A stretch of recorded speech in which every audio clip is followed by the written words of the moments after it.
Here with us in person today, joining us for the second day. This morning, we're pleased to welcome a keynote speech by Professor Polonsky and our first discussion about the Litvak legacy in South Africa. So that's the morning session. The morning session will end at 12:30, and then we'll have a short break, and we'll come back at 1 for the afternoon session. And now, without any further ado, please allow me to invite His Excellency Lithuanian Ambassador to the UK, Renatas Norkus, for opening remarks.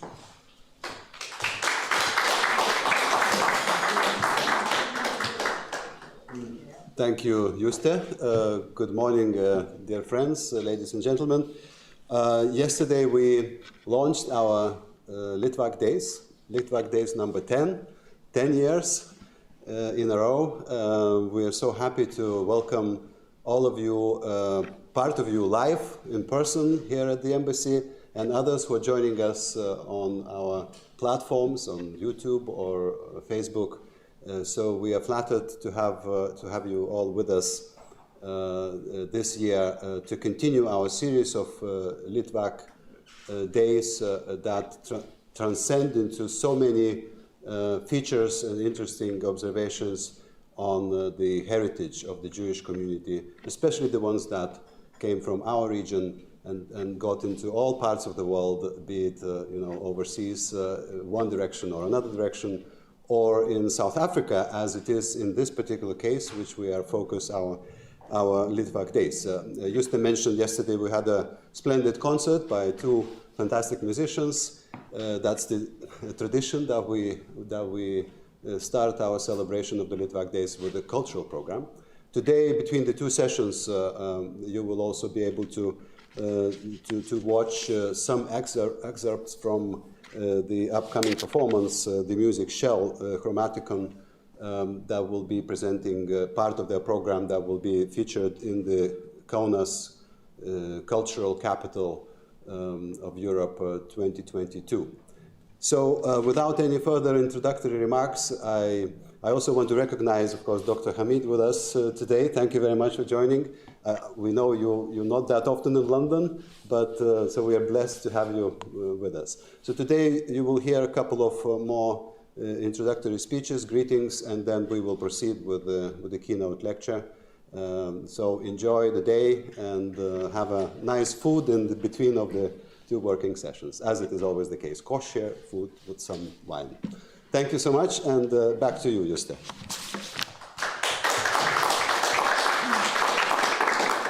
Thank you, Ambassador, for your wonderful speech. Now I would like to invite the Vice President of the largest Jewish communal organizations in the UK, Board of Deputies of British Jews, David Mendoza-Wolfson.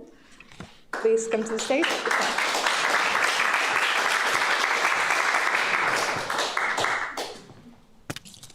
Thank you very much. It's funny, the Board of Deputies is around 260 years old, just more than that, and it's amazing to think that when it was founded, of course, the Jewish community in Lithuania will have been so much larger than that in the UK.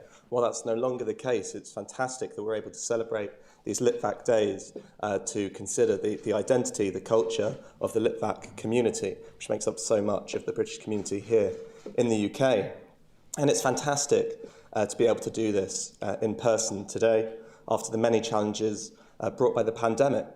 Even during the pandemic, however, I was thrilled that Ambassador Norkus and the team here at the embassy were able to transform last year's celebration into an online event. I have no doubt that this year's hybrid setup will allow many around the world to enjoy the great agenda organised by the embassy.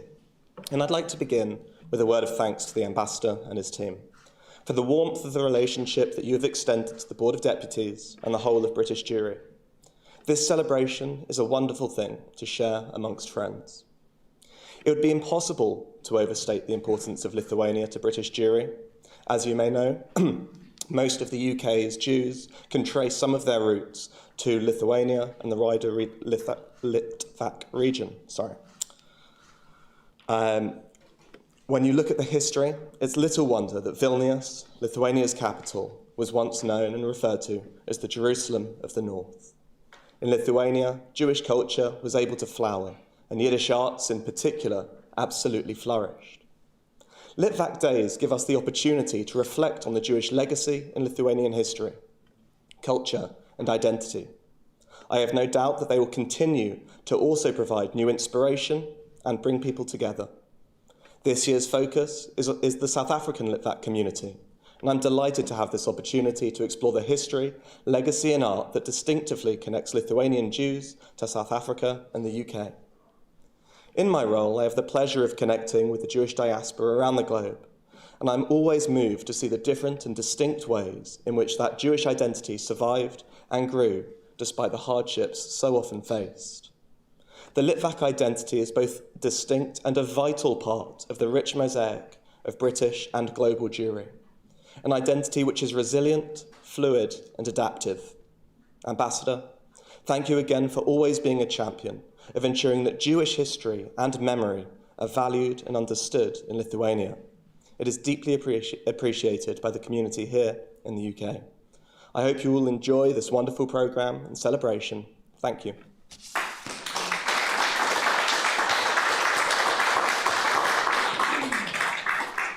Thank you, David. Now, please welcome the chairwoman of the Lithuanian Jewish community, Faina Kukliansky, who flew in from Toronto to be here with us. Please.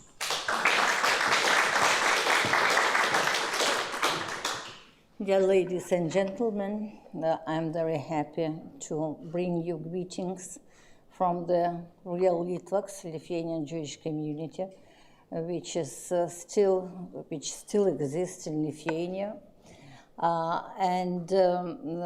Really, we are very much thankful the ambassador Renatas Norkus for his initiative, for his team. By saying few words, I can't not to mention talking about the relationship between the Litvaks in Lithuania and South Africa. That we have commemorate this year 80 years of the beginning of Holocaust. And Holocaust is influenced not only Lithuanian Jews. The Lithuanian Jewish community was just killed. But talking about the relationship between Lithuania and South Africa, can you imagine that people, Jews, left Lithuania in the earliest 20s, when Lithuania wasn't a very rich country. They built their life in South Africa. They were all the time in touch with their relatives in Lithuania, and suddenly these relatives disappeared. They never answered the letters. They never told them. They just did not know where these people are. Most of them were killed, about 250,000 who were killed in the beginning, in the first half of the year, in the places where they used to live, near their houses, and the rest being in the ghetto concentration camp. So I've started with not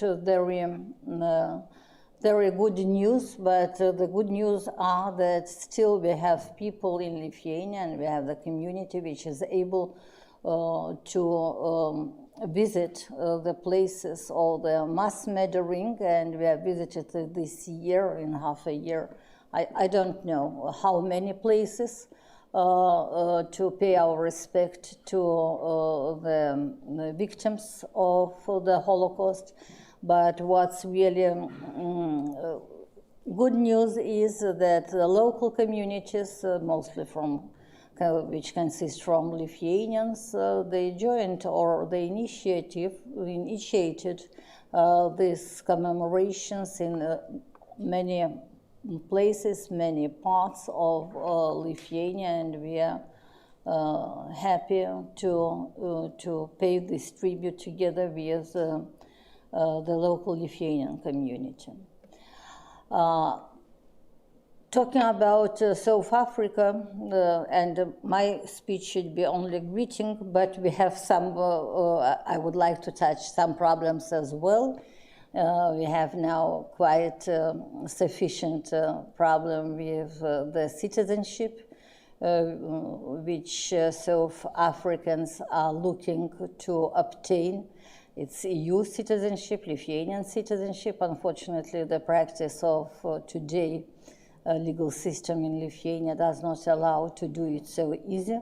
And the Parliament of Lithuania is now discussing a new draft law which would make this way more easy and short in obtaining the citizenship of the ancestors.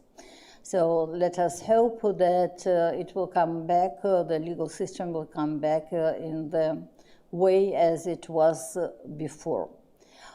Talking about our Lithuanian Jewish community, it's not a big one, as I mentioned before, because of the Holocaust it was destroyed, but we have some newcomers from other countries, from Russia mostly, Russia, Ukraine.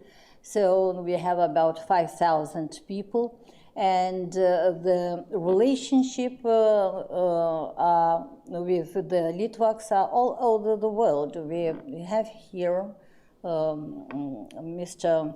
Dr. 𝐏𝐚𝐧𝐿𝐤𝐤𝐲, who is a very prominent scientific biochemic, and his roots are coming from Vilnius. So we have a very tight relationship with the Jewry of India.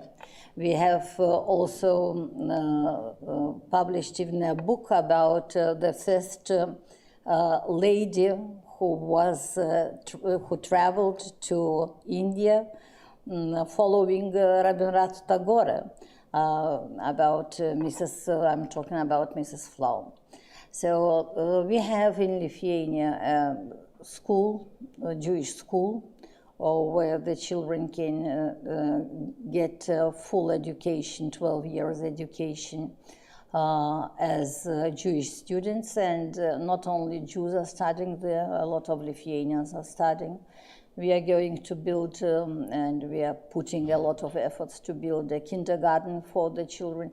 Talking about the kindergarten and the school, I'm just talking about the future, that we still hope that the Jews in Lithuania do have the future.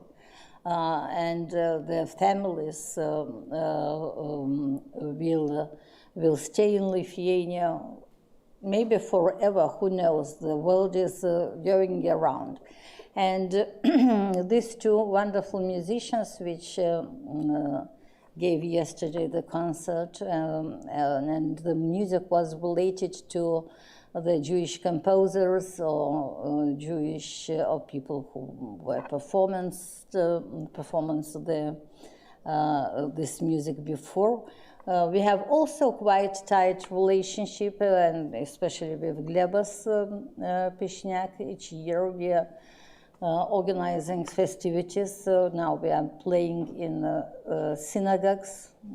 Gleb is playing in synagogues in the north of Lithuania, not far away, where Dr. 𝐏𝐚𝐬𝐲𝐿 built a wonderful sculpture dedicated to Gandhi and Kallenbach, who was from South Africa as well. So the ties are everywhere if you want to have them. If you want to fight, you'll always find for what to fight and how to fight. If you want to be friendly and to find the possibility to work as one community, as one people, you'll always find the way to do that. And we Jewish community, not only because we are in diaspora and we are dependent on the local authorities and the local people, not only because of that, but we love this country. We consider Lithuania as our country. Our parents grew up there, our grandparents. My family is 600 years in Lithuania. So everything, all the nature, everything what surrounds us, it's very precious for us. So we want to stay there forever, and we want very much. I do not know exactly what does it mean, Litvak. I understand that Litvak is something for those who who do not want to say Jew, so they say Litvak is more convenient to say. But talking about the Litvak days in London, this is really a very unique event which continues 10 years.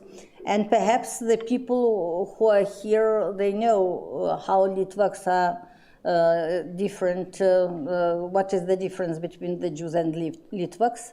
But I know only one thing, that the people sometimes are fighting who is Jew. Those people who believe the Jewish God, or whose mother is Jewish, or whose grandfather is Jewish. But and you can discuss on this item, but you know exactly who is Litvak. Is a person, Jewish person who was born in Lithuania, and you can't become a Litvak, not in a natural way. So we are proud that we are these blessed people whom you call Litvaks.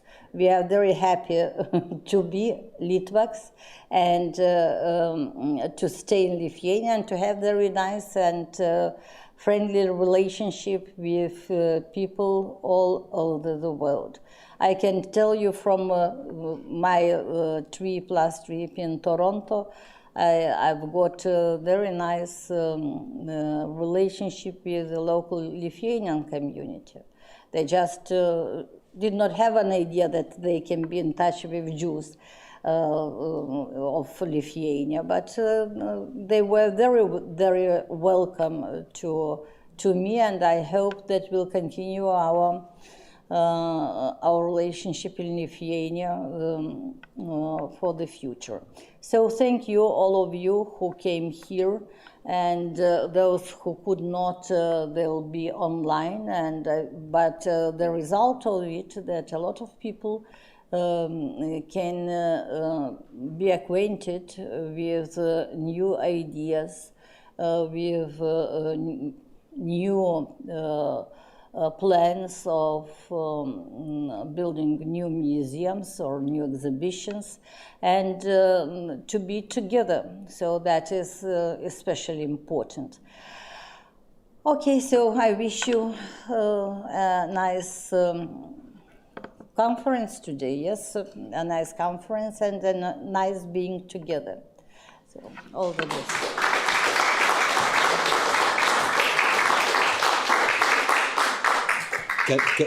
Ladies and gentlemen, can I just very briefly say one word in addition to what Faina has said? She was very modest not to mention that the best bagel shop in the world is in Vilnius on Pylimot 4. Please visit when you come to Lithuania. That should be the destination #1, because these are fantastic meals with bagel, of course, and with some Jewish cuisine available in Lithuania, and very cheap, but very, very good. So with all what she has said today, let me also add this particular point that makes our Litvak days much richer. Thank you.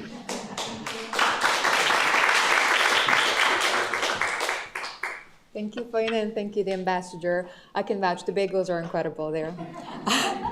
And now I would like to present our first keynote speaker of the day, Professor Antony Polonsky, who couldn't be here with us today, but he sends his regards and this keynote speech.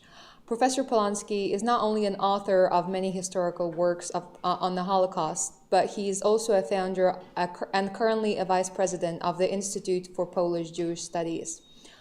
Amongst his many professional achievements, Antony was awarded the 𝐏𝐬𝐧𝐲 Books Prize in 2011 by the Association for Slavic, East European, and Eurasian Studies for his book, The Jews in Poland and Russia. Today, Professor Polonsky will explore his personal relationship with South Africa through Jewish South African personalities who shaped his life. Please turn to the screen. Okay. I'm very sorry I can't be with you for this important conference. What I should like to do in this introductory address is to describe the contribution of a number of South African Jewish individuals to my intellectual formation. I left South Africa in March 1960 when I was 20 and never lived for any length of time in the country subsequently, although I made frequent visits both before and after the end of apartheid. Nevertheless, my experiences in the first 20 years of my life have continued to shape my view of the world up till today. The theme of our conference is the history of Litvaks in South Africa, and I should start by pointing out that both sides of my family come from historic Lithuania. They were, however, very different. My mother's family were Russian-speaking intellectuals who left the Tsarist Empire because of the worsening political climate and the diminished professional opportunities for Jews which characterized the reigns of Alexander III and Nicholas II. My maternal grandfather, Aaron Abelheim, came from Mariampole, in the northern part of the Suwałki province of the Kingdom of Poland. This part of the province was inhabited mostly by Lithuanians, the southern part by Poles. After the 1863 Polish uprising against Tsarist rule, the Russian government abolished what was left of the autonomy of the Kingdom of Poland and set up a Russian gymnasium in the town in order to Russify the local Lithuanians. It still exists and became one of the centers of the Lithuanian national movement. Today it's called Mariampole 𝐏𝐴𝐤𝐿 Gymnasium and named after 𝐏𝐴𝐤𝐤𝐿, the pen name of the linguist Jonas Jablonskis, one of the creators of the modern Lithuanian language. Aaron Abelheim attended it and went from there to the medical school at the University of Kharkiv, at the time the largest town in Ukraine. He then spent a year in Berlin and a second in Vienna, and subsequently went to Johannesburg, where he was one of the first Jewish doctors. He was a member of the Jewish Board of Deputies, established in Johannesburg in April 1903, representing the South African Zionist Federation, which had been created 2 years earlier. He was also a member of a committee set up in 1904 to ensure that unqualified persons did not practice as mohelim, that is, ritual circumcisers. Another member of the committee was Rabbi Joseph H. Hertz, head of the Witwatersrand Old Hebrew congregation in Johannesburg from 1898 until 1911, with whom he had a lifelong friendship. On his recovery from an illness for which Aaron had treated him, Rabbi Hertz presented him with a beautiful Tiffany lamp. They remained in touch after Hertz became chief rabbi of the United Hebrew Congregations of the British Empire and shared a common commitment to the Zionist project. Hertz frequently sent him offprints of his speeches, including the address he gave denouncing the Nazis after Hitler became Chancellor of Germany in January 1933. One wonders if the terrible news from Germany hastened the death in the next month of the already mortally ill Aaron. Hirsch Berman, the father of my maternal grandmother, had moved in the 1870s to the Lithuanian village of 𝐊𝐚𝐬𝐤𝐲, 21 kilometers north of Panevėžys, to become the administrator of the nearby estate of the Bažensky family, who've actually regained the main building of this estate since Lithuanian independence. The village was largely Lithuanian, and the Bermans were among the few Jewish families there. Naum, the elder brother of my grandmother Ellen, qualified as a doctor and then moved to Kazan on the Volga, where he worked for the Russian army. In my grandmother's words, he did not think that 𝐊𝐴𝐤𝐤 was a place to bring up an intelligent girl. And at the age of 6, she went to stay with him and his wife in Kazan, where she attended a Russian school until she was 12, and when she emigrated with her mother to South Africa. Her father had emigrated earlier, but they were unable to join him because of the Anglo-Boer War.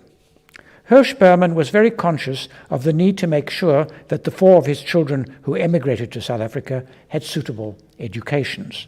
My grandmother and her sister went to an exclusive private girls' school, Ellerslie College. My grandmother went from there to the South African College, later to become the University of Cape Town. Mathematics was her true love, and she won a scholarship to Newnham College, Cambridge, where she completed the maths tripos as a wrangler, as those who were awarded first-class honours were named. She could not take her degree because women were not at that stage awarded degrees by the University of Cambridge. As someone who had only emigrated to the Cape at the age of 12 and had succeeded in achieving the highest academic honours in Cambridge, Ellen was clearly a phenomenon in Cape Jewish society when she returned in the second half of 1912. A number of their common acquaintances thought she should meet Aaron, still at 45, an unattached bachelor. They met and fell instantly and deeply in love.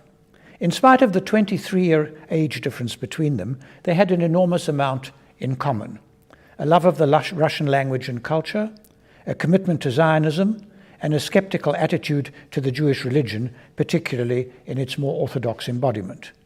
They had 2 daughters, my mother Nina, born in 1916, and my aunt Esme, born 4 years later. My father's family were more traditional Jews who emigrated from their increasingly impoverished shtetl of Ruzhany in Belarus to seek the greater economic opportunities which they believed existed in the United Kingdom, the United States, and South Africa. Part of the family settled in all 3 countries. Samuel Polonsky, my paternal grandfather, who was born in 1881, fled the Tsarist Empire and emigrated to South Africa in order to avoid serving in the Russo-Japanese War. He was a traveling dealer in wools and skins, essentially a peddler, and lived originally in Woodstock, part of Cape Town. His wife died in the influenza epidemic of October 1918. My father, David, one of 5 children, left school at 16 to become a bookkeeper and to contribute to the family's finances. He was able, however, to return to the South African College School, one of the best in Cape Town, complete his matriculation, and go on to the University of Cape Town, where he graduated with a BA in medical subjects in 1921. He continued his medical training in Edinburgh and Liverpool. There was no medical school in South Africa at that time, qualifying in orthopedics and returning to Johannesburg in 1933. Although my grandfather Aaron was already mortally ill when David arrived in Johannesburg, his renown soon spread, and it was decided by my grandparents to invite him to dinner. Nina, my mother, was by now beginning to study medicine at the University of the Witwatersrand. She remained in touch with David after her father's death. He was an unlikely suitor. He was 11 years older than her and very unlike the circle in which she moved, which was composed of other medical students intent on a good time. Yet they had one important bond. They had both lost a parent at a relatively early age. David was also a solitary person with strong family feelings, which probably brought out Nina's maternal instincts. They were in some ways an ill-assorted couple, but I have no doubt that for all their differences, they were united by a bond of love. In 1941, in his book There Are No South Africans, the editor of the Natal Witness, George Harold Kalpen, argued that the divided character of the country, and above all, the split within the ruling white minority between English and Afrikaners, prevented the emergence of a broad South African identity. That's why the book's called There Are No South Africans. What this meant was that although among Jews there was a rapid and far-reaching acculturation to the English cultural sphere, there was very little social integration. The rates of conversion and intermarriage were significantly lower than in the United Kingdom and the United States, and the degree of social interaction between Jews and non-Jews was quite limited. There was upward social mobility, as can be seen in the case of my father, but this was within the Jewish community. The bulk of South African Jews were clearly Litvak, but there were also significant numbers of immigrants from the German-speaking world and from the United Kingdom. And this will be evident in the remainder of my presentation, which is devoted to a number of people from within the Jewish world who had an influence, both direct and indirect, on my intellectual evolution. This is not to say I wasn't influenced in those years by non-Jews, most notably 2 professors at the University of the Witwatersrand, where I was a student between 1958 and 1960, Johannes Stephanus Marais, a great historian of Kruger's Republic, and Godfrey Hugh Lancelot, a Copper LeMay, a political scientist. But this is a subject for another presentation. The first person I wish to discuss died before I was born. The the Dublin-born Reverend Alfred Bender, the son of the German-born Reverend Philip Bender. Alfred, his elder son, was educated at Trinity College Dublin and St John's College Cambridge, where he completed the tripos in Semitic languages, and in 1895 was appointed rabbi of the Hebrew congregation at Cape Town, a post he held until his death in 1937. He was subsequently also appointed to the newly founded chair of Hebrew at the South African College, later, of course, the University of Cape Town, the first Jewish minister to hold a professorial post in South Africa. Initially an opponent of Zionism, he came strongly to support it after the Balfour Declaration. He was obviously a great British patriot. Anything the British did obviously had to be approved.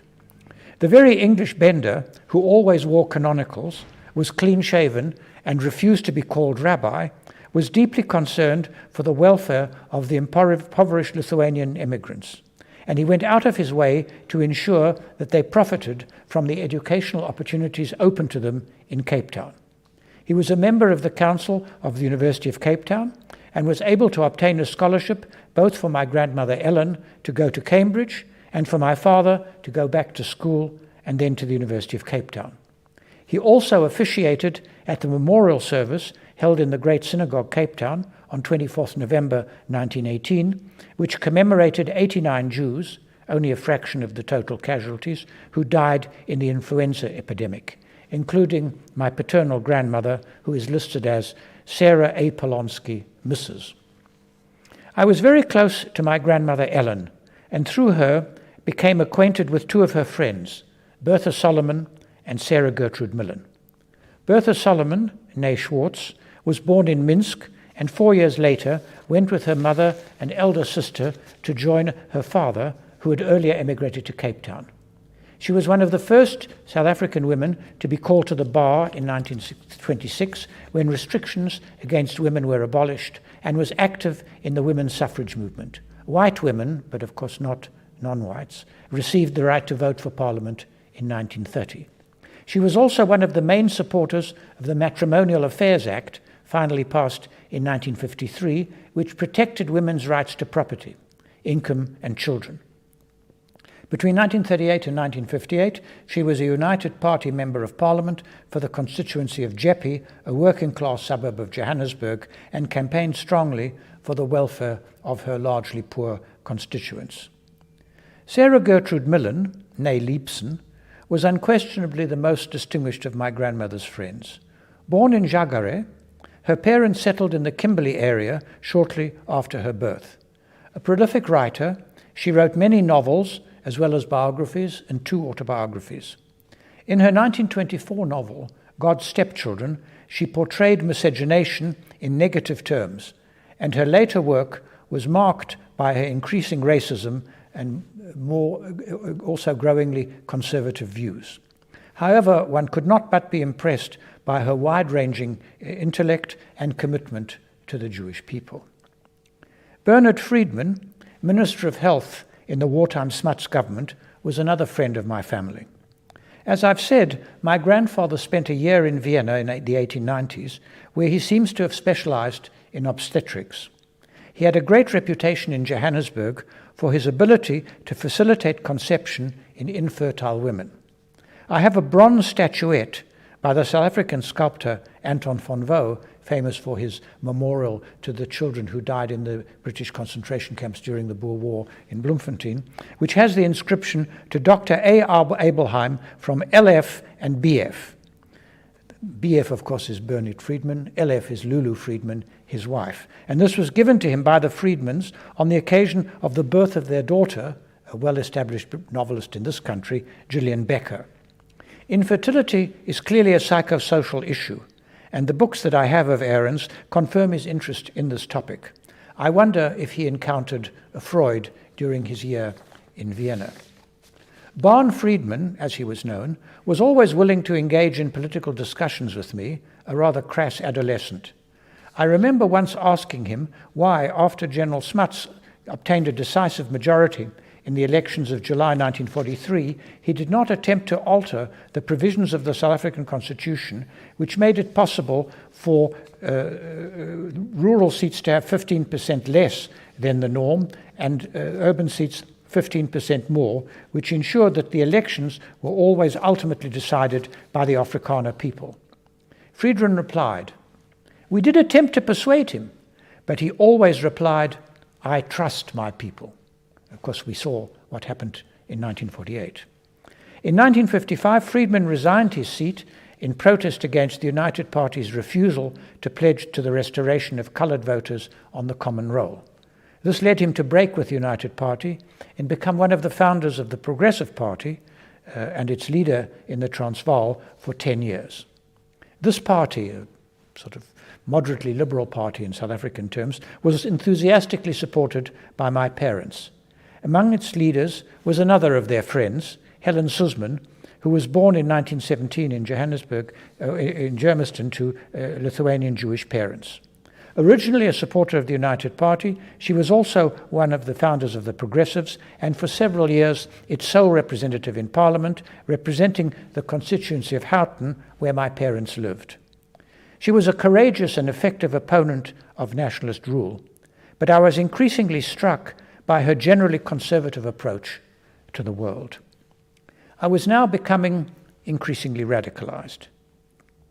The general atmosphere at King Edward VII School, where I obtained my secondary education, was very conservative, but it had among its teaching body several inspiring teachers who did not share the prevailing ethos. One of these was Theodore, known as Teddy Gordon. We had him for history in the 4th and 5th final year of high school. The syllabus included European history from 1789 to 1914. I remember his first class on this topic. He said, "We begin with the French Revolution. Before we can discuss this, we need to understand what constitutes a revolutionary situation." He then paused, looked at the classroom window, and said, "If you want to know what constitutes a revolutionary situation, look out of this window." My radicalization continued at the University of the Witwatersrand. I had come to feel considerable guilt at my parents' lifestyle, dependent as it was on our servants, whom they treated with, as they thought, great benevolence, and in my eyes with extreme paternalism. I now rejected liberalism and parliamentary socialism and adopted a Marxist-Leninist position. In my view, liberalism, which I identified with the paternalism of my parents, was merely a form of sympathy for Africans in their difficult plight, whereas I, and those with whom I identified politically, had aligned ourselves with the iron laws of history identified by Marx and Engels. These demonstrated, we believed, I later, of course, became disillusioned with this form of politics, that the conflict in South Africa was not racial, as was obvious to most people, but one of class, in which we, mostly young Jews and Indians, could find our natural place in the struggle of the local proletariat, along with that of the whole world, for the socialist millennium. As a result, in my second year at university, I joined the Congress of Democrats, the white movement allied with the African National Congress, and also participated in a Marxist study circle at the university, which was conducted by leading members of the Communist Party of South Africa. The one who had most influence on me was Jack Simons. Jack was an unusual character. He was born in Riversdale, a rural part of the Cape, in 1907. His mother came from an Afrikaner family. He later wrote proudly, "On my mother's side, I belong to the original settlers who came out in the 1670 to 80 period from Holland." He described his father as a more recent immigrant from England, omitting the fact that he was Jewish. Such marriages were certainly very unusual in the Cape at the turn of the century, but this one was probably possible because Jack's father was already well established and was the town clerk of Riversdale, as well as the owner and publisher of 2 local newspapers. Jack had gone to the London School of Economics and Political Science on a scholarship, where he obtained his PhD with a thesis on the criminal law and its application to the natives of South Africa, Southern Rhodesia, and Kenya. He then returned to South Africa in 1937. his principal interest was traditional African law, and he used class analysis to investigate what he saw as the root of racial tension. In his view, which of course we all shared, the basic conflict in South Africa was not of race, but of class. Jack's relatively tolerant approach to Marxist theory had a large impact on me. He always told us never to underestimate the enemy and always to understand his strengths and weaknesses. Once, when we were discussing the South African Marxist obsession to demonstrate that what we were confronted with was a class and not a racial conflict, he observed, "If you want to see how a class conflict is transformed so that it looks like an ethnic or racial struggle, you need to look at the history of the Tsarist or Habsburg empires." These words remained with me and were one of the reasons which ultimately led me to investigate the history of Poland and indeed also Lithuania. At the same time, perhaps under the influence of Jack, I rejected the intellectual inflexibility and rigid discipline of the Communist Party of South Africa. At a party at the house of Ruth First and 𝐏𝐴𝐧𝐲, key members of the party and both of Litvak descent, Ruth said to me, "Anthony, do you know there's a more effective way of fighting fascism than what you're doing in the Congress of Democrats? Are you interested?" Of course, I knew immediately what she was talking about, but I rejected this offer to join the underground Communist Party. I got to know Ruth and Joe quite well. She was, as was often the case with communist couples, rather more liberal than he, and I remember a somewhat acrimonious discussion between them at a dinner party over what should be the attitude of a progressive, i.e. leftist, person towards the Anglo-Boer War of 1899 to 1902. Ruth was for supporting the Boers. Joe cited Lenin's view on the First World War, that the war should have been used by the people in both countries to strengthen the revolutionary sentiment in their own society. I hope that in this presentation I have given a picture of the intellectual ferment which characterized the largely Litvak Jewish community of South Africa in its heyday, and the many voices that were to be heard within it, from supporters of the apartheid regime to hardline Marxist-Leninists. This world has gone forever. The majority of Jews have emigrated. The present community is increasingly religious and insular. However, I do think that Jews, both those in the liberal and progressive wing of the opposition and those who were committed to revolutionary socialism, did contribute to the fact that the transition to majority rule in South Africa was relatively, and I would underline relatively, peaceful, and that in spite of all its problems, which have again come to the surface in recent days, there is a future for the Rainbow Nation. Thank you.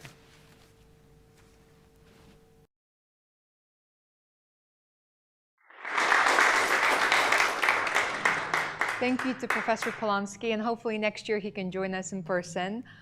And now I would like to welcome all of our panelists for the first discussion of the day, the Litvak legacy in South Africa. We're incredibly thankful that the speakers are joining us not only from the UK, but also from South Africa and Israel. The discussion is moderated by our good friend and award-winning journalist specializing in arts and foreign affairs, as well as the founder and director of the European Literature Network, Rosie Goldsmith, who will introduce all of the panelists a little bit better. But before that, we're extremely glad that one of the panelists, John Schlapobersky, was able to join us live. And I would like to ask John to join us on stage now. Thank you, John. And now I give the floor to Rosie.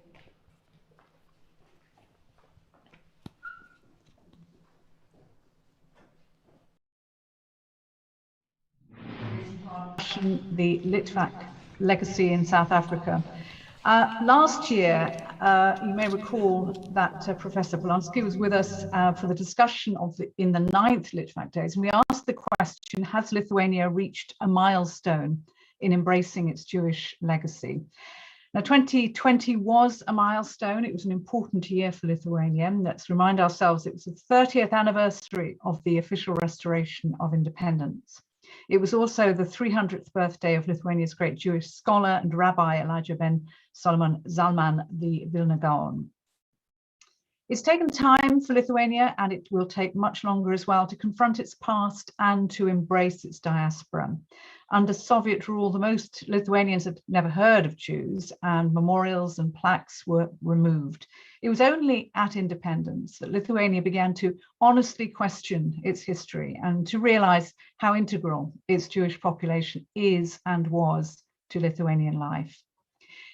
Now, Lithuania is a young democracy with a very long to-do list after decades of occupation and denial. And high on the list is the embrace and restoration of Lithuania's broken Jewish culture after the near destruction of its population and the integration of the Litvak diaspora. Now, as we've been hearing from previous speakers, just to remind you of the horrendous facts, in 1941, before the Nazi invasion, good fact, 10% of the population, 250,000, were Jewish. And in Vilnius itself, it was 45% of the city's population. Now, up to 95% of the Jewish population was wiped out.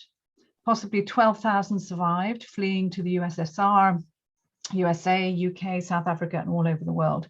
Today, we think there may be 3,000 Jews living in Lithuania.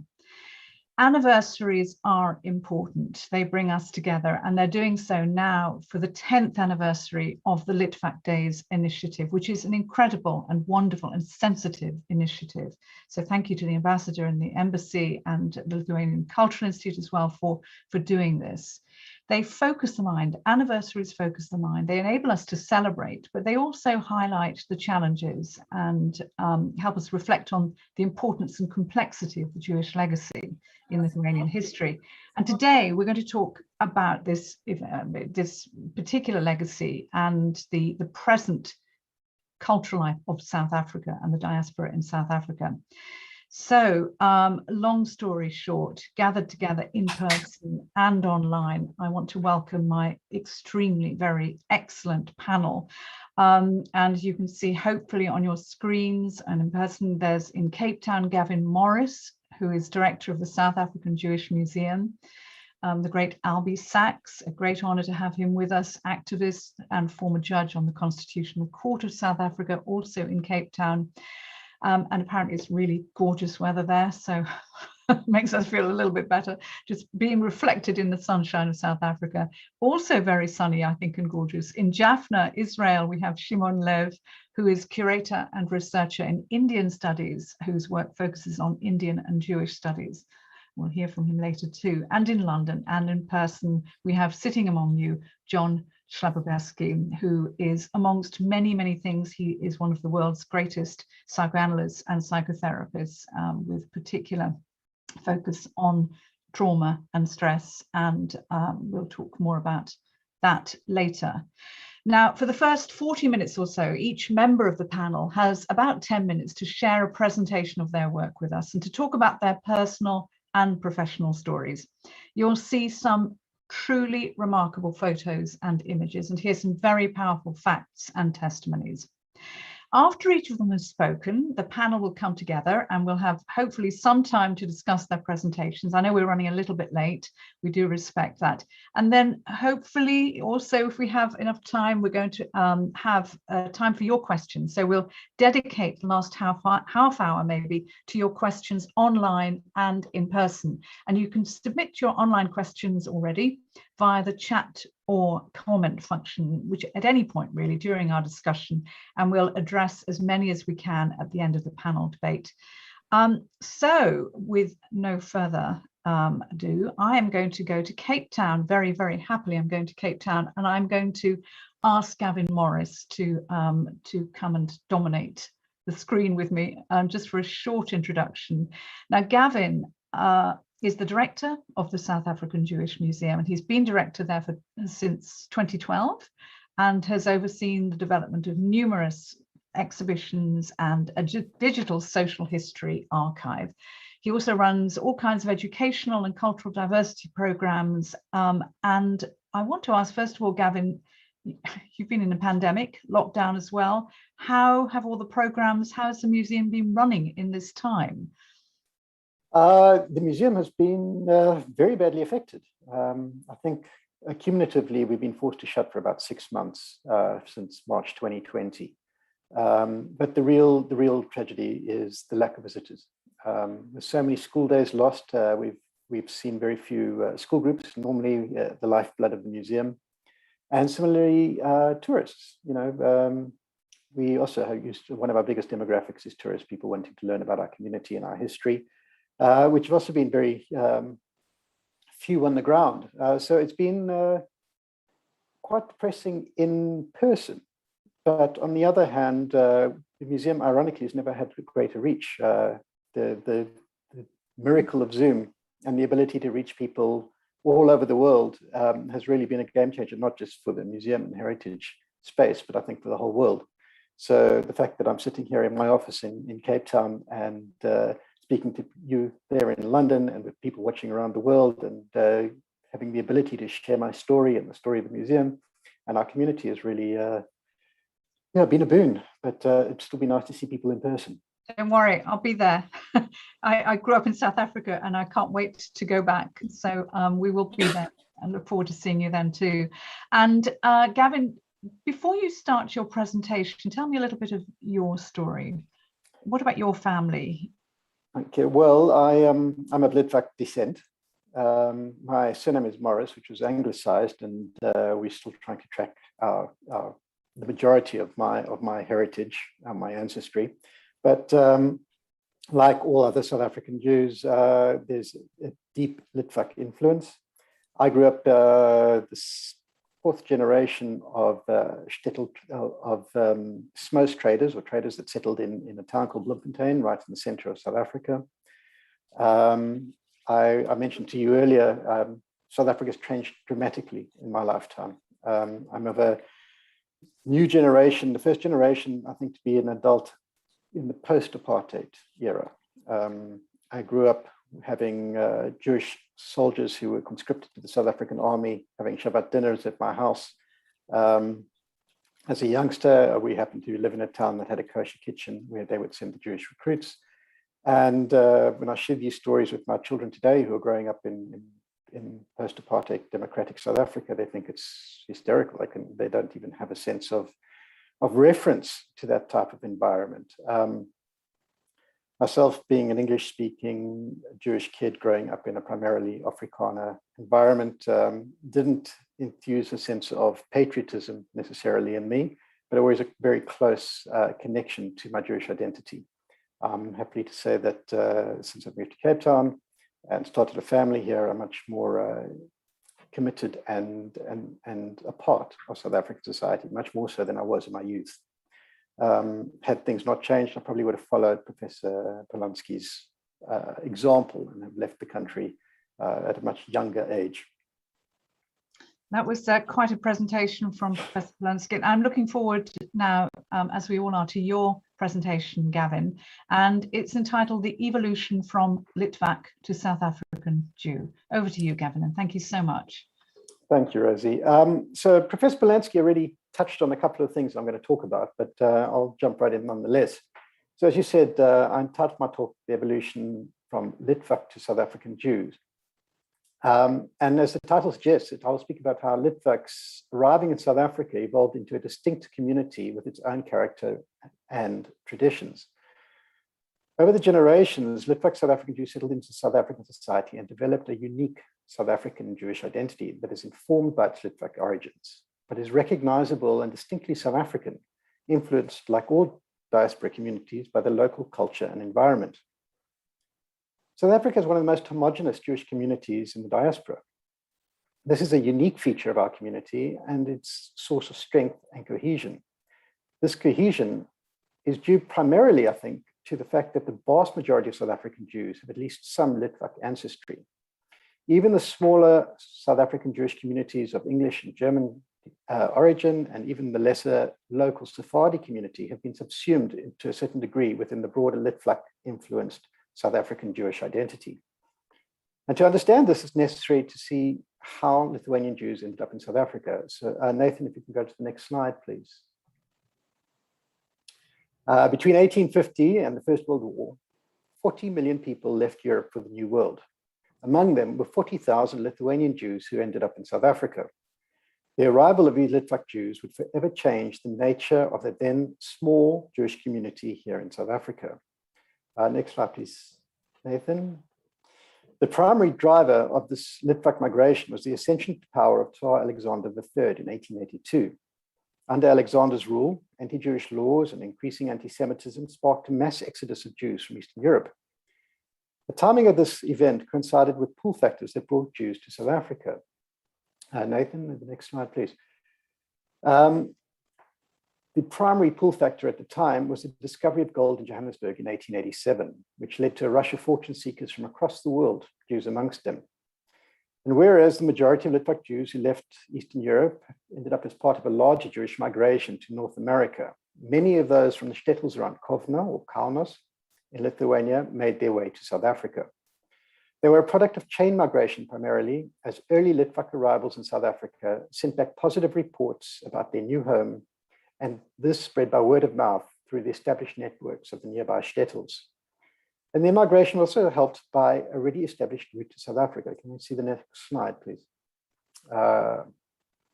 Litvak Jews were traveled via England, briefly finding shelter at the Poor Jews' temporary shelter in London, and from there onto the ships of the Union Castle shipping lines, which brought them to South Africa. Some 20,000 future South African Jews would pass through this shelter on their way to a new life in Africa. And the life they found in South Africa was vastly different from the society that they had left behind.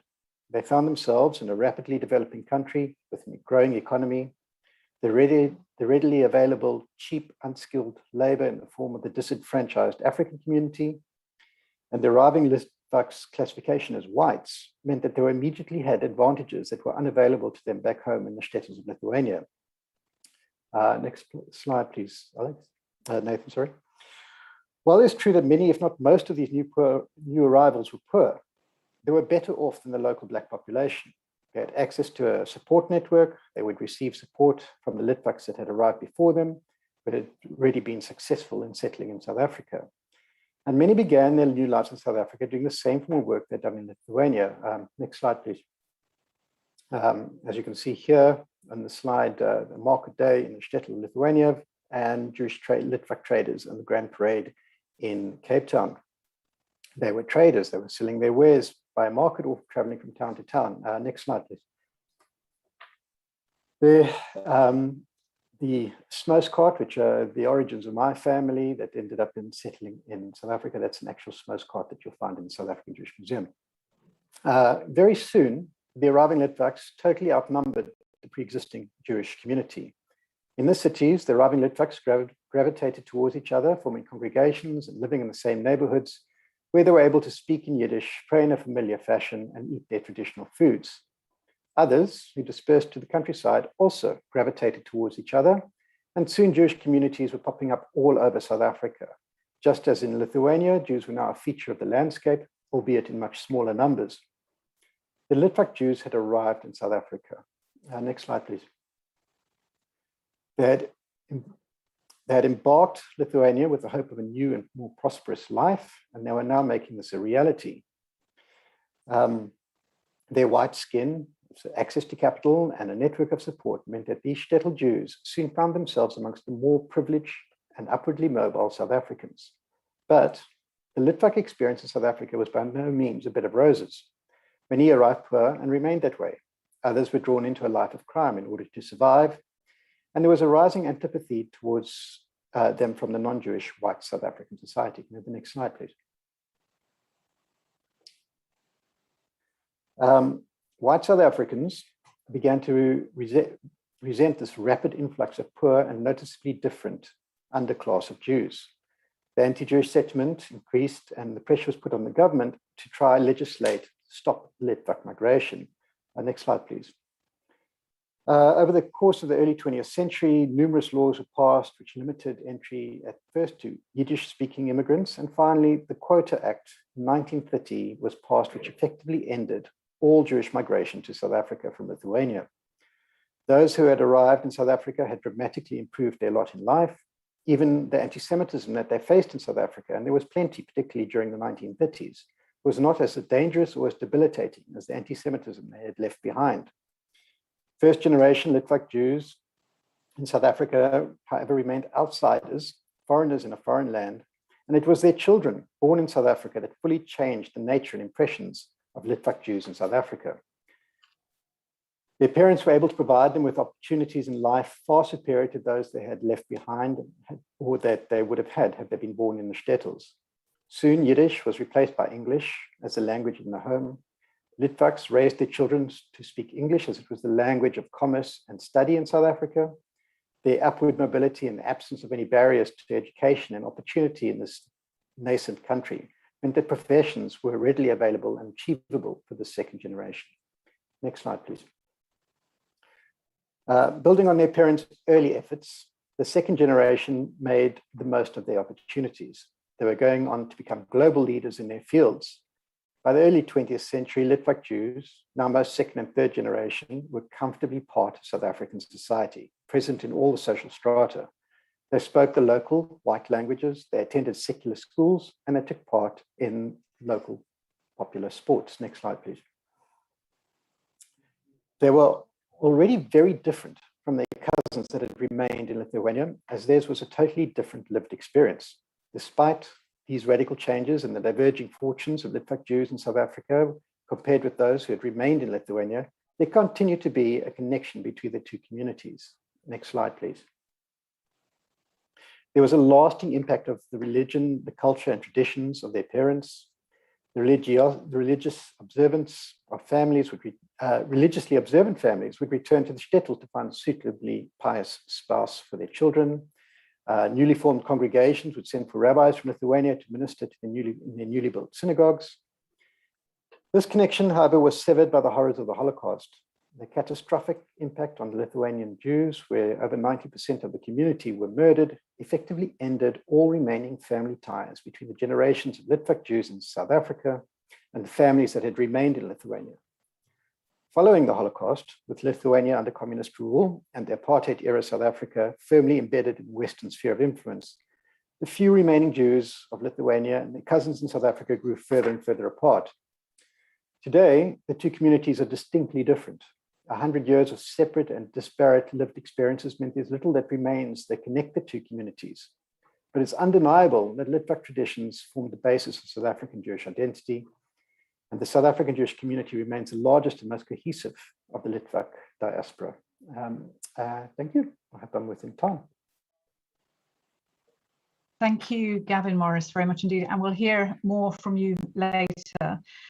Quite a sad ending to that story, an incredibly impressive presentation there. And it's a wonderful scene setter for what we're about to discuss. Now, as you mentioned, there are several famous and distinguished South African Litvaks, Sir Anthony Sher, Nadine Gordimer, David Goldblatt, William Kentridge were on your list there. And today we are very honored to welcome another one, Albie Sachs. Albie is known across the world, of course, as an anti-apartheid activist, lawyer, judge, a former judge on the Constitutional Court of South Africa.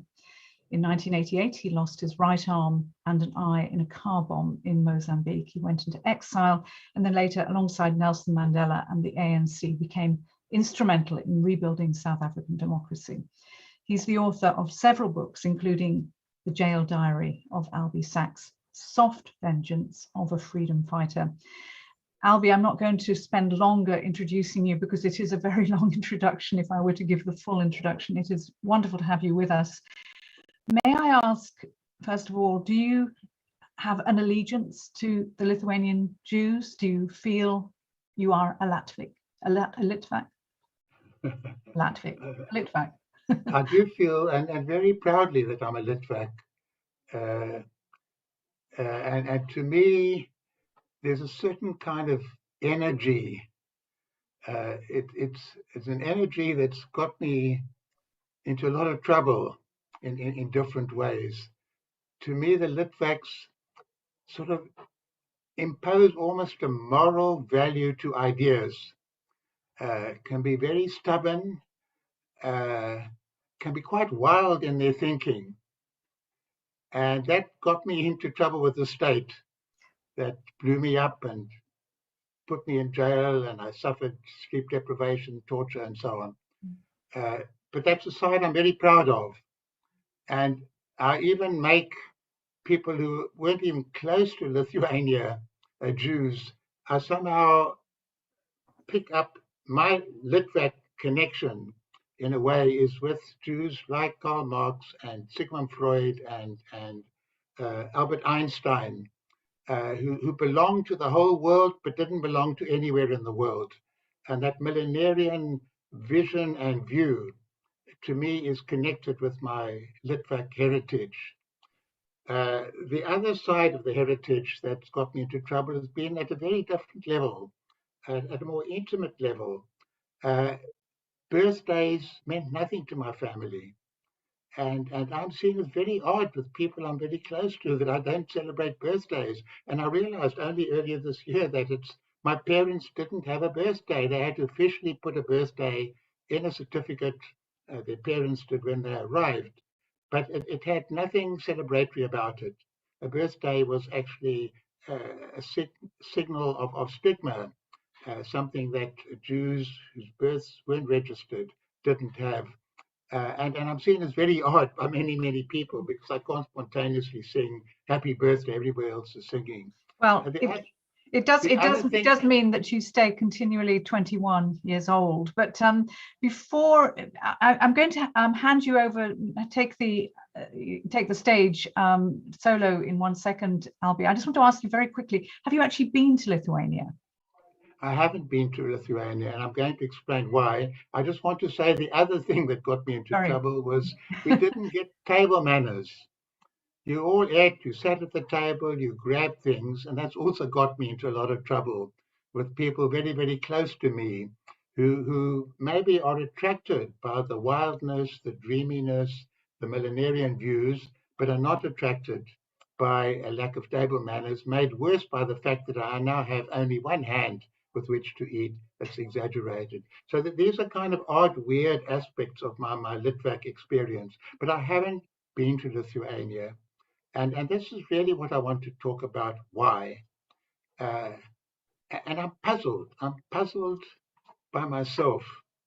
My almost implacable, very hard-asked approach. And I've been for years Mr. Nice Guy, unbelievably nice guy, who ended up shaking the hand of the person who organized the bomb in my car,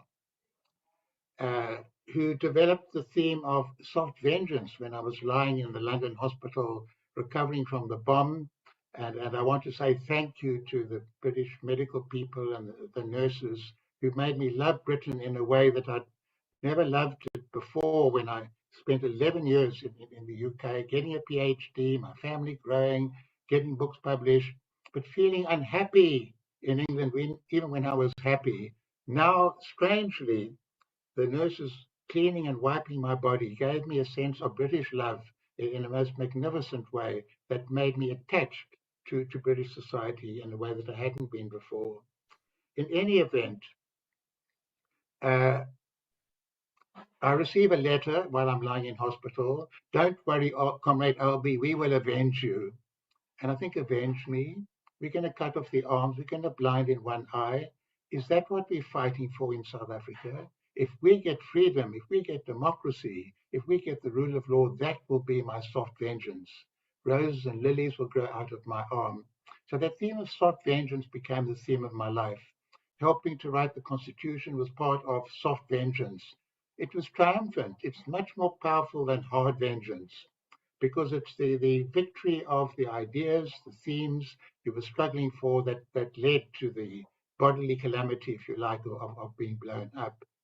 And it was my work on the Constitutional Court, defending fundamental rights of people, all part of soft vengeance.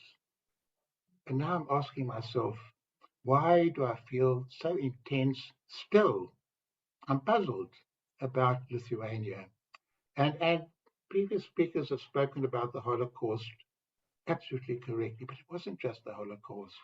I got it from my parents, from my uncles in particular. It was the persecution from which they were fleeing, the hatred of Jews, hearing stories of Cossacks coming every Easter to ride into the shtetls and say the Jews killed Christ and we will kill the Jews, and hiding in basements, hiding in the forests, like we did in the anti-apartheid struggle days.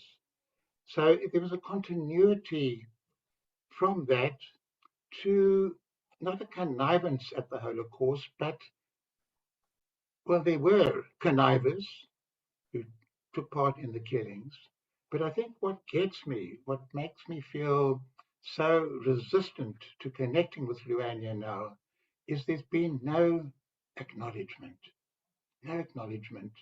in a deep, profound sense by the nation. So to me, what's required, even before you get to, maybe partly by virtue of getting to celebrating the Jewish component strand in Lithuanian life and the importance for the Jewish communities and Jewry throughout the world of the culture over the centuries, significant though that is, it's the failure to acknowledge and embrace the fact that a second or third generation of Germans did in relation to Nazism in Germany. That makes me unwilling to go to Lithuania, makes me unwilling to accept anything but pain in terms of my personal ancestry and connection with Lithuania. Maybe I've advanced to some extent from being implacable, totally resistant. Now I'm just puzzled. So maybe that's an advance. And there's no doubt about it. The book that was published, the very thoughtful and reflective way of engaging with me was terrific. And not okay, it was terrific. It's a beautiful book with a lot of feeling, visually beautiful, but beautiful in its thematic, in its sensibility, in its acknowledgement. But my sense is that this is still a drop in the bucket. It's maybe a pioneering drop that will spread, will be significant. But still, Lithuania as a country, it will either ignore or blame the Russians or blame the Germans.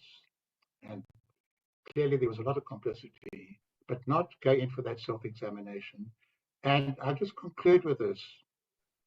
Henry van der Westhuizen, the man who organized the bomb in my car that blew me up and cost me my right arm, the sight in my left eye, came to see me before going to the Truth Commission.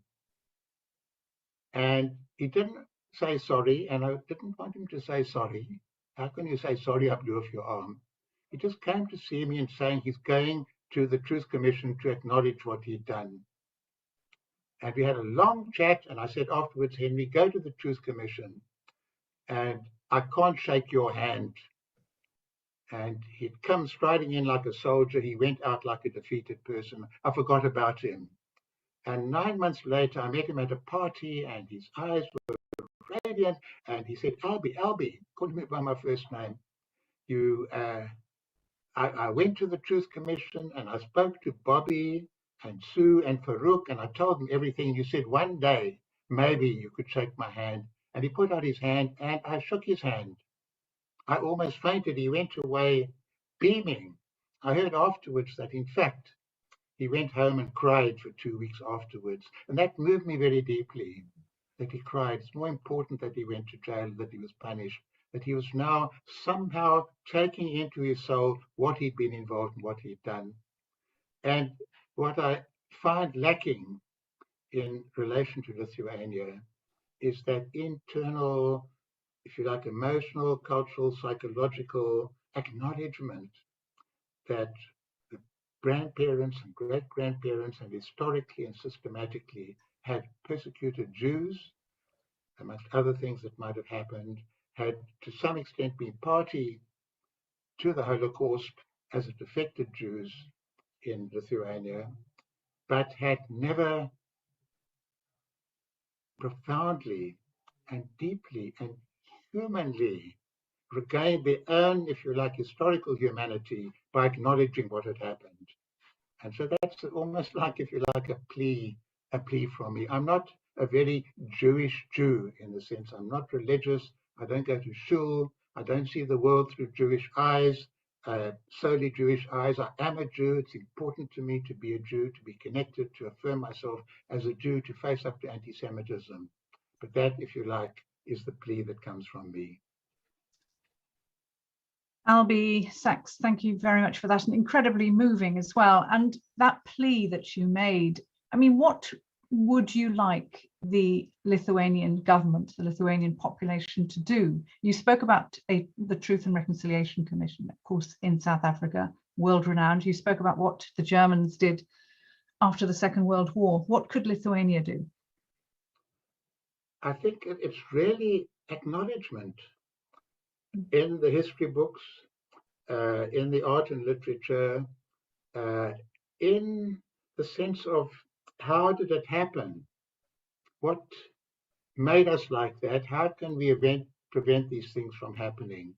I'm not a great proponent of material compensation for spiritual, deep wounding harm of that kind. Very important for the survivors of the Holocaust who were desperate. So I'm not looking to even to monuments and to reparations. There's no repair material that can ever even begin to not look almost pathetic. But the repair, if you like, of the soul, of the memory, of thought, of understanding, I think it will be liberating for Lithuania. It will introduce a new dynamic into the sense of self that will enrich, if you like, the psyche of a nation. I'm speaking very abstract terms, but I think these things are real and are significant. And I welcome being invited onto this program. I welcome the creation of the book. I see those as the kinds of steps that should be taken in a much more expansive way to enable. It's not important that I, Albie Sachs, go back to Lithuania and say, hey, wow, things are moving forward. It's not important to Lithuania. It's not central to me or to the world, but it would be a sign, if you like, of something that I think is important. And that is I don't like the medical analogy of cleansing, a liberation of the Lithuanian soul in a way that hasn't been undertaken. Thank you, Albie, very much. Would you go to Lithuania if you were invited on those terms? Let me say I'm opening up to the idea of imagining it. I'm not requesting it, but I'm seeing the possibilities of it for sure. Thank you very much for the moment, Albie Sachs, and I'll hear from you again later.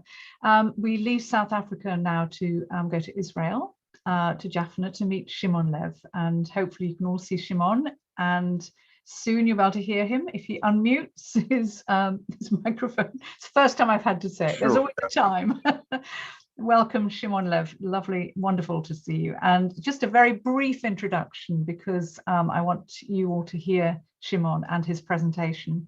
Shimon is curator and researcher in Indian studies, focusing on Indian and Jewish studies. He's curated and exhibited numerous exhibitions in Israel and all over the world, and published very widely in the fields of Indian studies, culture, and art. I'd like to select just 2 titles for you to remember of the many titles of his books, as they are relevant to his presentation today.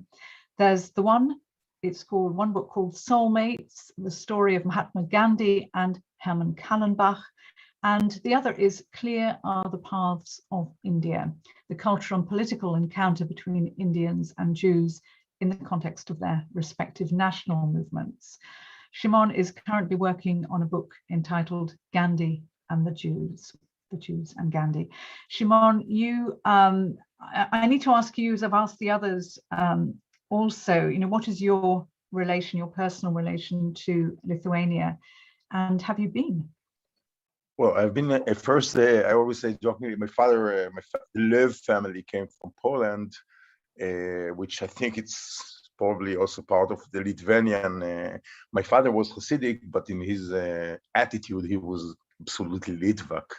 I mean, in terms of scholarship, he was a very well-known professor of physics, one of the, I think, pioneer Orthodox and professor of physics. He won the Israeli Prize. He escaped Berlin as a child, never to see his parents. So, they moved from Poland, and then through Vienna to Berlin, and then his little sister and my grandparents, of course, and all the family in Lithuania and Poland, where, of course, all of them were murdered by the Nazis. So in this way, we are very much connected. I came to know Lithuania through two of my research. The main one was Hermann Kallenbach and Mahatma Gandhi, and this is how I came to South Africa as well. And the other one is, which Faina mentioned, is the Shulamit Flaum and Rabindranath Tagore. Like the fact that the main Indian leaders, or the main, let's say, prominent Indian who were representing India to the world, they have a very close relationship with two Litvak Jews. I mean, one was Hermann Kallenbach with Gandhi, and the other one, Shulamit Flaum and Rabindranath Tagore. This is quite amazing. So, and these were two publications. I've been a few times. I was just a few months ago, was invited for a lecture and surprised by an award that was given to me. It was really great, and it was really even greater because it was my first travel after a year and a half because of the virus. So it was really, really, really great. Shimon, I'm going to hand the microphone to you, the floor, if you like, give you the floor, and you're going to give us your presentation. Yeah. Over to you. Thank you so much. Thank you. Okay, so let's start with this first slide. Can I see it? Yeah. Yeah, so when I was asked, so I thought to concentrate more on a kind of part which is a mystery and even a tragedy, like the time of Gandhi and Kallenbach in England, was to connect, and this is something that I will say already now, that the amazing story of Gandhi and Kallenbach, it's not only the importance of Gandhi, but it's connected a lot of places around the world, like South Africa, India, Palestine, Germany, and England.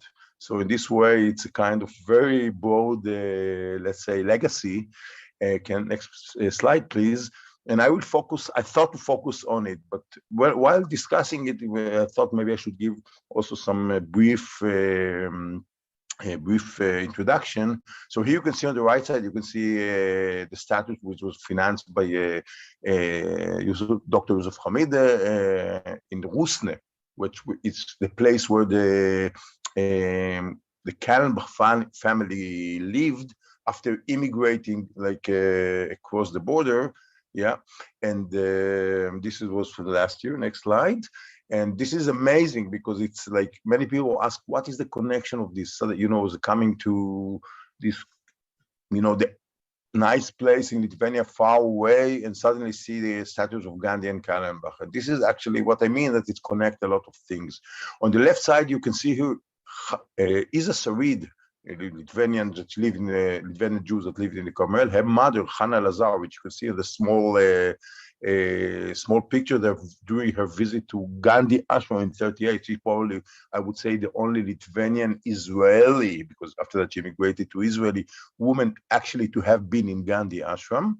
This was followed by, when I started to research this archive, which was in a small apartment in Haifa, it was quite shocking. You come to a small apartment and 1,000 files with Gandhi, South African Jews, photograph. It's like a very kind of unique combination.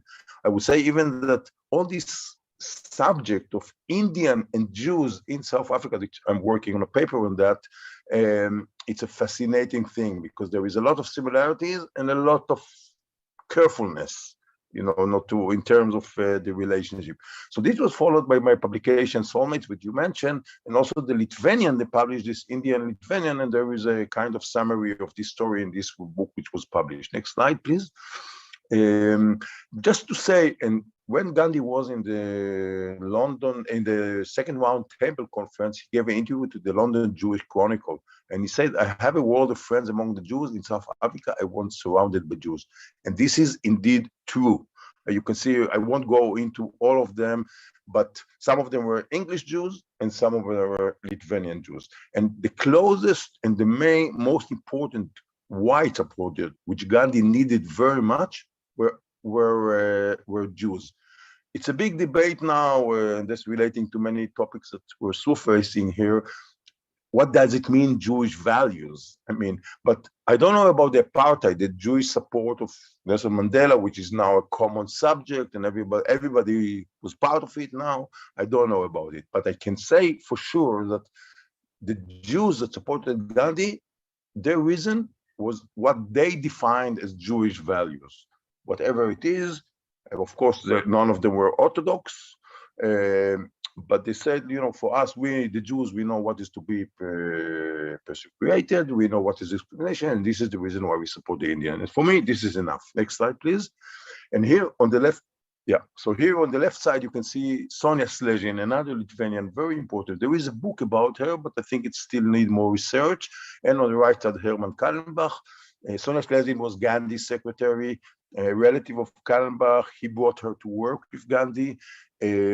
She was secretary, doesn't define her. She was actually running the struggle. It's an amazing story. One of the early feminists. She also tried to be in the bar, but working in Gandhi office. And then the court says that when the law about women being lawyers, the law didn't take it in any consideration. So she could not get it. On the right side, you can see Gandhi in his law office, and Henry Pollack, the other political man of Gandhi, and Kallenbach was his intimate friend, so we can see it here in his office. Next slide, please. Yeah, so of course there is also Tolstoy is involved in that, and one of the main contribution of Kallenbach is establishing Tolstoy Farm, which is outside Johannesburg, and he bought the land, and this was the center of the Satyagraha struggle, like the non-resistance struggle in South Africa. So you can see here, this was published by Indian Opinion, Gandhi's newspaper. Next slide, please.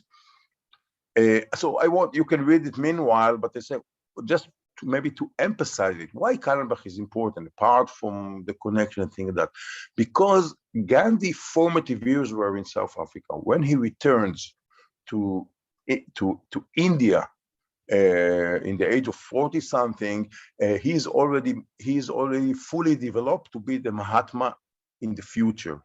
So all the 21 years that he spent in South Africa, he developed his moral, religious, social attitude, the Satyagraha struggle. Everything that he did later in India, it's rooted into South Africa time.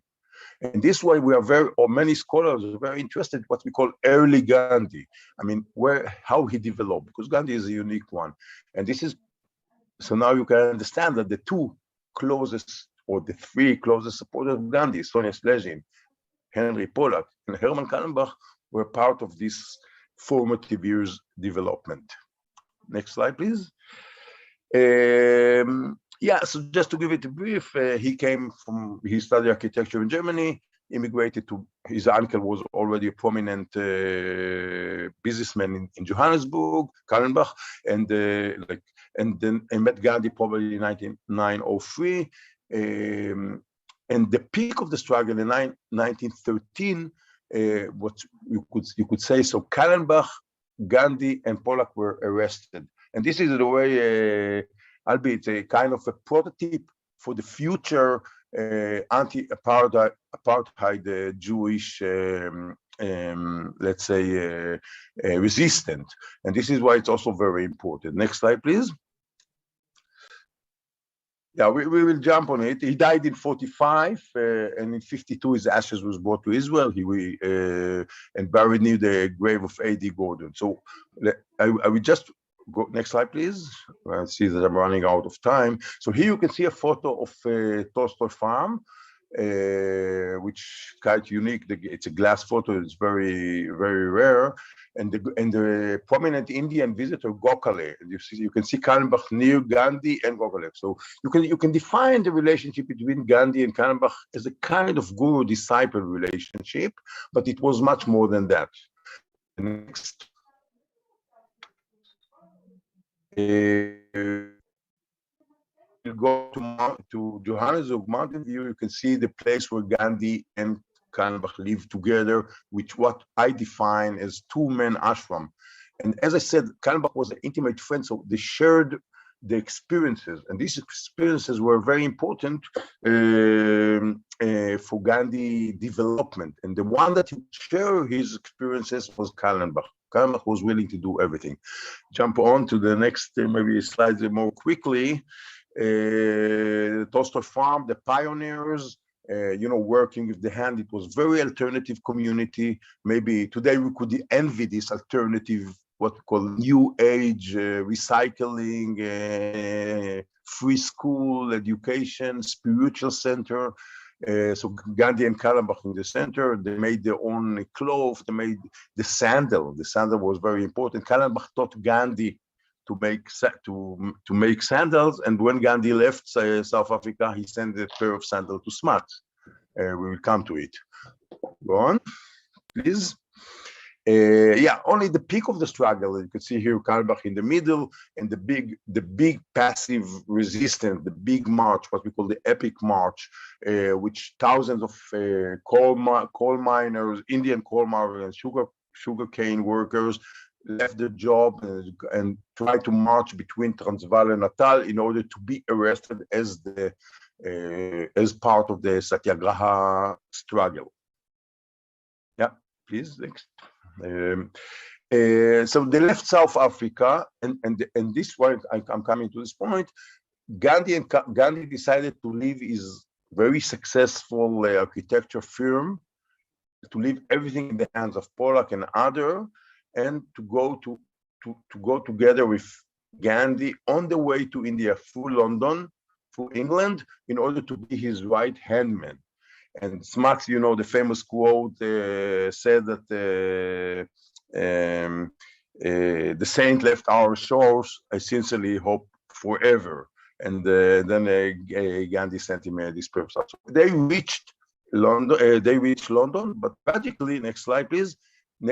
Tragically, the First World War started, and then that was a problem. Gandhi, and this is not nice to say it, but this is partly the famous Maurice Alexander was a bit responsible for not doing his job and arranging for 𝐊𝐴𝐚𝐦𝐢𝐥𝐿 his British passport, and 𝐊𝐴𝐚𝐦𝐢𝐥𝐿 was stuck in England because he had the German passport, just because of mere formalities. Gandhi waited a few months trying to convince, sending letters, establishing a new ambulance Indian Corps, but the next slide, Her Majesty could not take the risk of allowing 𝐊𝐴𝐚𝐦𝐢𝐥𝐿 to go to as a German citizen. My father was also arrested as he was a student in 𝐏𝐚𝐧𝐿 in England, and was arrested and also sent to Isle of Man, and then later on to Canada to internment camp. So in this way, when I wrote them, they were very interested also in my personal story. Next slide is in London. He spent few months meeting Olive Schreiner. We were very good friends. Even you can see the dedication of Olive Schreiner, her book, The Dreams, and other Gandhi supporters. And probably, and this is very important for the history of South Africa, he met the relative, the father or the brother, we don't know, but which of the famous architecture foreigner, which after that joined his firm when he came back to South Africa in 20. So this is a bit some missing information. Next, please. And then in June 1915, he was in internment. He was sent to internment camp. And this is a tragic, because Gandhi continued to India, started to making his name. And suddenly 𝐊𝐴𝐚𝐦𝐢𝐥𝐿 found himself for almost 3 years, aimless, victim of a big power game as a German, stuck in an internment camp. And it's very interesting. Next slide, please. Next as well. You can see here, for example, he used the time for making watercolor painting. He was a very good drawer. He was very talented in all this. Was a very handy man, and he was arrested, and without any reason. It was completely different from his big arrest, and like, as he called it, the day of the Lord, when he was arrested alongside Gandhi during the Satyagraha struggle. Now he found himself, kind of desperate, and slowly the connection with Gandhi Gandhi is trying to encourage him. You have to be a model for other prisoners, things like that. Other people suffer more in the First World War and so on. But slowly, the correspondence is less frequent, and also the problem of sending letters during the war and so on. Next, let's go through. You can see there's some of his sketches, which were in the 𝐏𝐚𝐬𝐢𝐤𝐴 archive. Go on, please. And for that, he kept a diary, so we have a lot of information. But during the year, slowly, he stopped to fill his diary. He was registered. This is a missing part, which now we are trying to cover it up with some help with the Isle of Man archives and some others. But this is all these 3-4 years later when he came back to Lithuania. It's a bit, we're still missing information. Next, please. You can see, for example, he had this very Gandhian kind of daily routine, which very tough, you know, eating only one meal, selfless, doing exercise, working, using the time. This was a very Gandhian thing that this was very much part of their daily routine in South Africa before they came to England. Next, please. In a certain time, he started to work as a medical. This is also a Gandhian thing, to nurse people and to work as a first aid. So here he's in Douglas, but the next slide, please. You can see next as well. You can see him working with Dr. Robert Marshall, the British medical officer of the hospital camp. And from this time, we had some kind of information from other German sources, because many prominent people found themselves internment at that time, and after that they wrote their memories. But still, there is a much more to be collected. But this is, for example, it's part of a letter of recommendation by Dr. Robert Marshall for 𝐏𝐚𝐬𝐢𝐤𝐴 for this excellent service. We will jump for the mystery because I think I'm running out of time, probably, Rosie. Just another very interesting, the famous anarchist Rudolf Rocker made a drawing of Tolstoy and gave it as a present to 𝐏𝐚𝐬𝐢𝐤𝐴 when they were transferred from Douglas camp back to London. They were supposed to be in the beginning of 17 already a prisoner exchange, but somehow, because of I don't know which kind of reason, but it was delayed for another year. So he stayed for another year probably in London, in Stanford camp. And then next slide, please. And then probably in the beginning of 18, he's released through Holland or through Switzerland, and he's penniless in the world after the First World War, and he goes to his brother, Dr. Shimon Lev, who was in Klaipeda, was the director of the Jewish hospital. I was there just now trying to find some information. Here we have only one photo of this, but the mystery is that he stopped to write Gandhi. Gandhi doesn't hear about him. Gandhi is sure that he is dead, and this is I mean, mystery. Maybe it's a too big word for that, but maybe the family of 𝐏𝐚𝐬𝐢𝐤𝐴 told him, you see, you put your lot on Gandhi, you fell under the spell of Gandhi, and see what's happened. You lost everything. You're stuck in Europe. You've spent 3 years in internment camp just because. And this crazy Indian thing, let's say like this, and only in 20 next slide, only in 20 he's returning to South Africa, and this is a really great thing because 𝐏𝐚𝐬𝐢𝐤𝐴, after this disaster, is able to re-establish his career as a very prominent, maybe one of the most prominent architecture firm in South Africa. They're responsible for so many buildings all over South Africa, some of them heritage site and so on. Gandhi hear that he is alive, sending him back, and I will conclude it, or I will almost end it.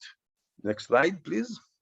That in 37, 𝐏𝐚𝐬𝐢𝐤𝐴 is sent by the request of Moshe Sharett, the future Prime Minister of Israel, to go back to India to meet Gandhi after 23 years of separation and to try to modify Gandhi's views about Zionism. 𝐏𝐚𝐬𝐢𝐤𝐴 became Zionist in South Africa, and this is incredible because 𝐏𝐚𝐬𝐢𝐤𝐴 was the main link of the Zionist effort with the relationship with India. people know that India objected Zionism, especially Nehru, which you can see with 𝐏𝐚𝐬𝐤𝐢𝐤𝐴 on the right side, but it's not exactly true because 𝐏𝐚𝐬𝐤𝐤𝐢 was able at least to modify, maybe not to change, but to modify Gandhi views, not to establish relationship. India rejected the UN, was rejecting the UN decision of the partition in Israel, in Palestine at that time, and so on. And there were a very bad relationship for 40 years, which now they are very good relationship. But 𝐏𝐚𝐬𝐤𝐢𝐤 was the main link. So it's what is really nice. It has a second round of the story, and you can imagine this two people, old people now reuniting in Gandhi ashram after 23 years of separation. You can see here in the middle on the right side. Just to the final slide, I think it's the final one. You can see 𝐏𝐚𝐬𝐤𝐢𝐤 grave, which, as I said, it's his ashes because he was cremated in a Jewish reform by Rabbi Weiler. In South Africa, he was cremated the Jewish reform, which of course all the community spoke about Jewish with being cremated. But he's buried near the grave of A.D. Gordon. I don't know if you know about him, but that which main ideological of the labor Zionism, I mean, the religion of labor, the Jews has to go back, and you know, of course, he also was from East Europe. And this is not coincidentally, because you can see Tolstoy farm and the first kibbutz, Gania, which was established in 1910, and Tolstoy farm was established in 1910, were actually had a lot of common in the terms of the ethical aspect of working with the land and the revolution, also for Indians and also for the Zionists. Thank you very much.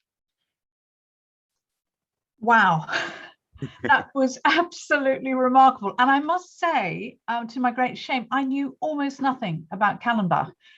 And I imagine that's the same for many people. You're doing completely original research. It's really remarkable. How would you suggest we access this research now? Which book would you recommend or for us to read first of all? Well, you have this. You have these soulmates. This is kind of Gandhi and 𝐏𝐚𝐬𝐤𝐢𝐤. But now I forgot to say it in the beginning.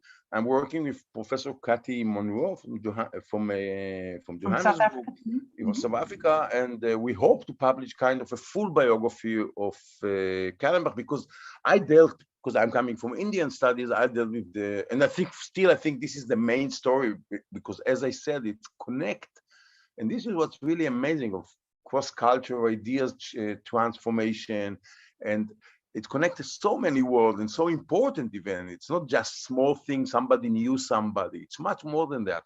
But we are working on a full biography of also 𝐏𝐚𝐬𝐤𝐢𝐤 in South Africa. I admit it's a little bit stuck, or more than a little bit, lack of funding, and also the corona. But we did already a lot of research, and the Lithuanian embassy in Johannesburg, they financed like the first step of the research.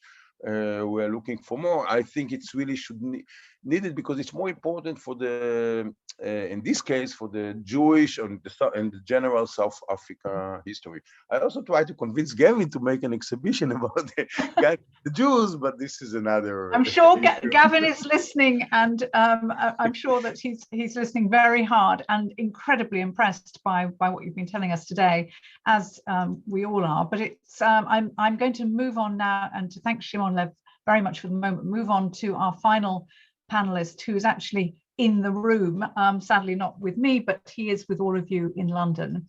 And this is John Schlapobersky. And John, it's wonderful to see you there. We're all greeting you from the various locations across the world. John Schlapobersky is quite simply one of the most distinguished psychotherapists and psychoanalysts on the planet. He's a great teacher, and he's traveled all over the world. He's today a group analyst at the Bloomsbury psychotherapy practice. He's a trustee and consultant psychotherapist of the Foundation Freedom from Torture, and he works at the Traumatic Stress Clinic in London. All these roles and tasks are very important because of what he's going to talk to us about, which is about identity and trauma. His many books and papers include investigations into the deaths of his own family during the Holocaust in Lithuania. And this year, his memoir, When They Came for Me, The Hidden Diary of an Apartheid Prisoner, was published. John, enormous welcome again. And before we start, you've been listening to the others, and I know you know one another very well. And it's interesting and important, I think, that you come as our final panelist, because underlying everything, of course, is the trauma and how we all deal with it. What about your own story? How have you dealt with it? Well, labas rytas, 𝐊𝐚𝐻𝐿𝐤𝐚𝐢𝐥𝐝. Good morning, and thank you for inviting me. And if we were in South Africa, I would say 𝐏𝐚𝐬𝐢𝐤𝐚𝐢𝐿, and in Israel, Boker Tov. All four of my grandparents were born in Lithuania, each in a different town. My father's father was born in what we call Kėdainiai. In Lithuanian, it's 𝐏𝐚𝐧𝐿𝐤𝐴. My father's mother came from 𝐏𝐴, and I suspect that in the photograph we saw, produced from the Jewish Museum in Cape Town, of a gathering of Jewish men from 𝐏𝐴 in Johannesburg, 1903, standing amongst them would have been my great-grandfather, Uriah Simcha. On my mother's side, her father came from Rokyshik, and her mother came from Poniewozie. So within a 50-mile radius, all four of these people, who each came to South Africa separately and at different times, had common points of origin. I'm going to share with you two Lithuanian stories and two South African stories. They relate closely to the discussion that Albie had about the question of reparation and restitution. Where do we stand today? I'll start with the first of these stories. The first time I met somebody who I knew to be a Lithuanian was at a conference of professionals like me in the medical, psychiatric, and psychotherapy world in Amsterdam, 1989. There, it was pointed out to me, was a group of Russian psychiatrists who were allowed out of the country without a KGB minder for the first time. And I approached one of them, and I said how pleased I was to meet a Russian psychiatrist. Well, he said, I'm not Russian, I'm Lithuanian. At which point I took 2 steps back. And the reason I took these steps back is because all our family were murdered in August 1941, with 2 exceptions. We don't even know exactly how many there were, because the only people who did were those who now lie in the killing fields outside the towns. We know, on testimony from the only survivor of the Kėdainiai massacre, that my father's uncle was killed by a Lithuanian. It's a dreadful story. I won't repeat all its brutal detail here, but it is documented in my memoir. The introduction gives a close account of what little we know about how these people perished. So there I was meeting a Lithuanian psychiatrist who I was startled by and made to feel very uncomfortable, not on his part, but certainly on mine. At a point, there was a recess in the Congress, and I started preparing to go into the city of Amsterdam and leave the Congress Center. And this gentleman approached me and said, shall we spend some time together? And I said, well, yes, but some other time. I've got a personal visit I want to make. Well, he said, let me come with you. And I said, no, I want to go on my own. Well, he said, you go on your own, and I'll come with you. We'll both be on our own. He was a very persuasive man. So I said, what I'm going to do, you maybe won't want to join me with, because I'm going to visit the Anne Frank house. Oh, he said, that's exactly where I want to go. We went together. It's dreadful, because you go through the rooms of the house, and you reach a point at which, on one of the lintels, on one of the doors, you see recorded the height of the children. And at a certain point, I think it's the age of 15, where it says Anne Frank and her height, that's the last entry. And I became quite emotional. I'm quite emotional now. And this man standing next to me also became emotional. And I said, my daughter is 15. And he said, so is mine. And we hugged each other in tears in that room in the name of our daughters. Now, his daughter is flourishing. She's a very successful woman in her 40s in Lithuania. I've been to visit them at their home. My daughter is flourishing. She's a very successful woman. She lives in the west of England. She's a professor of family therapy at the university in Exeter. My friend and colleague in Lithuania has been to visit me and stay at my home. We have made a bond in the name of and in the memory of those who perished. He was instrumental in helping me make my first visit to Lithuania and arranged for me to have a car loaned by the hospital transport facility and a guide, and we went looking. I was able to find, thanks to the efforts he made and many subsequent visits, I was able to find the birthplaces of each of my 4 grandparents. And I went there first to see where they were born. I took my mother on a subsequent visit to see where her father and mother had been born. And I went to say Kaddish, the prayer for the dead, at the grave sites, the killing fields where they lie buried.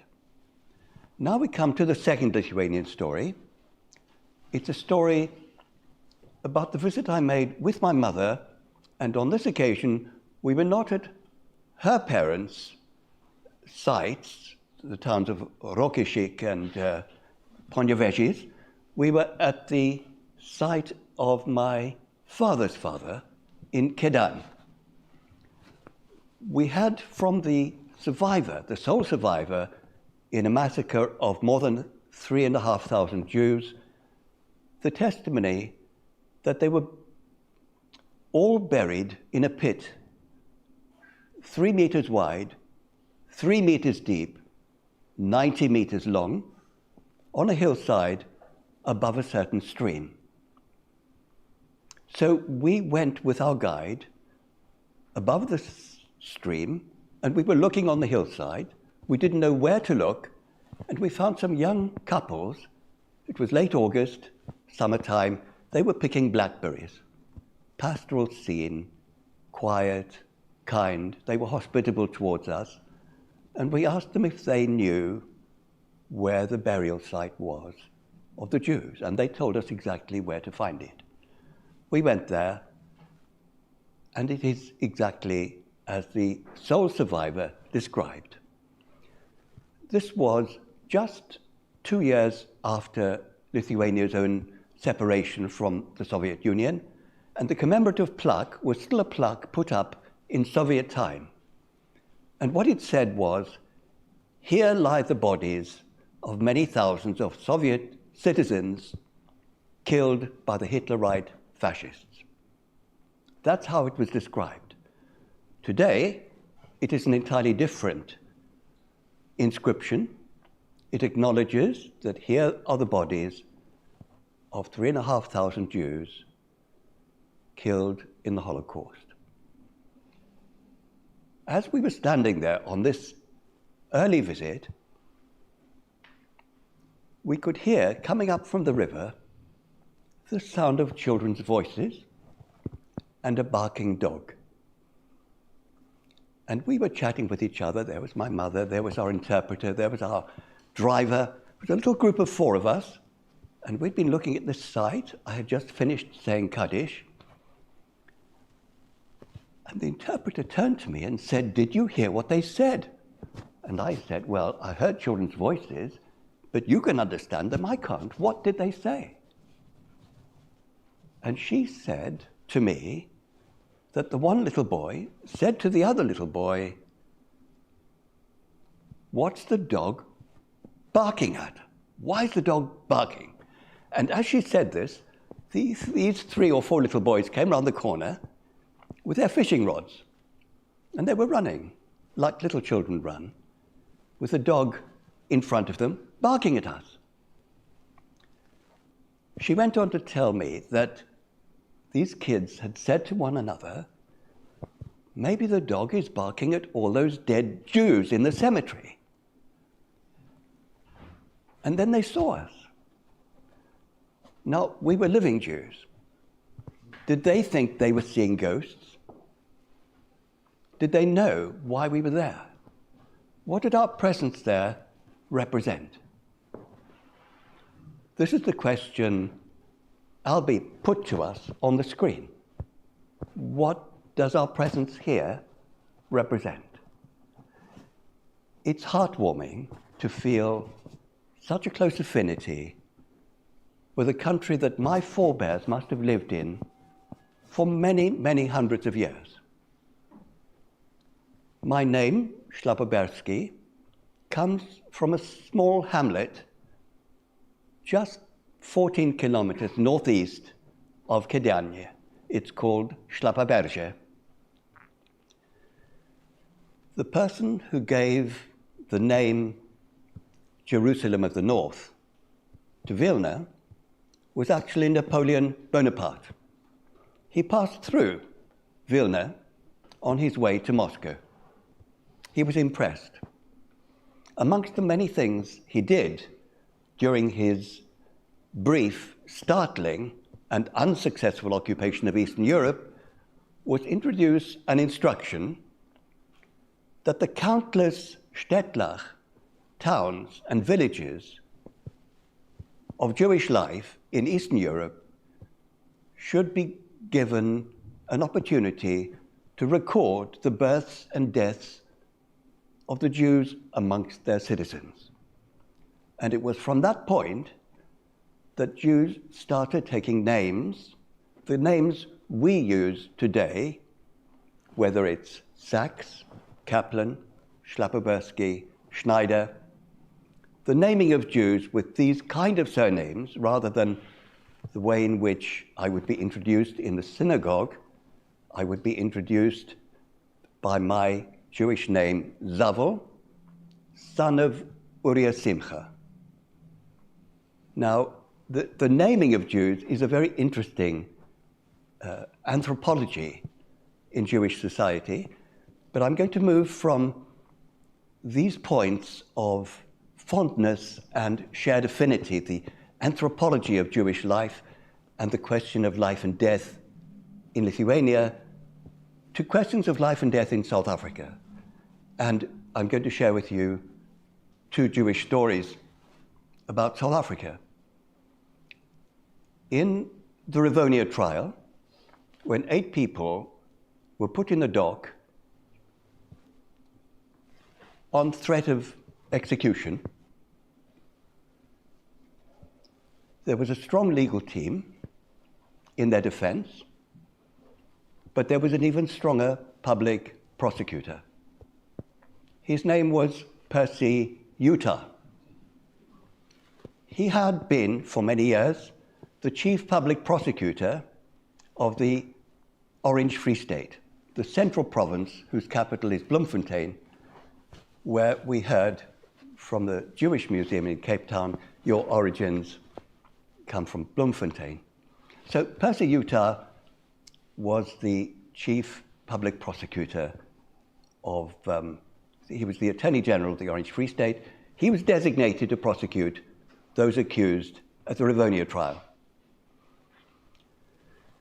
In the trial, the only two whites facing the death sentence were Dennis Goldberg and a man called Rusty Bernstein. I always forget his proper first name, but his friends knew him as Rusty. Jewish South Africans took up positions in the life of South Africa on opposing sides. There was Percy Utah representing the apartheid government, calling for the execution of Mandela and the Livonia co-trialists. And the people whose execution he was calling for included two other Litvak Jews just like him. So here's one Jewish story of Litvaks on opposing sides.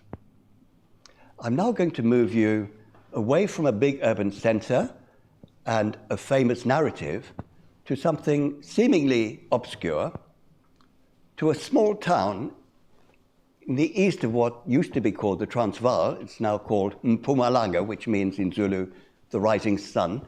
It's a province on the eastern side of South Africa, close to its border with Swaziland, which is where I grew up.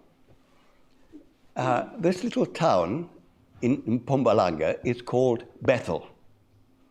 And Bethel, throughout the first part of the 20th century, became famous for the propagation of potatoes. And I'm going to tell you now a Litvak story through potatoes. What's special about potatoes? Well, before mechanical diggers and before all the contrivances of industrial agriculture, you had to plant potatoes by hand and you had to lift them by hand. You had to create ridges, which they used plows to create, but the potatoes themselves had to be planted hand by hand. I'm a gardener myself. I like to plant potatoes and I like to lift them with a fork. But they wanted potatoes in great quantities. The people who lived on that land before the whites arrived spoke Swazi and Tswana, the two vernacular African languages. These people found themselves effectively enslaved on what had been their own land and turned into labor units. But there weren't enough of them to plant and reap the large quantities of potatoes needed to feed the Johannesburg and Durban potato markets. So, as soon as the National Party won the election of 1948, and you heard Professor Polonsky give an account of what a decisive event that was in South Africa's history, what they did was use what were called the pass laws, the regulations that controlled the influx and movement of black people, and they used every pretext they could to find fault with somebody who had the misfortune to have a pass that said they could be in Fordsburg, on the west side of Johannesburg, when they should have been in Germiston, on the east side. Now, moving around, if you're black and it's Johannesburg, it's a huge area to cover, and you could easily get caught on the wrong side of town. There's no bus to move you. You go to visit your sick mother. You try to get back and you can't. You go the next day. Policeman stops you and says to you in Afrikaans, "Waar's jou paas, jong?" Now, I can remember white policemen speaking to black people just like this, brutally, harshly, severely. The person would produce their pass. They were in the wrong place. They'd be arrested. They'd be put on the back of a truck in a caged van with a big wire mesh over the back. And you would see, traveling around the streets of Johannesburg throughout that period, people in cages on the back of trucks as the trucks rushed through town, taking them to the courts. In the courts, there was nobody to represent them. They didn't have the language. They didn't know what to say. They didn't really know what their crime was. But they were found guilty, and then the judge would say, if you plead guilty and don't contest the charge, we'll give you a better sentence. They would do so and find they were sent off to Bethel for a month or 6 weeks or 8 weeks to dig potatoes. For decades, the potato farms of the Eastern Transvaal relied on slave labor of this kind. People were there in mining compounds that were harsh, unkind, unhygienic. They were fed without heed to their well-being. And if they committed any minor transgression, they were given another 3 weeks or another 6 weeks. And this system was maintained through the life and death of a constant progression of cheap labor. The potatoes were harvested, they were moved in sacks back to Johannesburg, where they were sold. Who took the benefit? Well, Jewish potato merchants.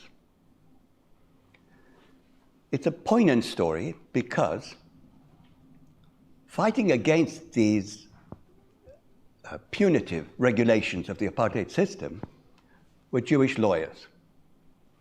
One of the most distinguished was a man named Joel Carlson, and I think it's really important to name people who put their heads above the parapets. He took the risk of his own life and the life and well-being of his family to stand in defense of people who had infringed the past laws and were about to be sent to these potato farms. It's a bit like Siberia being sent across Russia. He again and again advised people to contest the charge, establish what exactly the penalty was, serve their 3 or 4 days in prison, which is all that the judge was authorized to impose, and go home. His life in this kind of work led him to become appointed to stand as the legal representative for Winnie Mandela and her colleagues in the same batch of arrests in which I was detained myself.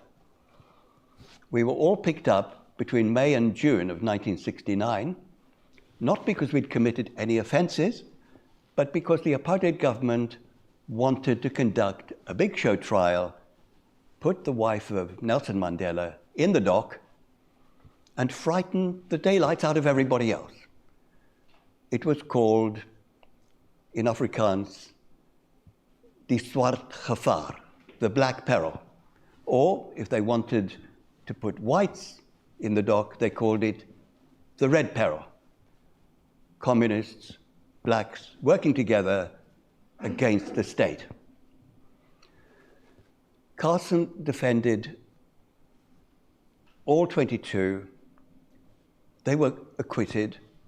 The police rearrested them in court, put them back into solitary confinement for another 6 months. They were brought forward for trial again. Carlson represented them. He wasn't the barrister in the courtroom. He prepared the documents. The barristers were made up of another Jewish team of lawyers. They were all released without charge.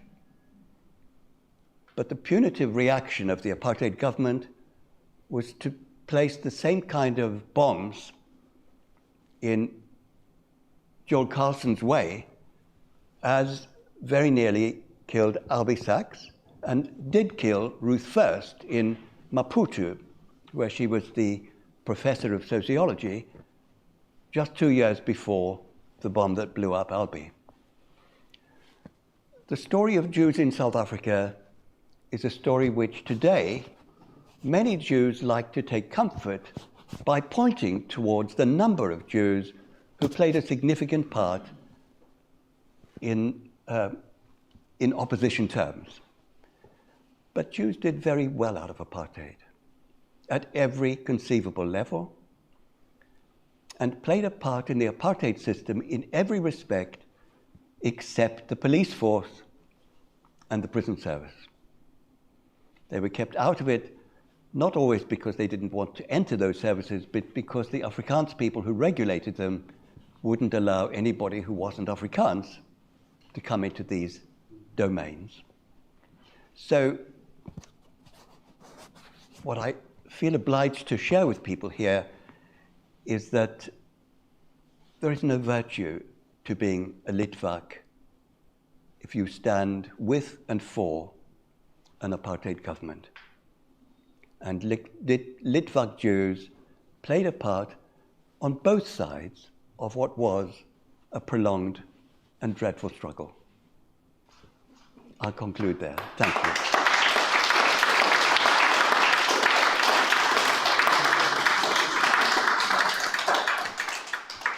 From you spoke of that word comfort, and from bringing together your stories of going back to the 19th century and the Holocaust and apartheid.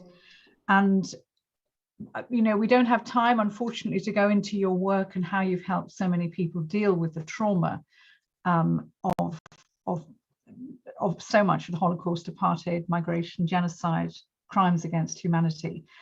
Work to be continued. Now, we only have a few minutes left, and we're really sorry about that. We started late, as you know, and we really only have a few minutes. I'd like to bring back my whole team from all over the world, if I may, just for a few quick remarks. And I want to bring it back to Lithuania. Now, we've spoken about you. You've all given us your very powerful testimonies and the story of the South African Museum, the Jewish Museum in South Africa as well, which is, you're all playing an enormous role. Now tell us what you think, what role can the diaspora play? How well is Lithuania itself fostering its Litvak diaspora, particularly in South Africa? Albie, I'm going to come back to you. You've heard all these discussions now as well, all these testimonies. A few final words from you, and I'll ask each of you to conclude in your own way. Thank you. Albie. It's funny, you know, I introduced that theme, but I've been so captivated by 𝐏𝐚𝐬𝐤𝐤𝐿 and now by John's story. And I wrote the foreword to his very brilliant, beautiful book. When they came for me, I thought he'd talk about the book, but he didn't at all. So I'm not really focusing on the theme you're presenting. I think I already said what I... Albie, then may I ask, you know, for your final words, you did make a plea to Lithuania, to the government, to the population of Lithuania. Is there anything, and you've spoken also about the deep, well, we've all heard about the deep divides. Right, okay. Just give us some words of wisdom to play us out. No, let me just convey my trap. And the trap is I'm longing for it to come out spontaneously from Lithuanian people, out of curiosity, out of a moral sense, whatever it is that they want to know. Not that I'm asking them, not that I'm pleading with them. They've got to feel it. It's got to signify something internally. And maybe these little stirrings are creating the possibilities of that happening. And the format, who knows what the format is? We had a Truth and Reconciliation Commission. And just by the way, today is the day when Archbishop Tutu turns 90. And he was a magnificent head of the Truth Commission. That suited South African circumstances, and yet many people feel it was inadequate for South Africa. So Lithuanians have got to find their own mechanism to allow something to breathe, some heartbeats that haven't been there before to resonate and to signify, and find that way forward in an authentic, emotionally, psychologically, and spiritually authentic way in connecting with that buried, hidden, suppressed past in which they participated. They've got to, in that sense, liberate themselves and not respond to a plea from me from outside. Thank you, Albie. Shimon, I'm going to come to you and to ask you not to talk about 𝐏𝐚𝐬𝐤𝐤𝐿 this time, but to talk about yourself. You've been here with your fellow Litvaks today. Give us your concluding thoughts.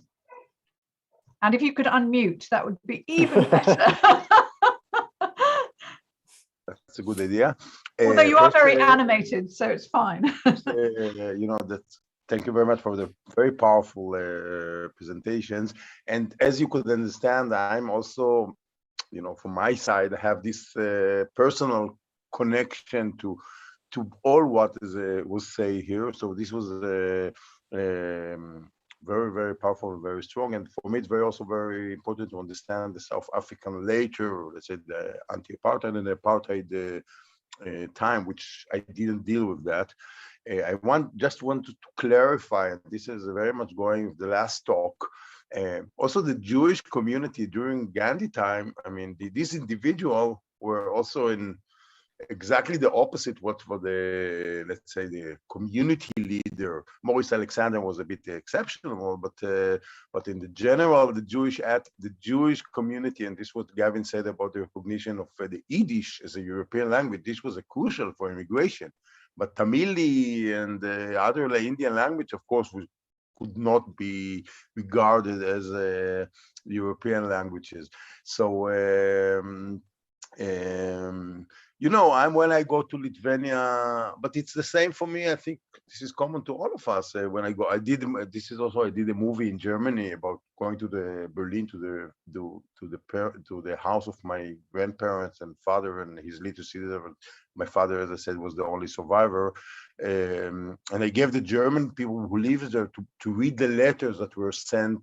It's called Nothing is New Here, because every letter was ended with this sentence, nothing is new here, means that we are still alive, but we cannot go out, some kind of a code.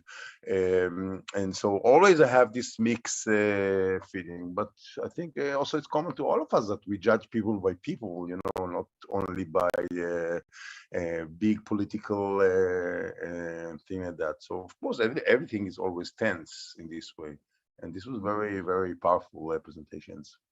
Shimon, thank you very much indeed. And Gavin Morris, you gave the first presentation, it seems like hours ago now. What are your concluding thoughts? You spoke earlier about the pandemic and lockdown making your work quite difficult. And of course, we know that education and shared histories is incredibly important in this work. So tell us what you would like to conclude with. I'm going to conclude with my response to what Albie said with regards to my experiences with Lithuanian connections and Litvak's. Lithuanian or shtetl-themed exhibitions here at the museum have always been popular, but they've been popular with a much older generation, people who have, if not living memory, but memory of stories from their parents and grandparents who came from Lithuania. But by my generation, that link, as I said, it has been quite severely severed. But through my role, I've come into contact with a couple of initiatives within Lithuania to try and connect with the Litvak and Jewish heritage from actual Lithuanians, not Litvaks, not Lithuanian Jews. And I think they're very much still in the minority, but there is a real desire amongst a lot of the people that I've met, and a few of them working on Jewish museums being based in Lithuania, who are shocked when they come into the awareness of the Jewish story of Lithuania. And I think we're talking about people who grew up under communism and had, through their education system, absolutely no awareness of the history of the Jewish community in Lithuania, and once became aware of it, have moved into education and are actively trying to correct that and to share that story more widely. So that gives me a sense of belief in human spirit and hopefully that there will be a connection. There's still a great interest between South African Jews and their heritage and their roots in Lithuania. And it's becoming fairly evident also in my generation, but for slightly more pragmatic and perhaps cynical reasons, in that they're looking at their Lithuanian ancestry with a view to getting a passport, and despite themselves becoming more aware of their personal history in Lithuania. Well, thank you very much indeed. And of course, we should, by rights, have somebody from every generation here. It'd be great to expand this conversation even more. I can feel a whole conference coming on this topic. It's such an important topic. I'm going to go finally to John Schlapobersky in London, sitting there in London. John, your final words on our topic today. Well, there aren't any final words on a subject like this. How right you are. everything is provisional, and the most important things are often the most upsetting. I'm going to tell you another Lithuanian story. On one of my visits, we were in the town of 𝐏𝐚𝐧𝐿𝐤𝐴, I think that's the right Lithuanian pronunciation, 𝐏𝐚𝐧𝐿𝐤𝐴. And we were asking about, we didn't know who to speak to or where to turn, and we were just going about looking for anybody who might know anything about the Jews who once lived here. And somebody said, you must go to the Catholic Church, and there is a very old priest, and you must go and speak to him. So we went, we were taken, we had to go to this one took us to that one. It took us half a day to find this man. Now, I'm talking about 1994 or 1995. Most definitely, he's no longer alive. He was so ancient, and he couldn't hear anything. But he had a big thing to put by his ear. A trumpet. Yes, an ear trumpet. One of those ear trumpets, yeah. But the problem was that my interpreter was a very sweet Lithuanian psychologist with a very soft, gentle voice. And she was shouting, and he still couldn't hear, so she wrote to him. And she wrote to ask him, here are some Jewish people. They are asking about the Jews. And he started crying, just like that. I mean, old people are prone to tears more than younger people. And then he could speak very clearly. There was nothing wrong with his diction. He told us this appalling story, that there were two little girls who came banging on his door in August 1941. And he gave us how high they were. You know, they must have been girls of 6 or 7. And they said to him, they had just been brought back to their home by other friends who'd taken them out for the day. But the home was deserted, and the neighbors were gone, and they didn't know where to go. And he brought them in very quickly. He hid them in another room, and he looked after them. This was the day of the massacre. Some 8,000 or 9,000 Jews of the neighborhood had all been killed in killing fields just outside the town. He got the permission of the local bishop, and he pretended that these were his relatives who'd come to stay with him. He disguised their identities, and they looked after them in the church until the war was over. When the war was over, there was a certain surviving rabbi, Rabbi Ephraim Oshry, very distinguished figure in the Litvak world, from Kovna, who was traveling around the country looking for hidden children. Found these two little girls, made arrangements for them to go to Israel, and then this old man pointed to a cross on his mantelpiece made out of olive wood, and he said to the interpreter, please bring this to me. She brought it, and he showed it to us, and he said, these two little girls are now musicians.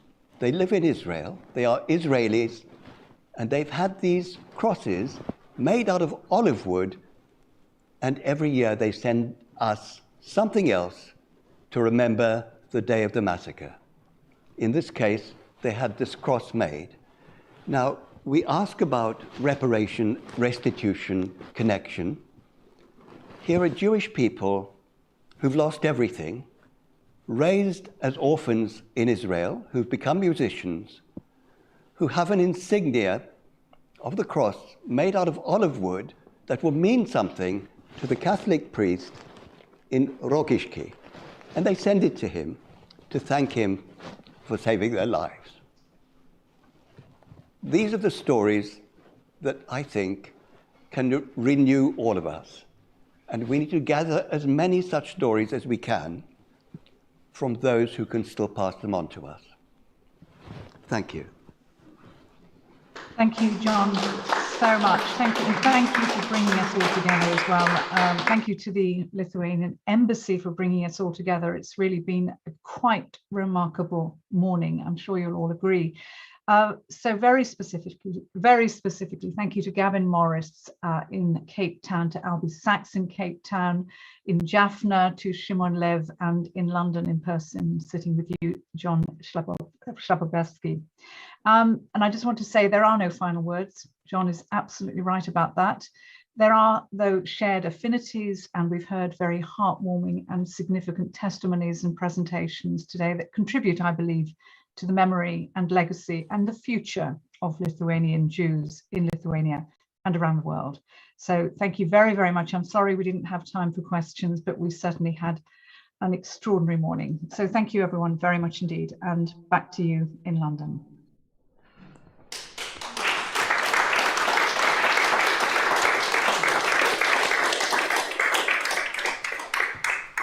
Thank you, Rosie. Thank you, John. Thank you all of the panelists once again for a wonderful, timely, heartfelt discussion and presentations. Thank you to our audience here and on Facebook and YouTube, and for a very necessary topic to be explored in this way, something, as Gavin mentioned, not many people know about, and it's necessary to continue this discussion beyond today. We have now concluded our morning session, and we will be back in about half an hour. When we come back, there is a musical performance by 𝐏𝐚𝐧𝐿𝐴, a keynote speech by the director of the Vilna Gaon Museum of Jewish History, and another insightful discussion. Thank you, and we'll see you in half an hour.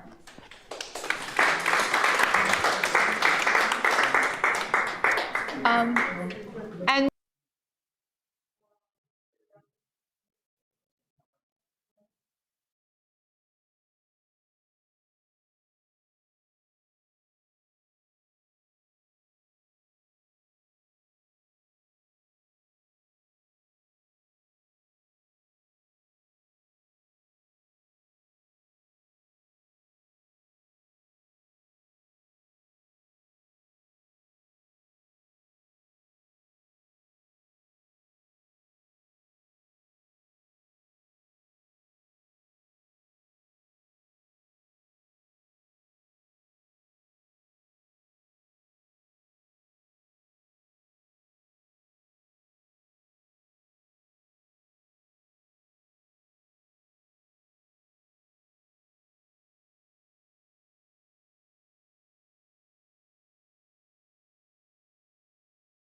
palangos jūroj nuskendo mano meilė ir šaltos bangos jos neatidos. Raminantys man vėjo garsas girdys, bet mano sielos jis negal pagost. Bet viltis mane dar šaukia, mano siela kažko laukia. Palangos jūroj nuskendo mano meilė ir šaltos bangos jos neatidos. Danielius Dolskis paskutiniaisiais metais. And there was Jewish culture in Kovna. They went to Rosmarin.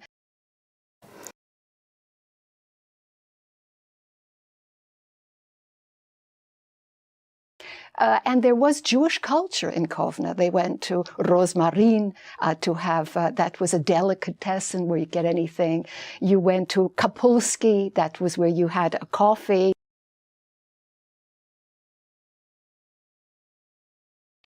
Sveikiname virtuozą ir linkime energijos ir toliau puoselėjant ir skleidžiant lietuvių muzikinę kultūrą. Girdėsime paties Mošės Hofmeklerio sukurtą ir atliktą virtuoziškąją lakštingalėlę.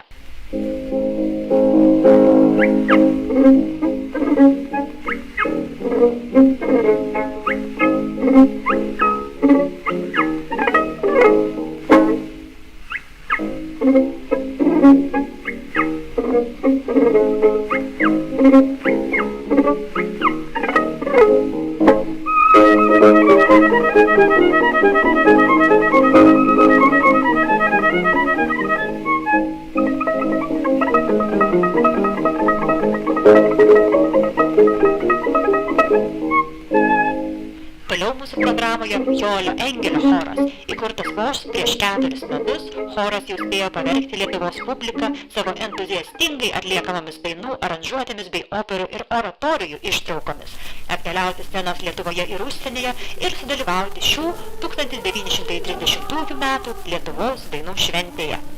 Choro koncertuose dažni svečiai garsiausi šalies artistai, jau minėtasis Dolskis, Ana Varšavski, 𝐊𝐚𝐻𝐿𝐤𝐲, Šulginas ir daugybė kitų. Klausomės choro atliekamo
gentlemen, dear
palangos jūroj nuskendo mano meilė ir šaltos bangos jos neatidos.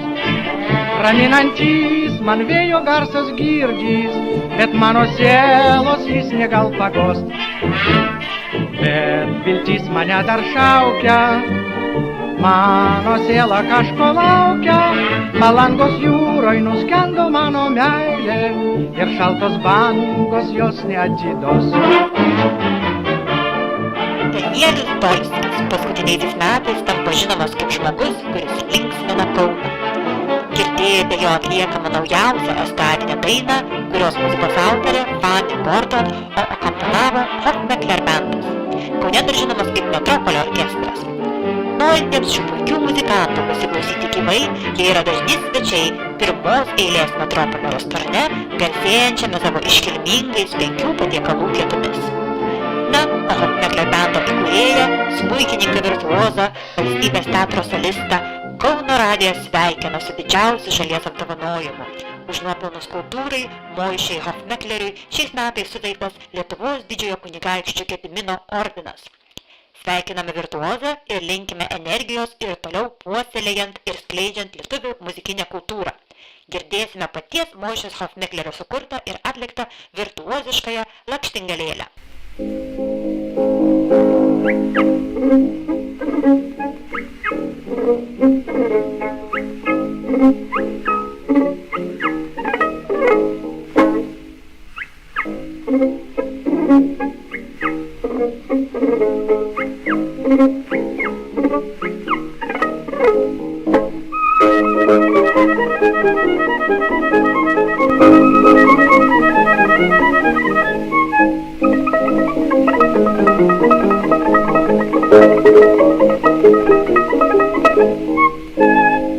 Toliau mūsų programoje 𝐊𝐴𝐚𝐬𝐿𝐴 choras, įkurtas vos prieš 4 metus, choras jau spėjo pavergti Lietuvos publiką savo entuziastingai atliekamomis dainų, aranžuotėmis bei operų ir oratorijų ištraukomis, apkeliauti scenas Lietuvoje ir užsienyje ir sudalyvauti šių 1930 metų Lietuvos dainų šventėje. Choro koncertuose dažni svečiai garsiausi šalies artistai, jau minėtasis Dolskis, Ana Varšavski, 𝐏𝐚𝐻𝐿𝐴, Šulginas ir daugybė kitų. Klausomės choro atliekamos Lied on Werther.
Esu gimusi Kaune, mano tėvelis ir tėvelio visa šeima, senelis, prosenelis, kiek man pasakojo, irgi buvo kauniečiai. Negi jie, senelis ir proseneliai, padėjo kurti Kauno miestą, ypatingai Laisvės alėją.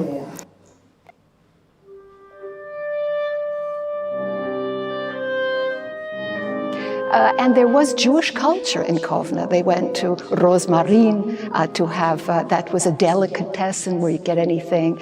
You went to 𝐏𝐴∫ that was where you had a coffee.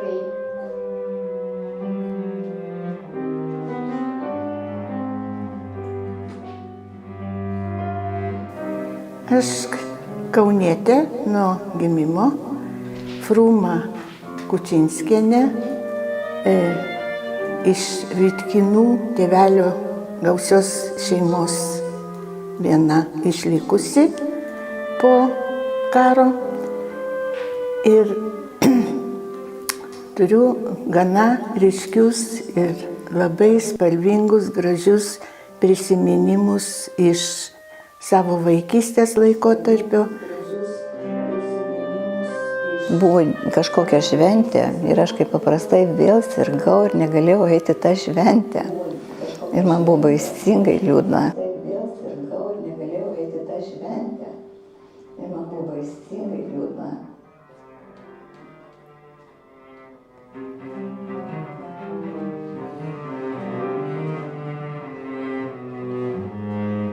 Buvo susikaupdavo toks tarpas, jis susikaupdavo žiemą sniego.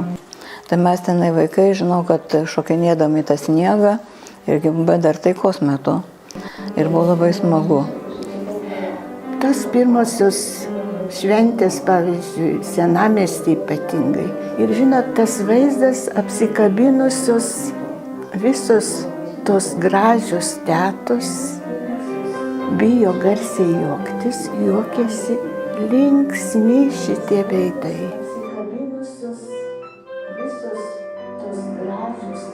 Anyhow, they went to the Narodny Dom, which was a theater where a lot of Yiddish performers came from America. Two of the very famous Yiddish performers that came were the Jacobsons, 𝐏𝐚𝐬𝐤𝐤𝐲 and his brother, the Jacobsons. And they did Chiribim. Chiribim, chiribam, chiribim bam bim bam bim ba bam. The song became so popular that ganz Kovna hat sich gerudelt mit Chiribim. Everybody was chiribiri. So it was a real Yiddish cultural world. And my father was very social. My mother not so, but my father knew everybody. Tai iš prieškario tie gražus vaizdai, žinoma, aš galėčiau daugiau pasakot, surišti su Kaunu, su Žaliakalniu, su senamiesčiu.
Thank you to 𝐏𝐚𝐧𝐿 for a wonderful visual performance, the music shelf. So just a little bit about the performance itself. The music shelf is actually a teaser of a bigger program that will be showed next year during KONAS, the European Capital of Culture. The music shelf focuses on the documents of the interwar city's rich music scene. The performance aims to evoke it through collective stories, journal reviews, photos, and music quotes. And it's a recovery of those memories through the unique blend, music and art as seen by 𝐏𝐴. You can also read more about it in your leaflets on your chairs. The leaflet is also online. And also, as part of the 𝐏𝐴, there is a teeny tiny exhibition of various paintings of the vivid music scene during KONAS in the 1920s and 30s.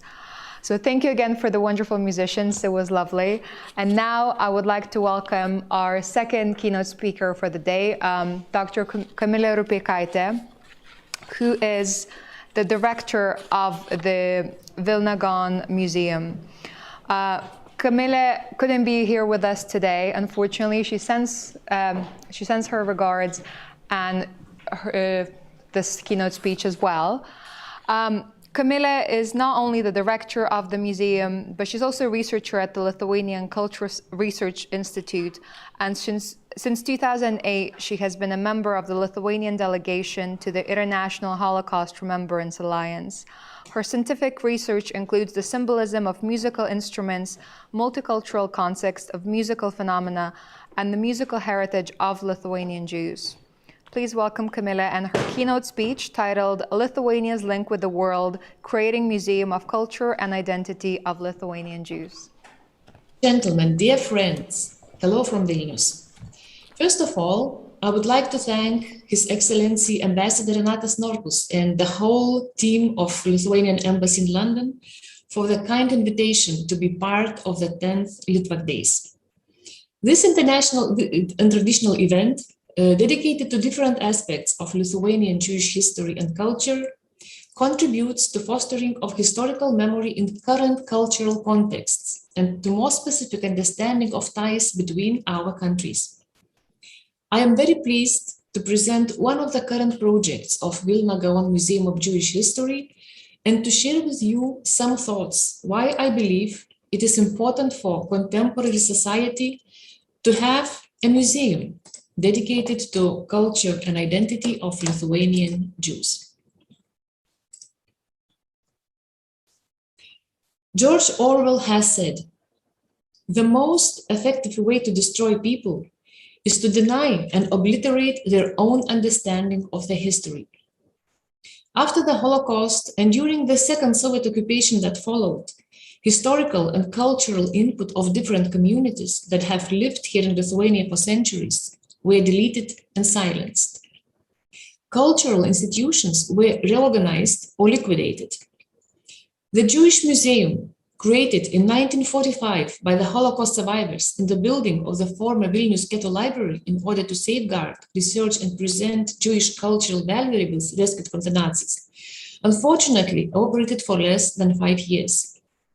The exhibits were dispersed among other Lithuanian museums.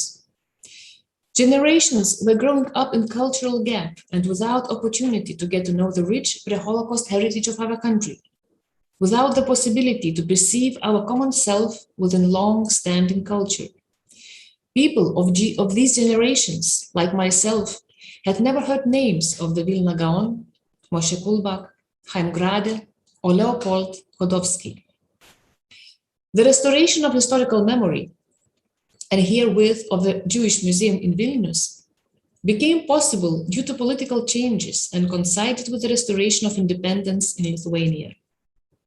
The museum, reopened in 1989, eventually became the custodian of the scattered remnants of Lithuanian Jewish heritage, and also started researching vivid traces of Lithuanian Jews in other countries. After Lithuania reappeared on the world map, the great contribution of the Lithuanian Jews to world culture, art, science, philosophical thought started to become known in this part of the world. Perception that the stories of such figures as Jascha Heifetz, Jacques Lipschitz, Ben Shahn, Romain Gary, Emmanuel Levinas, Aaron Klug, Bernard Laun began in Lithuanian towns and shtetls was an astounding discovery that still continues. For example, the fact that the very first Jewish couple married in Norway were immigrants from Vilnius who arrived to Oslo in the second half of the 19th century. There are so much more stories like that. Since then, the Vilna Gaon Museum of Jewish History has been collecting, preserving, researching, and presenting history, culture, and art of Lithuanian Jews to the public. Today, the museum's collections contain nearly 40,000 exhibits that commemorate different historical epochs and witness spread of the talents of Lithuanian Jews worldwide. Among the exhibits, unique ritual objects and other items, documents, photographs, printed material and manuscripts, and artifacts from the 18th century till the Holocaust. Artworks of Nehemiah Arbitblatas, Max Band, Isaiah Kulvansky, Samuel Bach, Raphael Chvoles, Benzion Michtom, and many others, as well as works of contemporary Lithuanian Jewish painters. The museum also has works of South African artists with Litvak roots, Rona Gorby, David Goldblatt, William Kentridge. Currently, the museum is comprised of 3 operating exhibitional departments: the exhibition on the Holocaust history in Lithuania, the Samuel Bach Museum, the former Tolerance Center, which hosts mostly art exhibitions and different cultural events, and the Paneriai Memorial, the biggest mass killing site of the Jews in Lithuania and one of the biggest in Eastern Europe. The museum works consistently in fostering non-segmented perception of Lithuanian history. However, due to enormous losses our country has experienced during the Holocaust and the Soviet occupation that followed, restoration of historical memory is a slow process. As renowned Lithuanian Jewish philosopher Leonidas Donskis said 10 years ago, I quote, "On the one hand, the Litvaks were condemned for the new modern homelessness and isolation and were torn as an unnecessary or blank page from the book of Lithuanian identity by the logic of ethno-linguistic nationalism, the willful oblivion of a stranger. Through this cultural logic, we lost Czesław Miłosz and the Litvaks as an integral part of Lithuanian culture. This was nothing but the historical cultural divorce of the Grand Duchy of Lithuania and the new Lithuania, which determined that the Litvaks found themselves beyond the space of Lithuanian identity and culture. Not only did the Shoah destroy the Litvaks, they were struck by the death of Yiddish culture and tradition in Europe, as well as by the active, voluntary post-traumatic oblivion of countries that had lost their historical and cultural memory. On the other hand, collage identity, not focused on the cohesive whole and the formation of parallel cultural realities, is a rather typical feature of Eastern Europe. The Litvaks have, at best, remained a commemorative exhibit to celebrate today's anniversaries and commemorate political dates when symbolic connections are needed between our past and the present that has long since separated from it. End quote. In 10 years, the situation has little changed. The wider society is not capable to readily assimilate history that has been lost for decades, or even more so, to coexist with it as one's own. Willful oblivion of a stranger is still wandering around, even though at the decision of Lithuanian authorities, significant dates and special years are being commemorated, such as the year of commemoration of the 70th anniversary of the liquidation of the Vilnius ghetto in 2013, or the year of Vilna, Gaon, and Lithuanian Jewish history in 2020. These initiatives are substantial, but not enough to result in a permanent change of historical awareness. It is necessary to bring back to Lithuania's cultural map its stolen, deleted, and silenced Jewish components, phenomena, and personalities.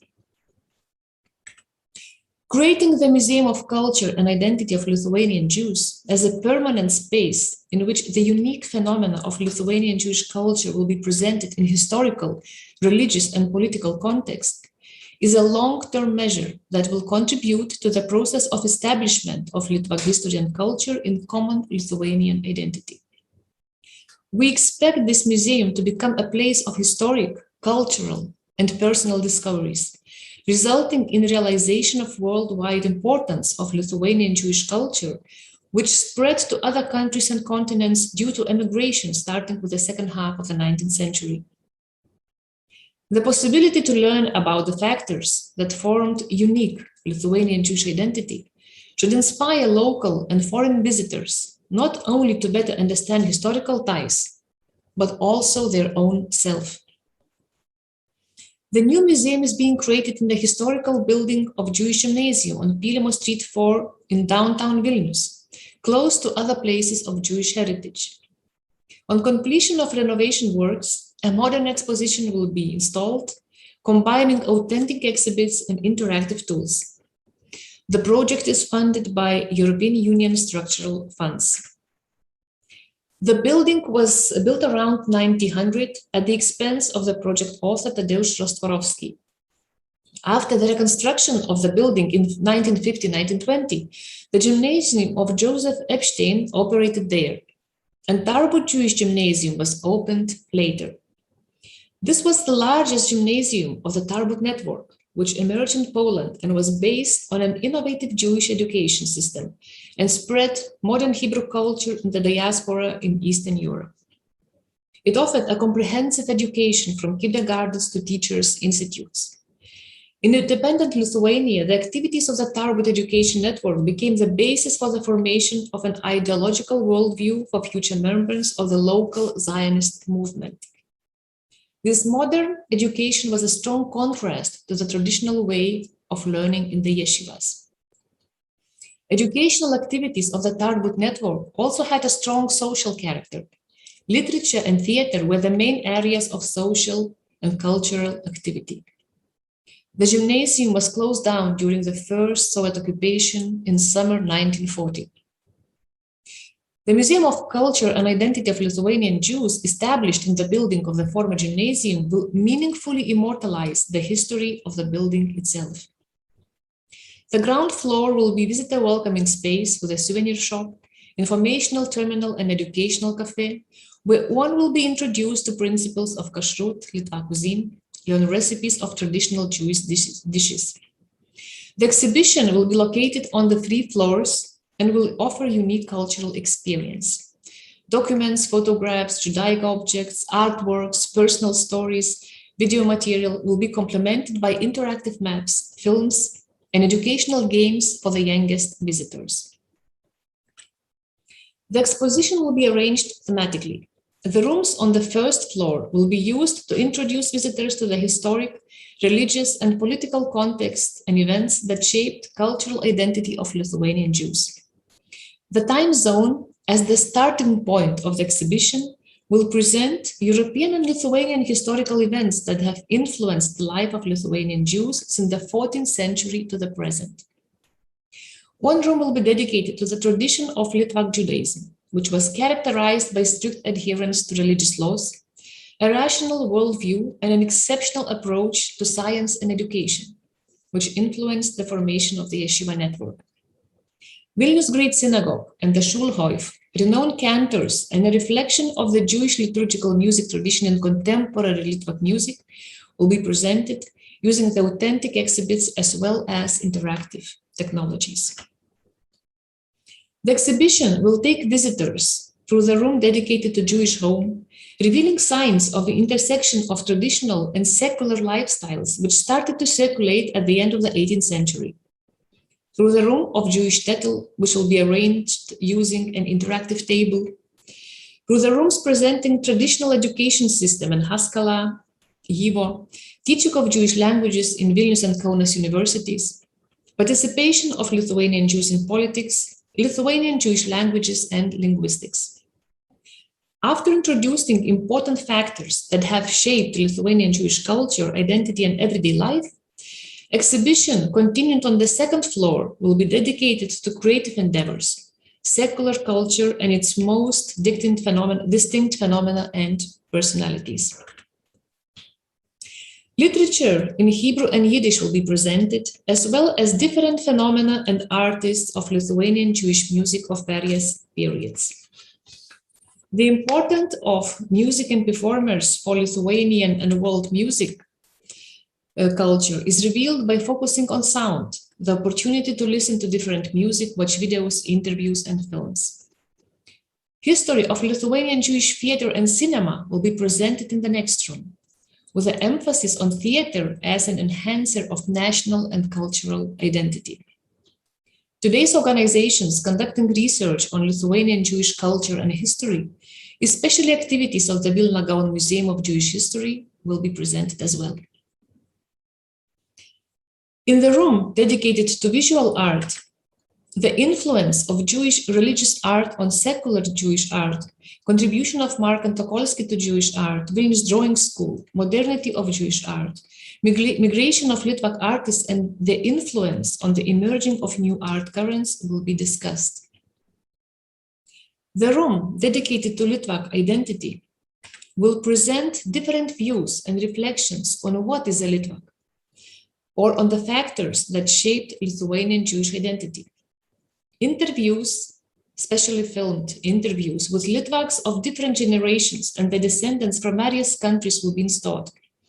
For example, we have filmed interviews with Nobel Prize winner Dr. Bernard Laun, renowned South African photographer David Goldblatt, who visited Lithuania in 2015, US composer David Berman, the nephew of the great Jascha Heifetz, and a number of other great personalities.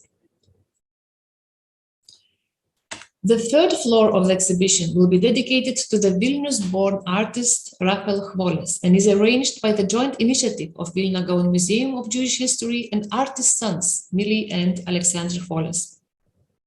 The family entrusted the museum with a valuable legacy, testifying to the artist's personal life, distracted by the 20th century anti-Jewish repressions and efforts to remain a free creator in a world of forced political censorship.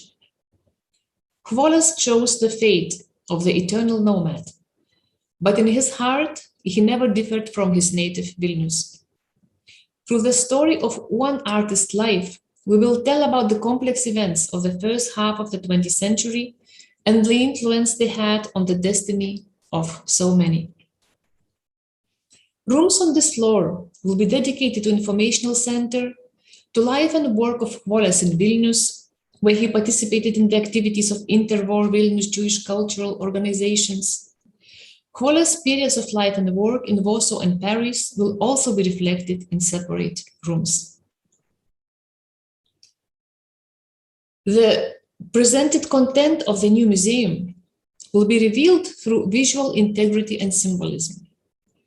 Modern, uncluttered design solutions will highlight the image of heritage lost and scattered during the Holocaust and the attempts to collect it again. We are not able to publicize the visualization yet, as per agreement with the architects, so you all are very welcome to come to Vilnius in the first part of 2023 for the opening of the museum and to see it yourself with your own eyes. Summing up, creating the Museum of Culture and Identity of Lithuanian Jews is the manifestation of the process of modernization and awareness of Lithuania as a state.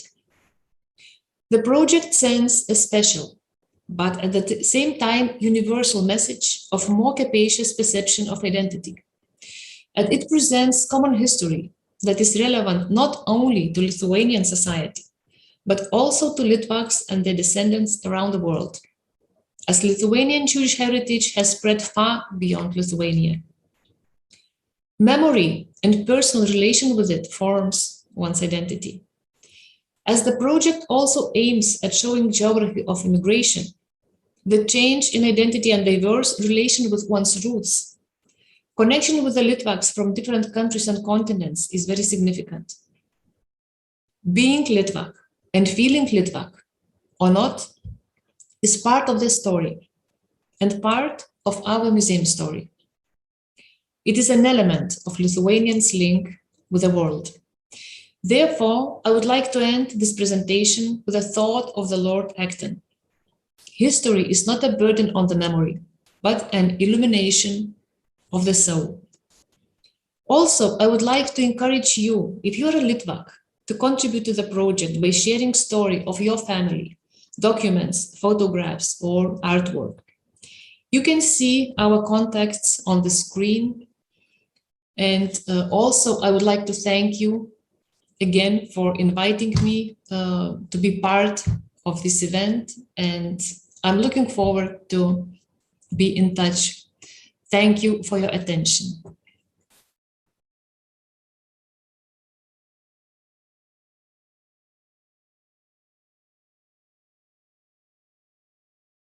And I saw that a few of you took photos of the contacts. Don't worry, I'll include them in the email afterwards, so you'll have that at hand. Now I would like to introduce our second panel discussion of the day, titled Contemporary Litvak Culture in South Africa. And it is moderated by a curator of contemporary art and researcher in architectural history, a Lithuanian cultural attaché in London, and my dear colleague, Ula Tornau, who will present the panelists in more detail. Just before that, we're also pleased that Karina Simonson, a scholar of South African Litvak photography history, is joining us live. Thank you, Karina, for flying here from Vilnius, and I invite them onto the stage.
whose work and life is linked to South Africa, Lithuania, and the UK. I would like to list several speakers that we are having with us. First of all, Karina Simonson, my fellow art historian who came all over from Vilnius to participate live in this event. And I would like also to present other speakers whom we have here on Zoom. This is a prominent London-based, internationally known photographer, Gillian Edelstein, speaking with us from Vilnius because she's opening her first exhibition in Lithuania tomorrow. So she is now in her installation process there. We also are very glad to welcome Virginija Vitkienė, who is an art historian, but also the head of 𝐏𝐚𝐬𝐲𝐿 2022, our European Culture of Capital. We invited Virginija for many reasons, but one of them was also that a really important strand of 𝐏𝐚𝐬𝐲𝐿 2022 is their memory program, and the part of the memory program is research in Jewish history in various ways, and one of those ways are artistic practices and artistic researches that they invited many people to contribute to.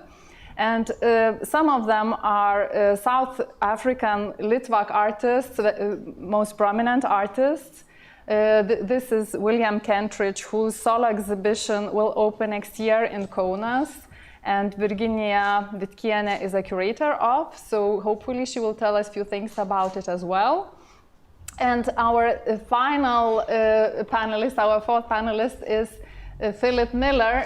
He is talking with us from South Africa.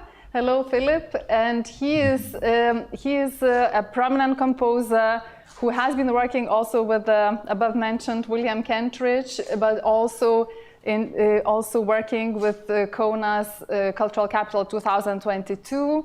And we might be lucky to hear some fragments of musical pieces that he's working on and will be premiered actually next year in Kaunas. So welcome everyone. Thank you so much for agreeing to be part of this discussion. I think that this panel is also showing how people who are personally and professionally related to South Africa, to Jewish histories, are having this dialogue between history, politics, and today in their artistic practices. And therefore, I will ask each of them to present their researches and their work. First of all, giving the floor to art historian, my colleague, Karina Simonson, who is a researcher in South African Litvak photographic history. And she is working at the crossroads of Jewish and African studies. After completing her studies at the University of Cape Town, in 2018, she defended a multidisciplinary doctoral dissertation titled Baltic Jewish Photographers in the Republic of South Africa, 1930-1976, Leon Levson and Eli Weinberg, at the Lithuanian Culture Research Institute. Her dissertation won the special prize for the best academic work on national minorities awarded by the government of Lithuania. Karina Simonson has worked at the History Department of Vilna Gaon Museum of Jewish History and in Vilnius Jewish Public Library. Since 2019, she has been lecturing at the Institute for Asian and Transcultural Studies at Vilnius University. In 2021, Karina was awarded a postdoctoral fellowship by the Lithuanian Science Council for the research on representations of Africa and Asia in Soviet Lithuanian children's culture in the years of 1945 to 1990. Origins, Influences, Circulation, and After Effects at Vilnius Academy of Arts. She is also the main initiator and committee chair for the first in the region international conference, Art Beyond Politics, Africa and the Other Europe during the Cold War, which will take place in Vilnius, May 2022. The floor is yours, Karina, please. Good afternoon, Your Excellency, Ambassador and honored guests and friends and colleagues. I'm really so grateful for the invitation, Ulla, Cultural Attaché. And when I first heard the topic of this year event, I was really thrilled. But then Ulla told me I have actually to pack in 10 minutes. I was like, wow, that's, it's for the academic to pack what you do in 10 minutes is like mission impossible. When, like my dissertation was on 2 photographers and it took 5 years and how many pages, and now I have to talk about more of them in 10 minutes. But I'm really honored because this is the audience who probably can engage with the topic the most possible or could ever spoke to any events, at any events. So I'm really honored and glad, and probably you might know some of them even personally or have been photographed or had some family relations with the people I will talk about. But first I would like to share the story how I became a Jewish art historian, because it's usually not obvious. So I was trained initially as a photographer in Vilna Art Academy. And then I started my master's at University of Cape Town, still being in arts, in 𝐏𝐚𝐬𝐤𝐲 Art School. And during that time, I frequently visited the Jewish Museum, which is very close to the 𝐏𝐚𝐬𝐤𝐲. And I felt like at home, because they have the shtetl rebuilt there. And then when I came, the nice lady, Julie Katzenberg, at the entrance, straight away, it's always enough for me to say hello, and people know I'm not local. So, where are you from? Lithuania. Oh, and then the stories, they started sharing, like, me too, and like my family. So I really felt at home there. So when I came back and I decided to do PhD, the South African culture was like the topic that was obvious for me. I need to research it. And because initially I was trained as a photographer, so then photography was that focus that I was specified on. And then I started writing emails to different archives, getting my fellowship in Kaplan Center at University of Cape Town, and doors are really opening easily for me. I was like, maybe just people are nice, what's going on? And then it made me time to realize that my surname probably, and that I'm coming from Lithuania, talks something to people. I was like, okay. It's nice, thank you, I'm grateful. And I started then to come, to travel, to do my visit. And when you come, people see you, and I see that slight disappointment. Like, it's another of them researching Earth. But I thought, okay, like, what can I do? So I kind of kept with my research. And then, like they say, one day I went to the conference in St. Petersburg, and I stayed with the relatives from my dad's side. And before going, my mom told me, talk to them. Talk to them, because my father was raised by single mothers. So we know nothing about his father, because my dad doesn't talk about him, because of some family history. So she told me, go and they will tell you. They will tell you. I thought, okay, like they will tell you. I'm always happy, to learn about my family history. And yes, and I asked them, the family I stayed with. And God works in mysterious ways. They said, yes, your grandfather was Solomon Schneidman. I said, okay. So what I have to do now with that? Because my dad doesn't talk about that, because so that was a war romance. So they met, his mom and his dad, during the Second World War. They had a baby, then they split, usual story. And then when my dad went, and they moved to Vilna, so my dad was living all his life in Vilna, from St. Petersburg. And then he went to do his studies to St. Petersburg, Leningrad at that time, and he met with that man, and that man didn't accept him as his child. Again, usual story, right? So my dad doesn't talk about that, so there is no father figure. And now she's telling me, like, everybody knows that, like, that's Solomon Schneidman. And I had minor identity crisis. Like, I'm used to say that, having in mind my surname, it's Scandinavian, Swedish, Finnish. It's the only family in Lithuania with such a surname. So people always ask me where you're from, and like, I'm used to tell I'm a granddaughter of Santa Claus. That's the usual story. Because it's too much to tell them, Finnish, Swedish, how. And now I just thought, okay, my Santa Claus became Jewish. That's that's the story. So I became Jewish art historian from being completely out of academic interest it became something else. So now when I go, I always have to tell a bit more. So now let's move to the, yes. So I'll tell you about 6 photographers today. 3 of them a bit more, and the other 3 about less, but. So the first one is Leon Levson, who was born as Leon's son in Ragova. In 1902, he moved to South Africa. Actually, selected the facts that are related to UK. I wanted to know his grandson, Jonathan Stern, so I really know the family history quite well. Moved to London and let's see. Yes, so this is the picture taken by Man Ray. Nobody knows when, but he was quite well known Levson in European circles, so he met with many modernists and many famous artists of the time. So this is the picture that the family is very proud about, though they can't really prove, there is no sign, but there is a legend and a myth that was taken by Man Ray, and I believe in it, because it could be. So I'll start with the picture taken actually in London. So Levson was the photographer who took pictures of Nelson Mandela when he was in London in hiding in 1961, just before he was put in prison. And that one of the women is Levson's wife. It's Freda Troop, who was British, 28 years younger than Levson, political activist. So Levson took Mandela's pictures in London when he was visiting London. Levson is considered in South Africa by the mainstream critics being a first social documentary photographer in South Africa. So this is the picture that where it is all started. It's made in 1940s.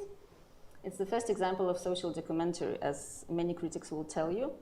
But there is more pictures that Levson took. That was one of his famous group of pictures. He worked with mines, with mine workers, and with the hostels of mine workers. And he also did a lot of anthropological photography. So that's one of the examples. And his exhibitions traveled also in UK. So I think that one was, by Royal African Society. And he also did pictures about United Kingdom.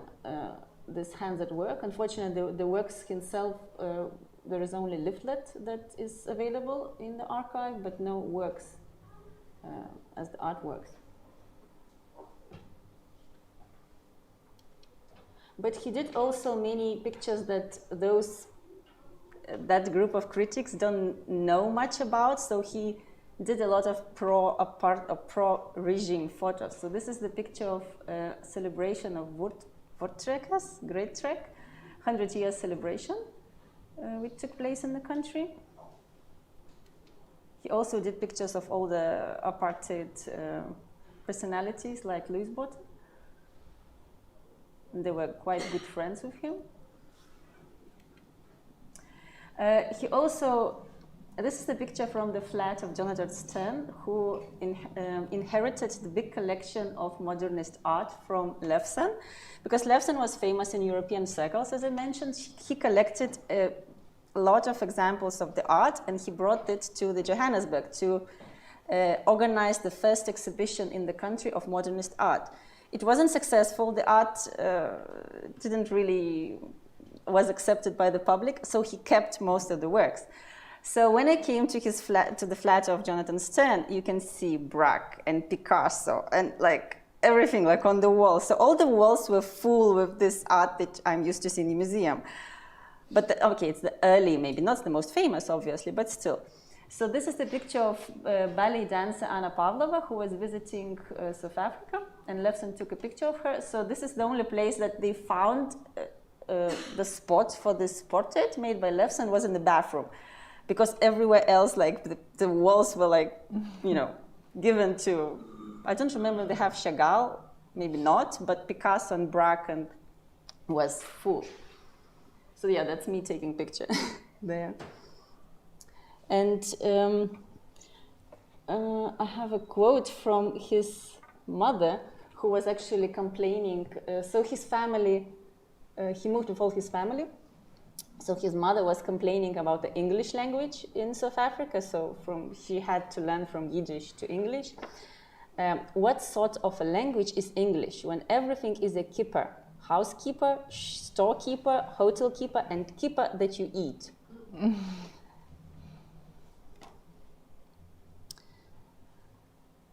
The second photographer that I worked extensively on in my dissertation was Elie Weinberg, or Elias, but usually they say Elie, or it should be Eli in English, but I'm used to say Elie, who was born in Liepaja in Libau in Latvia, and then moved to South Africa. He was a very active Communist Party member, and then he died in Tanzania.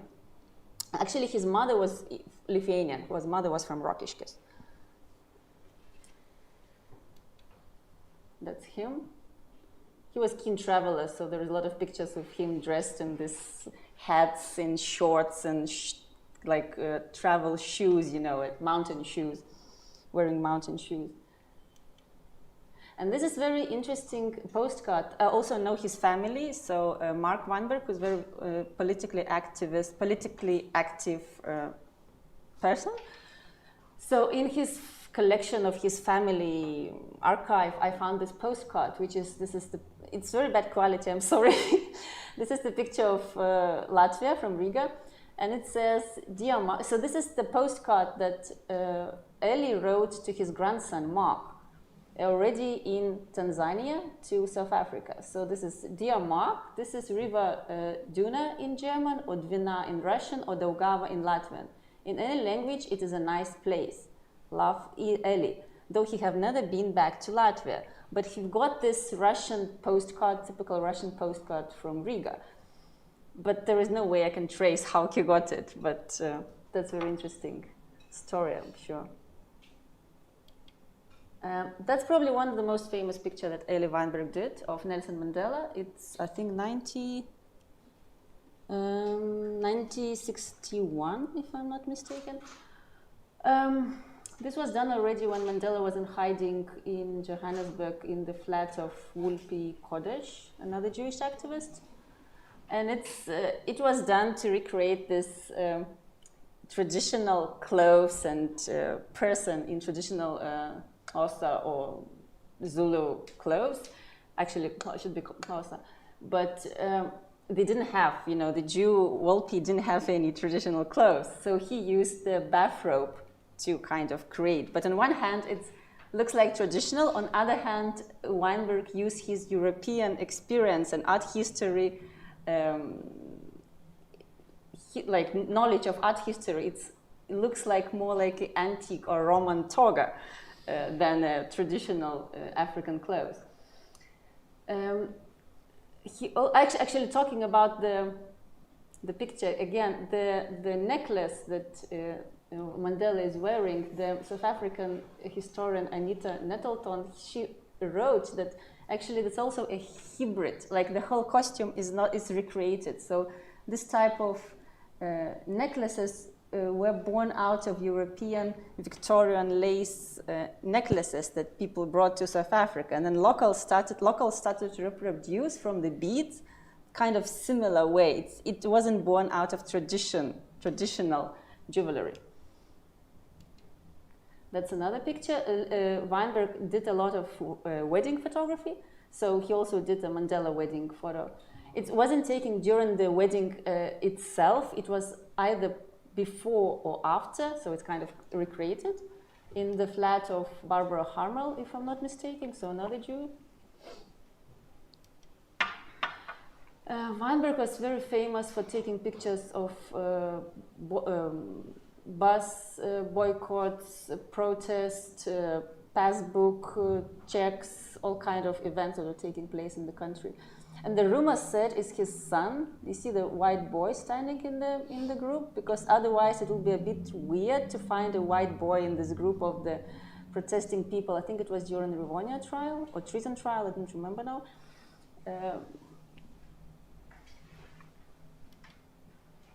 Weinberg also did a bit of the anthropological or even like pictorial photography, though it is also not very famous. because he became a photojournalist taking pictures of the events.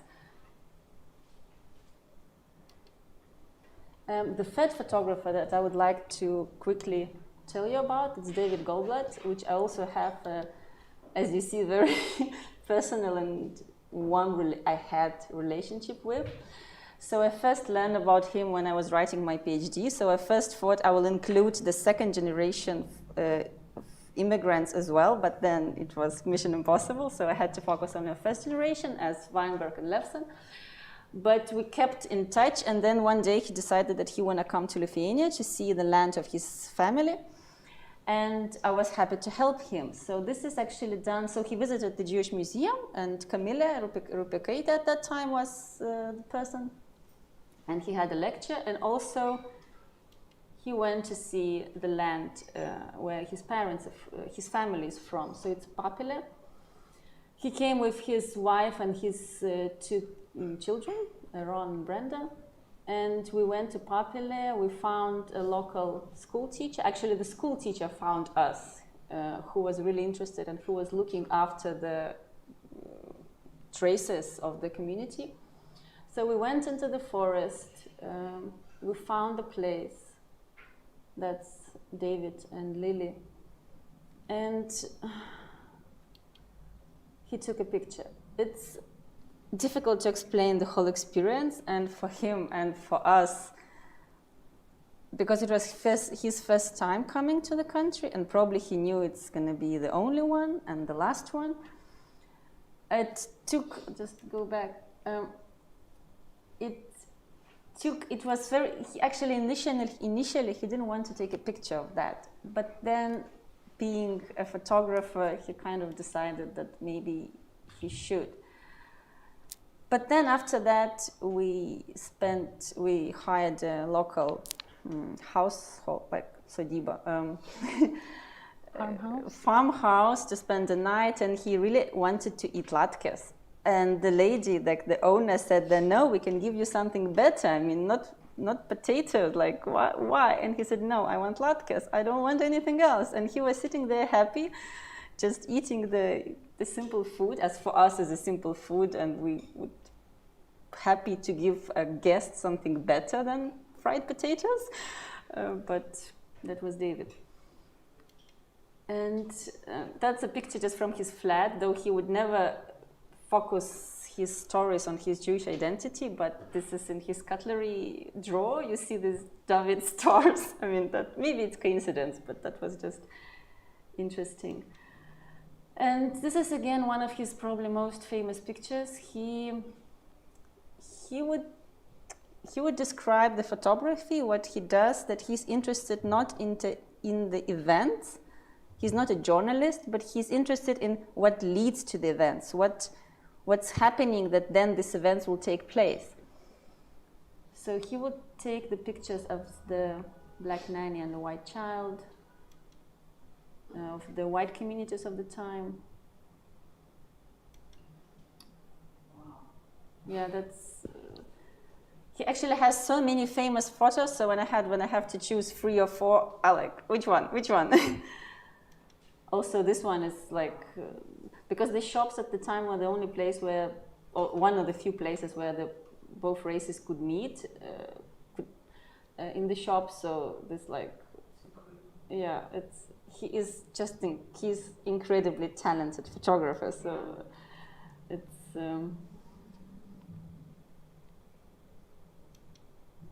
And now I would want to quickly move to, so we talked about 3 dead white men. So I want to move to 3 incredible women photographers, Jewish photographer women. I mean, I'm skipping in between. I'm skipping Paul Weinberg, and there is other talented Jewish photographers, but I can't cover everything.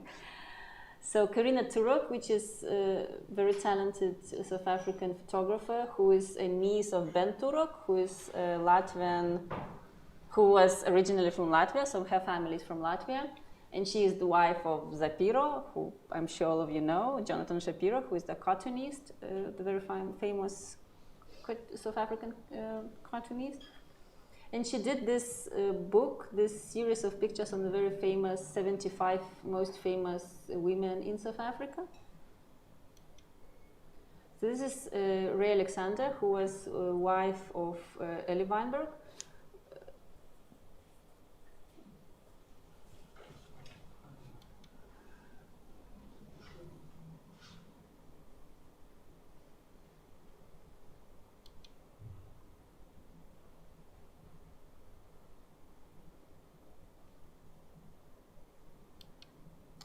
Another Jewish photographer from the probably youngest generation that I really like is Cedella Willow-Smith, who is also tracing her roots from Lithuania. But she's interested in a bit different topics. She's interested in whiteness, in the privileges, in the identity, and how Jews or other members of white community are dealing with this in current situation. So she's taking a lot of pictures of this, which I also think is very important. As in the previous discussion, it was mentioned how the Jews were on both sides. So, and this question of privilege. So that's exactly what she's talking about in her work.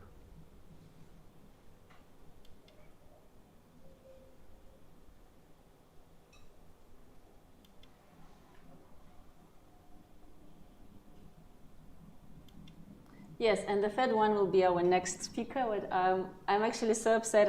Like, she's opening, as Ulla mentioned, exhibition tomorrow, and I helped to organize the exhibition with Dominic.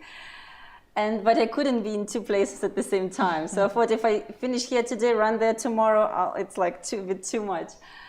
So I'm sure, so it's a little spoiler of the exhibition. Actually, Ulla already mentioned she's opening tomorrow, Stories from the Land or from the Sea.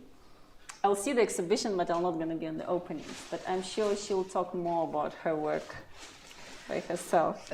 Thank you, Karina. Thank you so much for giving this very brief glimpse into your research and just for us to have a bit of imagination how the Litvak photographers worked in South Africa and are working now. And of course, now I would like to give floor to Gillian Edelstein, whose work we already see here. And just to say a few words before that about her. Gillian is a prominent South African and British photographer working in both portrait and documentary photography. An honorable fellow of the Royal Photographic Society, her book Truth and Lies, Stories from South Africa's Truth and Reconciliation Commission was published in 2002 and won the Cobalt Book Award and the Visa d'Or. The National Portrait Gallery have collected over 100 of her portraits. In 2018, she was included in the Royal Photographic Society's list of 100 international photographic heroines. Her most recent projects include the series The Water Rats about cold water swimming and two museum commissions, Generations, Portrait of Holocaust Survivors at the Imperial War Museum, on display until January 2022, and portraits of the last remaining foundlings for the Foundling Museum, which is forthcoming. She's working on filming the final interviews and editing for her feature documentary about the bipolar afflicted, Academy Award-nominated American screenwriter Norman Waxler. As I mentioned already, and Karina as well, tomorrow Gillian opens her first exhibition in Lithuania, and she will be joining us from her installation process there, and she will share with us some personal stories, I hope, and also maybe also talking about her work, but also giving a glimpse about her future exhibition, which is opening tomorrow, which I think is very much resonating in contemporary way, the stories of migration of the past and of today that are very urgent. Gillian, may I ask you please to take the floor?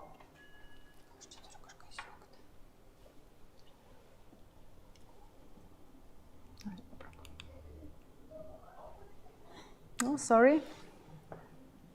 I think it's all Philip Miller's fault. We can do the Jewish blame thing. Thank you very much for having me, everybody, and Ulla, and to the amazing team.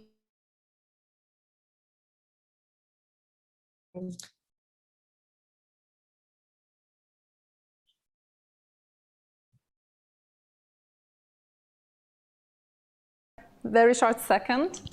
I have to check. Sorry. Is everything okay? Nathan? Oh, sorry. That's not my fault, Gillian. Oh, that's fine. Thank you. Am I back on? Okay. Am I on? Yes? This is good. All right. Thank you very much for having me, everybody. I'm actually broadcasting from the Academy of Arts in Vilnius, and tomorrow is at the National Library where this opening is. We called it Stories from the Land, Stories from the Sea, but it actually, there was another title as well, and it was going to be Adrift, with a semicolon, an event of absence. And my mother, I would love to dedicate this to my parents, but my mother, when she was dying, she'd been diagnosed with cancer, and sometime before she was in Australia, and we were on Skype, and I said, we haven't discussed death. What do you think about it? And she said, even though she had a kind of low form of dementia, she said, I think it's an event of absence, which I thought was such a brilliant title. And so this exhibition became that. And I think from growing up in South Africa, we had two sort of legacies in a way. The appalling legislation against people because of the color of the skin, coupled with knowing that we had come from Eastern Europe and not really understanding the background story, I think. So there was the Jewish legacy and the legacy of apartheid. And I think I spent a lot of time with my mother in townships early on in my childhood. And I think that really formed my visual landscape. I'm not sure, Nathan, if you're able to put some of the, so I studied and became qualified as a social worker, and my early images were taken in the townships. And so we're going to go through this quite quickly. These are early images of mine in my early career as a documentary photographer, as a press photographer in Johannesburg, literally looking for the unusual, the unexpected, and wanting to impart what I was seeing using my eye. I was in District 6 when it was being demolished. That's where my clients were for when I worked at the National Institute for the Crime and Rehabilitation of Offenders. I spent time in District 6 and moved on to become a press photographer in Johannesburg. I think we can then move on to the fact that after winning some, awards and working as a press photographer, I thought that I ought to study properly. And so I applied to the London College of Communication and did the first year that they had a photojournalism course. I think you could move now to the portraits, Nathan. These images, I had already then, that's not my own. Yes. I had also been working as an assistant photographer and studying large format cameras, medium format, lighting, and I needed to earn a living because I was also supporting myself and supporting my family. And I ended up getting, I suppose, quite seduced by the world of celebrity and learning to photograph high-powered people, Marion Faithfull, I can't remember who the next one, you can move quite quickly, James Baldwin, Primo Levi, Nelson Mandela is possibly the next slide. I think it was an extraordinary privilege, but what I did was I used my keep as a portrait photographer to fund my personal projects. And I moved on to the Affinity series, which happened before I then started working on the Truth Commission. Nathan, can we see? I'm sorry, I don't have, if I had control. The Affinity series came out of, actually you can go back to the first one, it came out of I think that all of our work is biography, and it came out of the end of a relationship. I had lost my surrogate family in the UK. I was clearly staying in the UK. And so I had made friends with some of the young people I was photographing, people like the actress Jane Horrocks, Tom Miller, I'd photographed him because of one of the reasons. His father was Jonathan Miller, and I'd photographed the sons of Jonathan Miller, Patrick Gale, who was a novelist. And I thought, how extraordinary if I started documenting the concept of creative collaborators, people who got together because of work and developed an extraordinary relationship, much like I later photographed Philip Miller and William Kentridge together. And these are Fiona Shaw, Deborah Warner. You can go again, please, Nathan. Bert Hardy, who is the famous photographer of Picture Post, and a journalist called Anne Scott James, Gilbert and George, their cleaner, Barbara Cartland. Allen Ginsberg, I moved the project to New York, and Quentin Crisp, who is an Englishman in New York, much like the Sting song. And I remember this wonderful moment of walking with him through the streets of New York to the theater. I think we're moving on to Truth and Lies, because after this project ended in '96, I was visiting my family in South Africa to see the scenes of the Truth Commission, Mandela having been released, and the scenes of the Truth Commission unfolding. And I remember, I know it's Tutu's 90th birthday, and I remember making a plea that I could be the chosen photographer to document the Truth and Reconciliation hearings. And I remember he said, we have a photographer, but I will give you my blessing. And so what I did for the next 5 or 6 years, I went backwards and forwards to South Africa, covering the victims, the perpetrators, the hearings, the excavations, the exhumations of the post-apartheid series, its situation, landscape. This was the cover of the book that was finally published in 2003, I believe. And if you could go on, Nathan. Mandela, how I managed to get this amazing portrait of Mandela was that the New York Times magazine commissioned a journalist to come with me, and they supported me for the first two series of gathering up the images. And when those 2 visits had been made, I continued to work on it for 5 years, where I worked on the book, which included the narrative. So this was Mandela. I was given 10 minutes to photograph him. I was told I wasn't allowed to use any flash equipment because of the damage to his eyes during the working in the limestone quarry on Robben Island.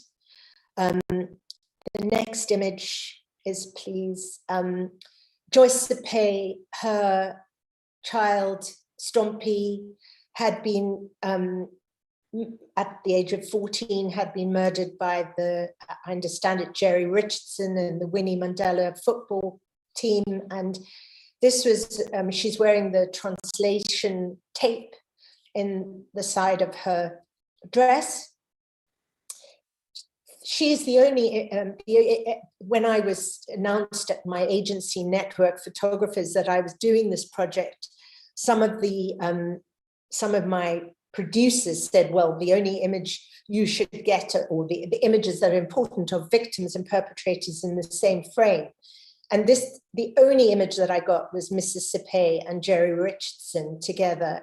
And it was because he walked into the room while I was photographing her by mistake. And there was a moment of absolute, almost silence as I photographed them before, because the work was all done on large format. The next image is the man, 𝐏𝐴𝐴𝐤𝐿 Nivot, who supposedly, allegedly, probably, yes, killed Steve Biko with his witness protector, Mike Bernardo. And I think we can move through the last few quite quickly. This photograph I took of the road to Craddock because I was so disturbed after going to Post Chalmers, where people, many of the prisoners, not even prisoners, detainees were taken to Post Chalmers Farm, which was in the middle of nowhere. There was no recourse to lawyers or family or these guys and women and whoever was incarcerated there. I think what I wanted to show was the fear of the desolation, the lack of ability to, the utter impunity. And it was a very horrifying experience. And I stopped on the way back to Craddock to take this photograph to show how terrifying it must have been in its rural desolation. And this is 𝐏𝐧𝐿𝐷𝐿 with the gun that I went to photograph him. He kept serving us cups of china of tea in a cup with this wallet that swung around his wrist. And when I asked him what it was, he said it was his gun. He took it everywhere, and I photographed him. I asked him if I could photograph him, and this is this portrait of him with his gun. And this was Joyce Mtimkulu with the hair of her son. He'd been arrested, released, detained, tortured, re-arrested, re-released, and finally fed rat poison. And this was her hair, his hair that she had kept. And I felt that she had held it up almost in a defiance, because she was understandably very angry. And so I think that's the last one is of Desmond Tutu. And it was the night before I was going to photograph him. I'd photographed him many times before, but a bunch of colleagues had said that we discussed about the quintessential, the emblematic image of the Truth Commission. And we talked about how when Tutu had wept when he'd been listening to stories of detention and torture. And it was a recreated image, but with absolutely his willing. And I still have a very beautiful signed print from him saying something lovely on the print. We're going to go on to Adrift, Stories from the Land of Sea. In my 40s, I suddenly discovered that there was a large tract of lost family. What happened is that my grandfather had gone with his 3 brothers from Latvia because they were about to be drafted into the Russian army, and there was pogroms, and so they left and went to South Africa. What I didn't know until I was in my 40s was that there was a sister. And I suppose it's when one reaches this sort of age that you start looking back and trying to understand your heritage and where you come from and the landscape that you inherit. And I said to my father, how is it possible you've never told me about Minna, this great aunt of mine, who had stayed in Latvia to look after my great grandparents? And he said it was a bit like my dad. He said it just hadn't come up. I started to investigate the story. And this journey took me to Latvia, to Ukraine, uncovering these roots. And it was probably, the journey was initiated by a photograph, which I hope Nathan can show you, which is of this photograph, where for me it encapsulated everything that I wanted to understand about being these trophy heads of these 14 bucks above my great aunts, who formed the First Ladies Band. If I have that right, I mean, they're in their Eastern European finery. They're called the Levine Band. And then I discovered, this is the irony and the weirdest thing about being in Vilnius, is that my great aunt is at the piano, the other one is at the drums, and my grandmother, who I never met, I only met one of my aunts on my paternal side. basically was born about 15 minutes from where I am right now. So I am probably like David Goldblatt going to go and find this birthplace. It's absolutely the idea that I even dreamt that I would be exhibiting in Vilnius or that I would go and see her birthplace called 𝐏𝐚𝐧𝐿𝐷 is kind of astounding to me. And this journey has taken me on a long route, and I wonder if you could show the Levine family, because this photograph was sent to me recently. It's a very low-res image, so you may well not see it, but it is that image. The lady, the young girl on the right-hand side is my grandmother, and this was probably taken in 𝐏𝐚𝐧𝐿𝐷, which was formerly 𝐊𝐚𝐴, and this journey, I didn't think that it would be rounded off in Vilnius, because what we can do now is go to the images that have, which were created and formed by this brilliant team here in Vilnius, and a curator called, he's Polish, Dominik Czechowski. And I hope that any of you that are in Vilnius will come tomorrow night to the National Library. The decision was that we would create that an exhibition would be created where I am normally known for people in the images, that it would absolutely contain nothing but landscape images or images without people. And so the concept of adrift, a sense of absence, would sort of bring in this concept of home, belonging, displacement, searching for a new home, migration, refugees. I visited, including Latvia and Ukraine, and I will go through the images. I went to Calais, and if you could move on to the next slide. This was fascinating to me. I wrote diaries about them because one of the refugees had built what I would call a rondavel type structure to probably mimic and commemorate and hold dear his African roots or feel. It's what he or she knew to build. And that was in Calais in the jungle before it was demolished. The next slide is in Molivos. And this image, the hint of the refugee situation there, the clothes hanging on those railings. I did watch the boats come in, and it was, you know, a profound experience. If you could keep moving to the next one,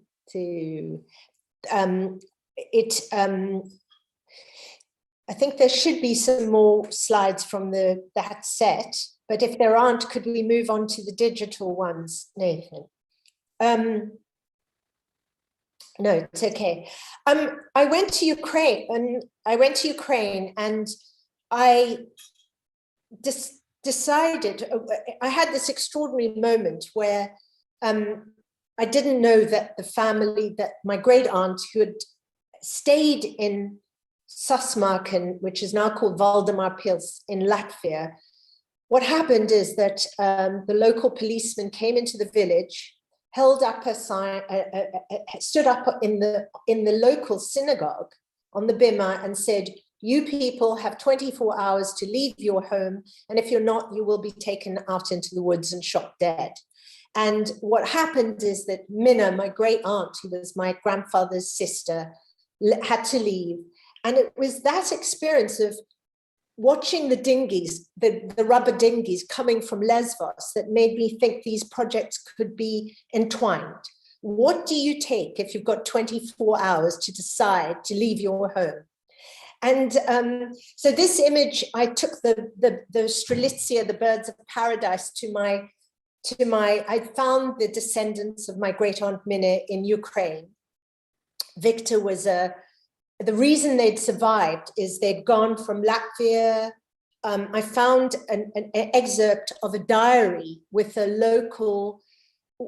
young man who described watching everybody, the chaos in the Latvian village while they tried to find possessions, what they were going to take, and how they had to disappear on these wagons and carts. And what I discovered is that Minna went searching for a home. in Belarus, went down to the Black Sea to try and join the brothers. They were pushed back by the Red Army, ended up in Dnipro. And this is just outside Dnipro. And the reason they survived is because they were scientists. They were evacuated during the Second World War. Had they not been scientists, they would have been killed off with the rest of the Jewish community in Dnipro. So they'd survived the First World War, the Second World War, and the Cold War. But Minna never saw her brothers, my grandfather and his brothers, ever again. And this is the story. And so if you can move on to the next slide. So I took those birds of paradise and put them in the field of the Dasha. This is outside Latvia, which is the railroad track that the people were taken on to be murdered, really. If you carry on. This I put, this is the photograph of my great aunt, Minna, and when I first saw the image, I found the image of her. I never knew what she looked like, and I found it in Ukraine. And then when I went to visit on the second time, I printed it up and put it into a wheat field outside the town, just to create something which commemorated life and fortitude, I guess. The next one. This was, I visited Lampedusa as well last summer, and I went to the local boat graveyard. So in this field of lilies, you can keep going, were these, I'm afraid, because I'm not controlling it, this may not be in order. This was a smoking forest outside the Jewish memorial to the many Jews that were killed in just outside Riga in Latvia.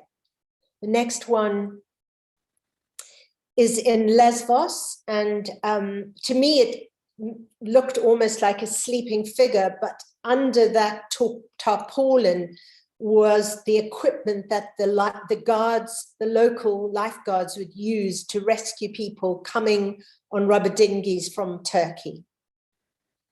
And the next slide is on Lampedusa, at this boat graveyard where the refugee boats were put and just dumped. I found this life jacket. And the next one is the sea from my ferry going from Lampedusa to Linosa. And you can keep going.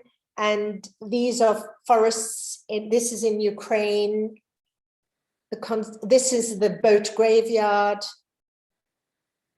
This was taken outside the Latvian port, where I think my grandfather made his journey to the UK and on to South Africa. And this is the same place. Keep going. And this gives you an idea, I hope, but I hope that you'll be able to come and see the exhibition. And I'm quite sure that I left out lots of things that I wanted to say, but thank you very much for your attention.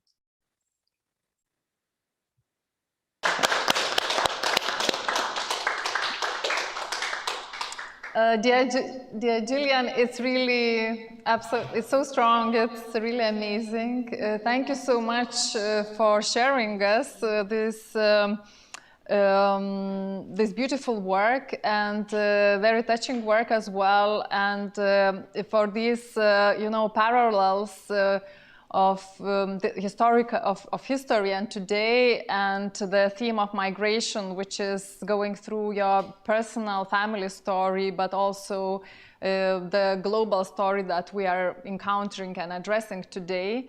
And I already have really many questions, but I'm moving to and inviting Virginia Vitkiene now, who has been working already for quite some years in the context of KONAS 2022, but also other projects with a lot of amazing artists as well. And I will shortly introduce Virginia and then ask ask her to shortly present 𝐏𝐻𝐭NA's programs 2022, especially the memory program, and also her work with a prominent South African Litvak artist, William Kentridge.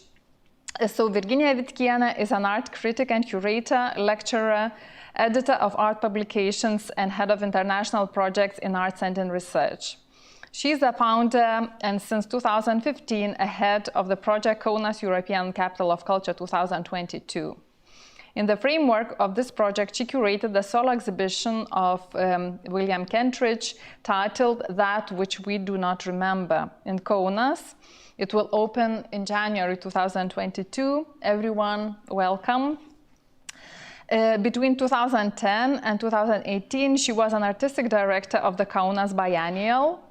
She's an author of a concept and founder of Magic Carpets, the project which has been running since 2017, and it is a platform at Creative Europe, uniting 15 European partners and empowering emerging curators and artists for co-creative processes within communities in European cities, towns, and suburbs, mostly in public space. Since 2004, she has been a curator of international exhibitions and projects in cooperation with the 𝐏𝐻𝐿𝐴's Biennial, the National Museum of Čiurlionis, Mano Parkas Gallery, Lithuanian Artists Association, Vytautas Magnus University, Contemporary Arts Center Le Magasin in Grenoble, Leipzig Baumwoll Spinnerei, among others. Since 2001, she has been writing for the cultural press and artist catalogs in Lithuania and internationally. In 2008, she defended her PhD degree in art history with a focus on contemporary art. Virginia, the floor is yours. I know that you have prepared a very interesting, complex presentation, so with no longer ado, I would like to invite you to share it with us. Thank you, Ula. I am so glad and honored to be invited to this day. Last year, I was only listening, then my colleague, Daiva Citvarinė, was participating at some discussions on the topics of Litvak history and nowadays culture. So I would like to ask to switch on the slides. European Capital of Culture is the biggest cultural project in Europe, but as not other similar projects until now are established in other continents, so we sometimes joking that it's the biggest cultural project in the world. Of course, please go on with slides. Of course, we work on this project since 2017. And now for our program, which was announced very recently last week internationally, our program, consists of more than 1,000 events next year with a lot of artists from various countries. Please go with slides. So many world famous names are on our program. Next slide, please. And among them, William Kentridge, Marina Abramović, Yoko Ono, Robert Wilson, theater director, as well as Philip Miller, who is in our meeting today, Jenny Kagan from UK, and a lot of many of others, Christian Boltanski, and others. 𝐏𝐻𝐿𝐴's 2022 program consists of several thematic directions, let's say programs, and one of the most important for us is the Memory Office program. Actually, when we were bidding to get the title of European Capital of Culture, because it's quite a strong competition for the city to become European Capital of Culture, we were thinking about, some problems and gaps our city faces in this contemporary world. And one of the biggest problem was the gaps in our memory, and we called it in our bid book common amnesia problem. Common amnesia, what we meant by that. Nowadays, Kaunas city is one of the most Lithuanian cities, let's say the very big percentage of population are Lithuanians, 96 plus. But it was never the case, and especially 100 years ago, for example, a quarter of population was Jews. As well, we had a lot of Polish people, Russian people, and only fourth part of the citizens were Lithuanians. But because of very traumatic history of Second World War and loss of Jews, and then big conversion in populations,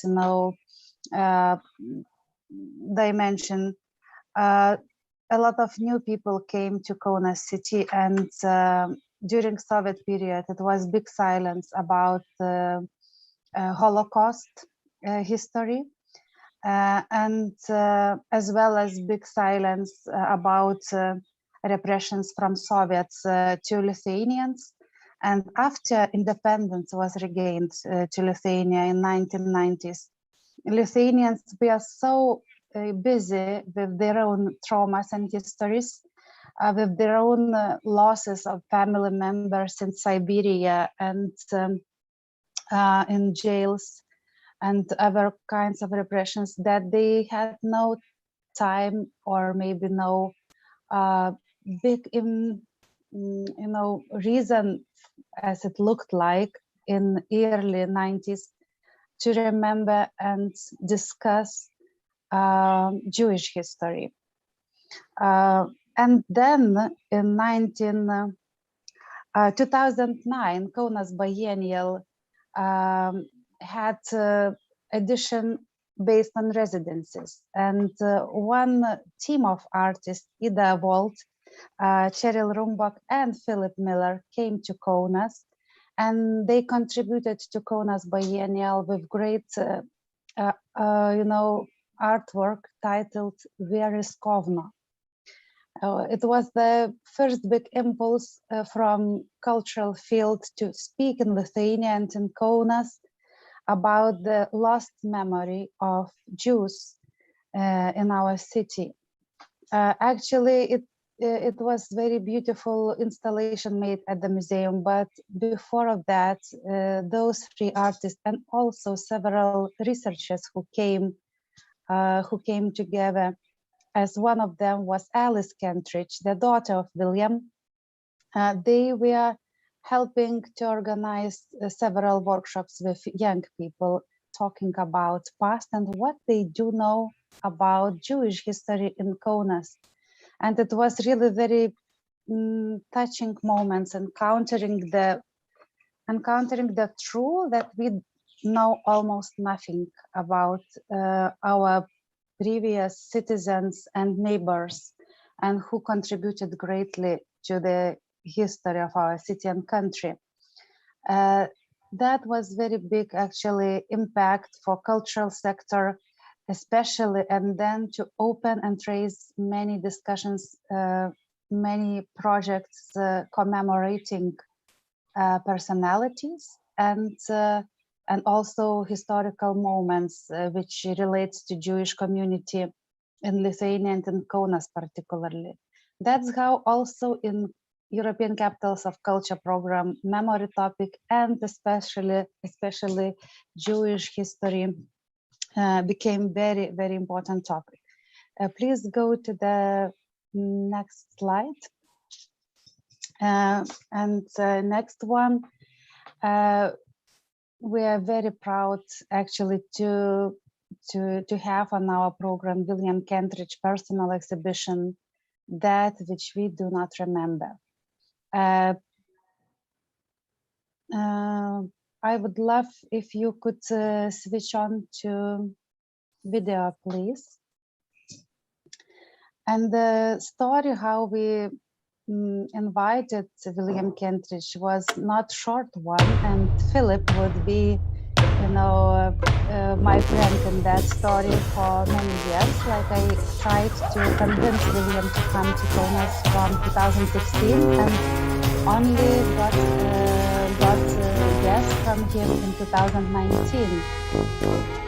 And William, as many of South African Litvaks, he was quite, you know, distant from Lithuania because of quite, you know, sad history of his ancestors who were staying in Lithuania and who haven't survived until nowadays. So William was very, you know, ambitious to ask many questions. What is Lithuanians' position towards history? Are you open enough now to talk about the past and Lithuanians' part in Holocaust history? And I explained in many emails and also in live meetings how cultural sector and the artists and cultural operators are working on this site sincerely since many years now, and many changes happened in Kaunas itself from 2009, from first bigger contribution to this topic. So William, and we invited William not only present his previous works, you see now video, you know, slides from his very famous installation Refusal of Time with Philip Miller music on it as well. So the installation will be at the museum in Kaunas, and exhibition will be full year round running at the museum. So anytime you come to Kaunas next year, you will visit it. But what is even more important, we invited William to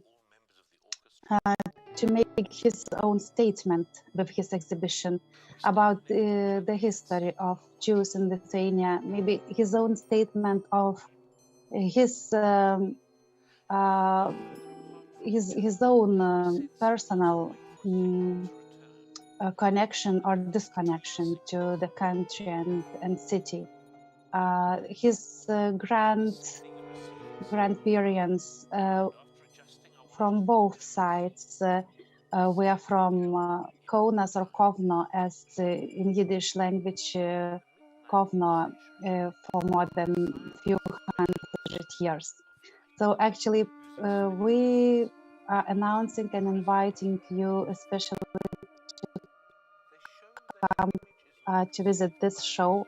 William is making several new productions, like 3 new productions for Kaunas exhibition, which was also very big, you know, sincere input of the artist, who is actually very enthusiastic. And Philip Miller is composing new musical piece for newly built installation, which is titled now by William, "You Who Never Arrived."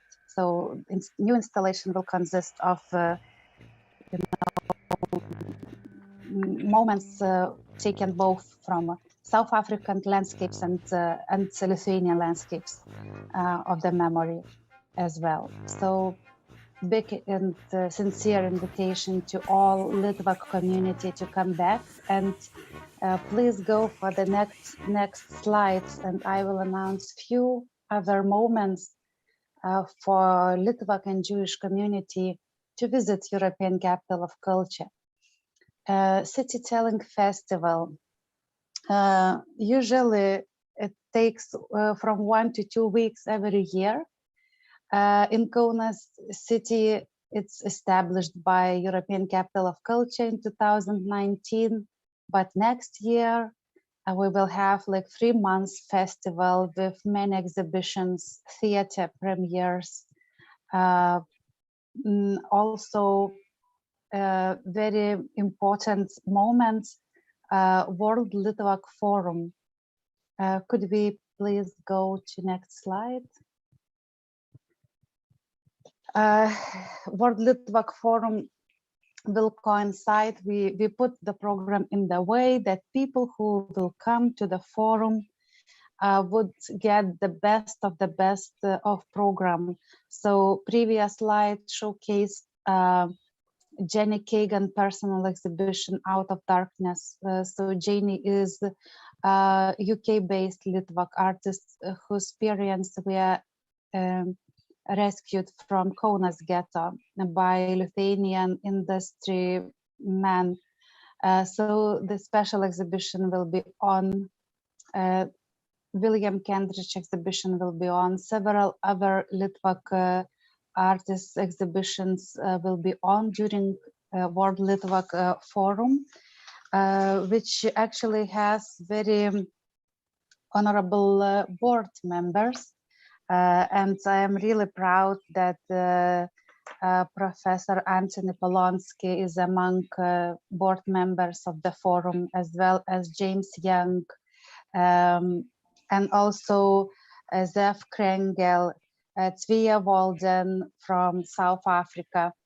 So we've invited those great people to contribute with suggestions, proposals, topics, and maybe invite some keynote speakers to that forum.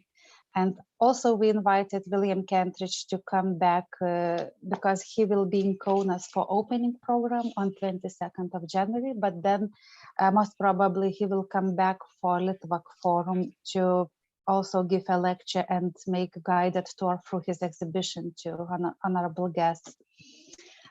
So we could go for next slide.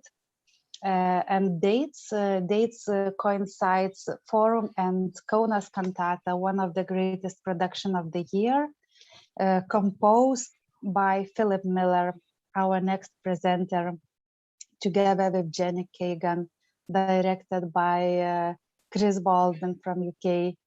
A great international production with, if I'm right, more than 300 performers are on stage.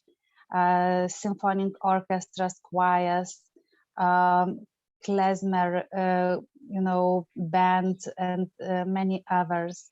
So we are very, very proud of this production and awaiting of it. And all World Litvak Forum guests will be invited to premieres on 13th of September and 1st of October. Could we also go forward? Full program of European Capital of Culture year is online, and our book is published, but also shared online. And I would ask Nathan to go to website for program. This first website I would like to show because finalizing this morning session, respected guest John Schlapobersky told that we need extremely to listen to as many testimonies as possible, to not to repeat history and to just to bigger empathy in our lives. So European Capital of Culture Memory Program is collecting testimonies of Jews who still live in Lithuania, or maybe family members of those who escaped the ghettos or escaped the traumatic Holocaust experience, and they are now making their testimonies, speaking about lives. And this material translated into English, usually we provide these archives to international community of artists and invite them to make various artworks out of it. I believe even Philip and Jen, who are working on cantata, used to listen to some of those stories and to take some, experience and some inspirations. And for final slide, I would ask to show a program book, which is online of Kaunas 2022. Thank you for going through the book. I would like also to mention that we already published Lithuanian version of Jewish history, 𝐏𝐚𝐬𝐧𝐿𝐴𝐚𝐴 culture and history book, And we are working on translated edition for next year. You will be able to get one when you come to forum and visit 𝐏𝐻𝐧𝐲's program. But also you may see when going through this book pages that so many cultural events are organized on the memory topic. And all dates, schedules are already published in this book. So if you plan your visits to Kaunas, it's very handy and useful information is already online. But the main dates to gather and to meet Litvaks from all over the world are 29th and 13th of September 2022. So for now is all, and I will be waiting for questions later.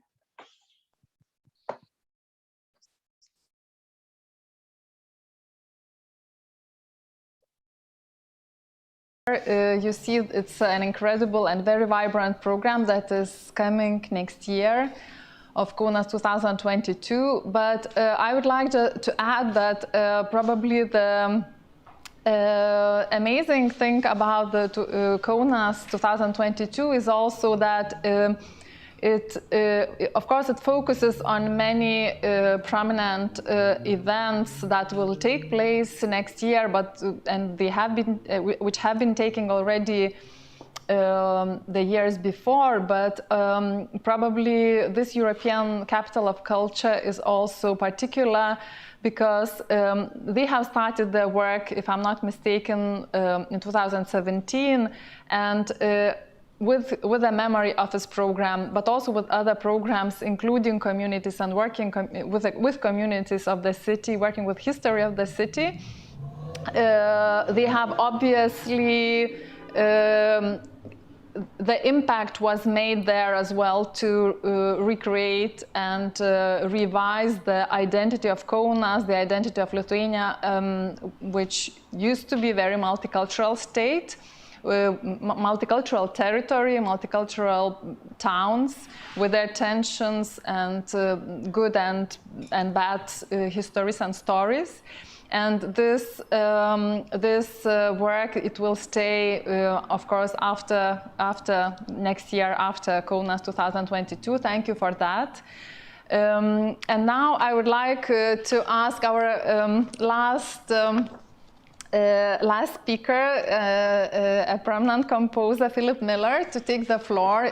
He will say hello from South Africa. A lot of sun. It's obvious that it's another kind of sun. The light is different. And I would like just to very briefly present you to the public. Philip Miller is a composer and sound artist based in Cape Town, South Africa.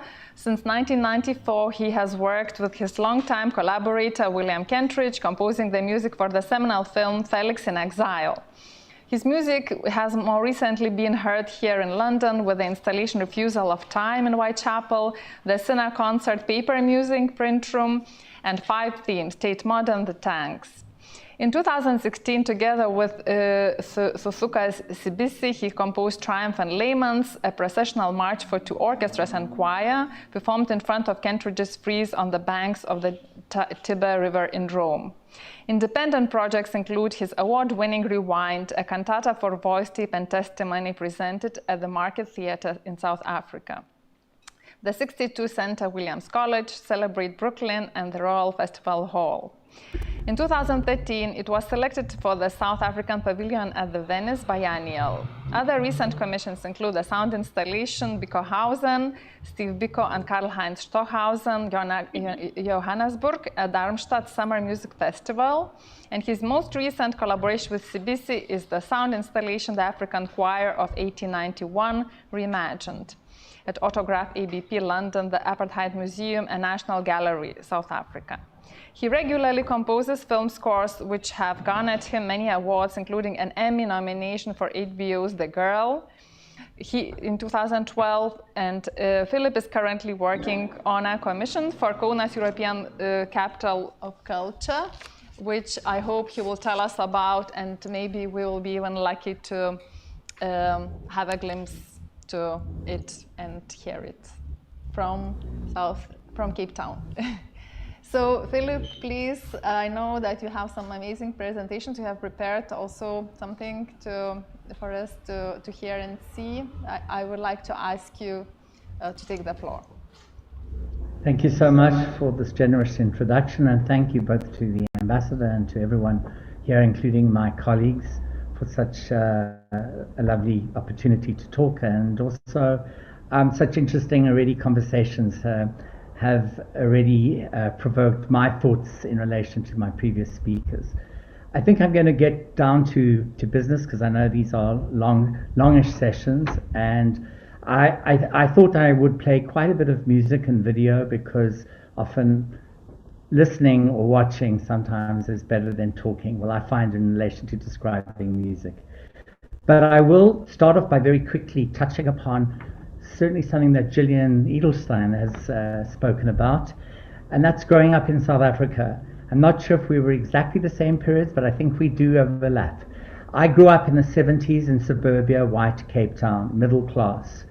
I understood from a liberal white family that apartheid was wrong, that separation of races and was something that, you know, was absolutely against anything that promoted humanity.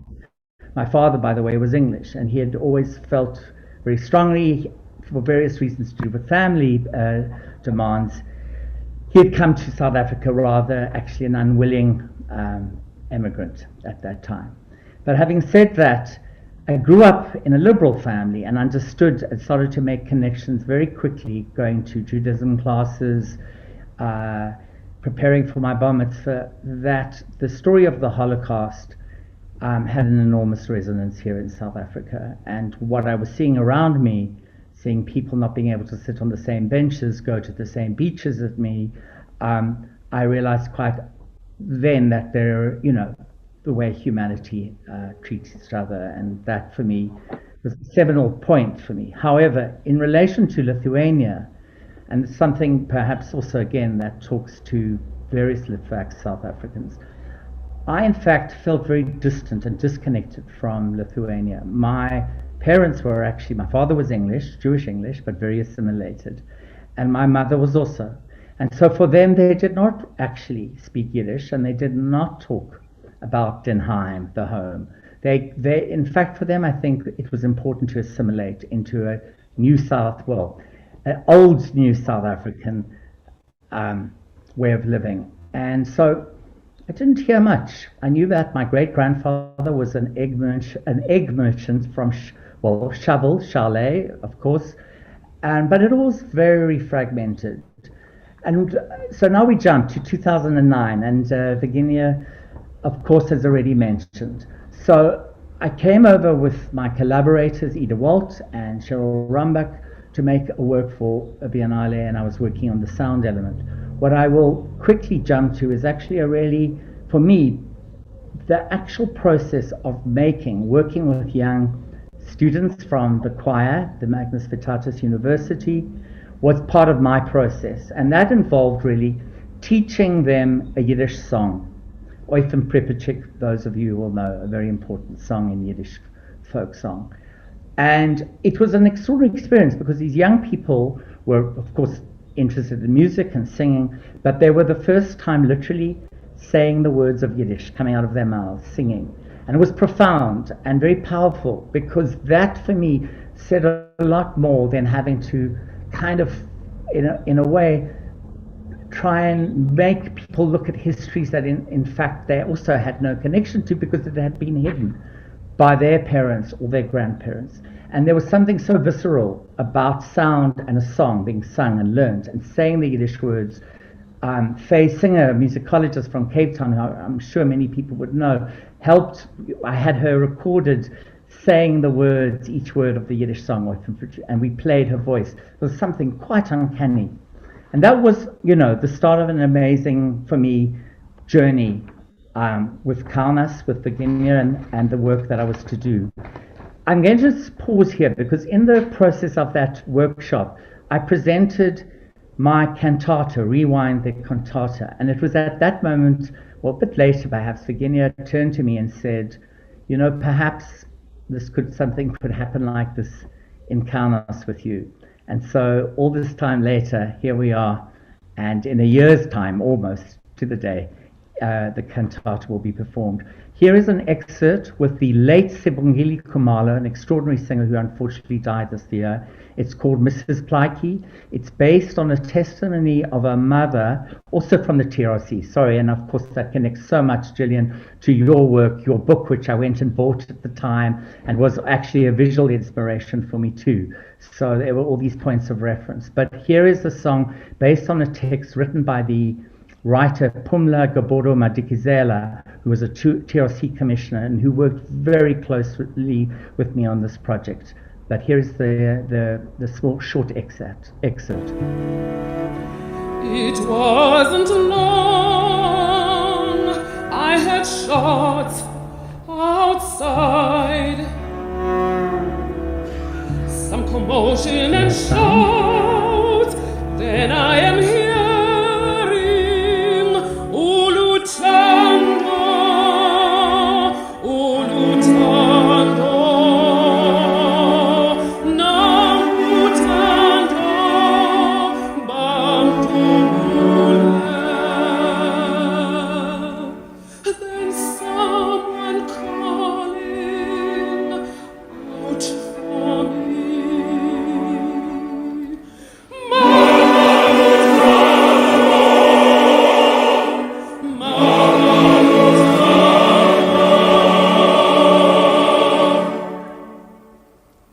Thank you. Thanks so much, Nathan. The context to this is important because it informs the later works that I want to talk to you about. Of course, working with people, survivors of apartheid atrocities, or families members who've lost loved ones, and of course also perpetrators, is a very complex issue. It's not easy. There are many issues around ethics and responsibilities of how we work with testimonies of people who have suffered trauma. I, at the time, was very, very anxious about this project. It was initially, in fact, proposed to me to make this work by the writer, South African writer and poet 𝐊𝐚𝐬𝐿𝐿𝐿𝐿. And 𝐊𝐚𝐬𝐿𝐿𝐿 had said, please, you know, we have to do something like this. A big cantata, in fact, had been written in Chile around the atrocities committed by Pinochet. I ended up building a very, very close relationship to Pumla, who I've just mentioned, who was both a psychologist, an academic, and also was a TRC commissioner. And how I really had to approach this was because I was working with testimonies of people who were alive, their own stories, their voices. I needed to bring them into the project. And how we did that was both inviting them in to meet with them, but in fact, at a certain point, to give them the opportunity to say that they feel okay about having it, even though the South African Broadcasting Company had always broadcast this, the radio and the television. But at the same time, I was doing something different with their work. It was a work of art. And I needed to be sure that this was okay. I wanted everyone to say, we want to hear our voices, because the actual recordings were going to be in the piece. It's not just text of the libretto of testimony. And, you know, we spent time, we had a workshop the day before the premiere at the Market Theatre in Johannesburg. Pumla conducted a kind of literally a day of people listening to the music before they went into the theatre and before they were honoured, to talk about how it would feel, to make sure people weren't going to be re-traumatized. And the question of re-traumatizing is also a very big issue, which, again, too deeper conversation to rush through now. I'm going to jump to a piece. I'm worried about my time, but I'm going to quickly jump to a piece, Nathan, called 𝐿𝐴𝐚𝐻𝐿𝐴 Wissen. I don't want to know. It's actually a work that was created for the Kaunas Biennale in 2017. You will hear the voices of a very well-known person from Kaunas, an actress. I call her an activist because she is a memory activist, Jewish, Bella Shira, and her voice is in this, and I'll talk more about it once we've just had a look at and listen. Thanks. Jei šneki, prišnekėsi. Als meret, daret man sich. In a gute Show zu reden, in a bessere Show zu schweigen. Geru metu kalbėk, blogu metu tylėk.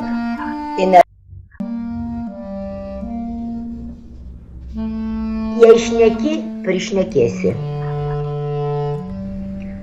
Als meret, daret man sich. In a gute Show zu reden, in a bessere Show zu schweigen. Geru metu kalbėk, blogu metu tylėk. In a lucky time, it's good to talk. In an unlucky time, it's better to be silent. Thank you. So obviously this work, and I'll just give you a brief context to it, it was created as sound works that were installed, literally small sound speakers were installed in these post boxes which you see at buildings outside them, which where once Jewish people had resided. It was in post boxes. They weren't necessarily the post box of the time. Many of them were part of more Soviet times. But the idea was to have voice of Bella and in fact a melody, a Yiddish song, that would then, it was very quietly played, it wasn't loud. People could perhaps walk past and stop and hear these words. And they are Yiddish aphorisms, and they're about the question again. Virginia talked about amnesia. I think this has been mentioned a few times. So the question of silence, of talking and not talking. And of course silence also affects us as white South Africans particularly. We had to look at the TRC as a place to talk, for people to come and speak and the word confession was not used, but you had to give full disclosure. And you had to disclose, and this notion of either, intentionally not wanting to know, and that's why I chose this expression, "Ich will nicht wissen." I don't want to know. The one thing I do remember of my grandmother was when something was bad was going to be said, she would put her hand up and say, "I don't want to know, I don't want to know." And it stuck that with me, and that idea of not wanting to hear or listen or speak about the bad things. And you hear Bella Sharon talk about that in her voice, speaking those words. I'm going to move on. I'm going to quickly talk because there's a sort of further South African journey to the cantata, and I'm going to not show the whole thing, but can we look at a brief section of the Johannesburg Holocaust and Genocide Center, Nathan?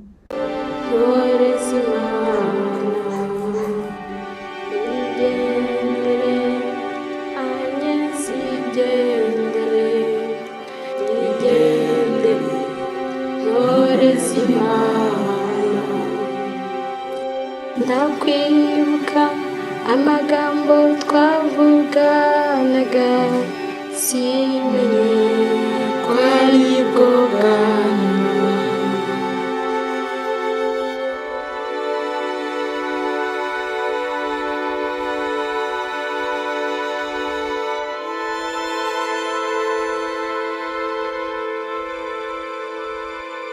Oh, ihr kleine Lichterlach, ihr erzählt Geschichterlach, Meisterlach von Amor. Ihr erzählt von Mutigkeit, Heldigkeit und Gurigkeit, Meisterlach von Azol. Ndakwibuka amagambo twavuganaga simenye ko aribwo bwa. I remember the words we spoke, but I didn't know it was the last time. I think we'll have to stop here. I'm going to otherwise run out of time. Thank you. Really, just to quickly say that, again, the resonance for me, around questions of Holocaust also had to speak about me living in Africa. The Rwandan genocide, which was happening more or less, and I suddenly couldn't remember the exact year, was so close to democracy of 94. And these relevancies or these powerful connections have always informed my work. I was asked to make a work for the new Johannesburg Holocaust and Genocide Center, and the brief was to work with both survivors of the Rwandan genocide, but also surviving Holocaust members. And in fact, the two people that you see, one is a Holocaust survivor, 𝐏𝐚𝐧𝐲, and the other is a Rwandan genocide survivor, 𝐊𝐚𝐴𝐤𝐚𝐲. And it was a really extraordinary process again, because I worked very intensely in a workshop process rather than just walking in and asking people to talk. So that leads us then onto the process, how I come to be working on the cantata with my wonderful collaborator Jen Kagan, who is an artist in her own right, a visual artist and lighting designer, has lit many operas and many big stage performances. Jen and I met actually at the 2017 Biennale. I was fascinated by her work, and somehow we kind of invited each other to work together, and this became the project, thanks to Virginia. The cantata is a difficult one, and boy, it's been conceptually difficult, practically difficult for many reasons, including COVID. Of course, everything had to have started last year, workshops, etc. It's all been a lot more difficult.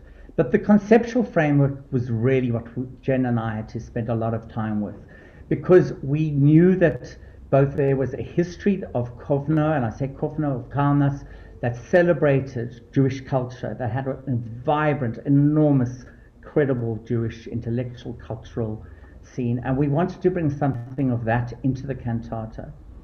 We also had to say we have to face and engage with this amnesia that still persists. It's not gone. Although I will dare to say that my engagements have got better and better certainly with younger people. I feel a real openness for people who are listening and engaging and reading and researching and wanting to know more. And that is a very important part for me, and I think for Jen, about making work, is not only to make work that stuns people and pushes them away, it's also to bring them in. And I think this is one of our aims, Jen and I, to do this. We've looked at the philosophy of the Kovno or Kaunas-born philosopher Emanuel Levinas. Levinas definitely is something that informs the way we've chosen, and we work with testimonies. So we talk about the encounter.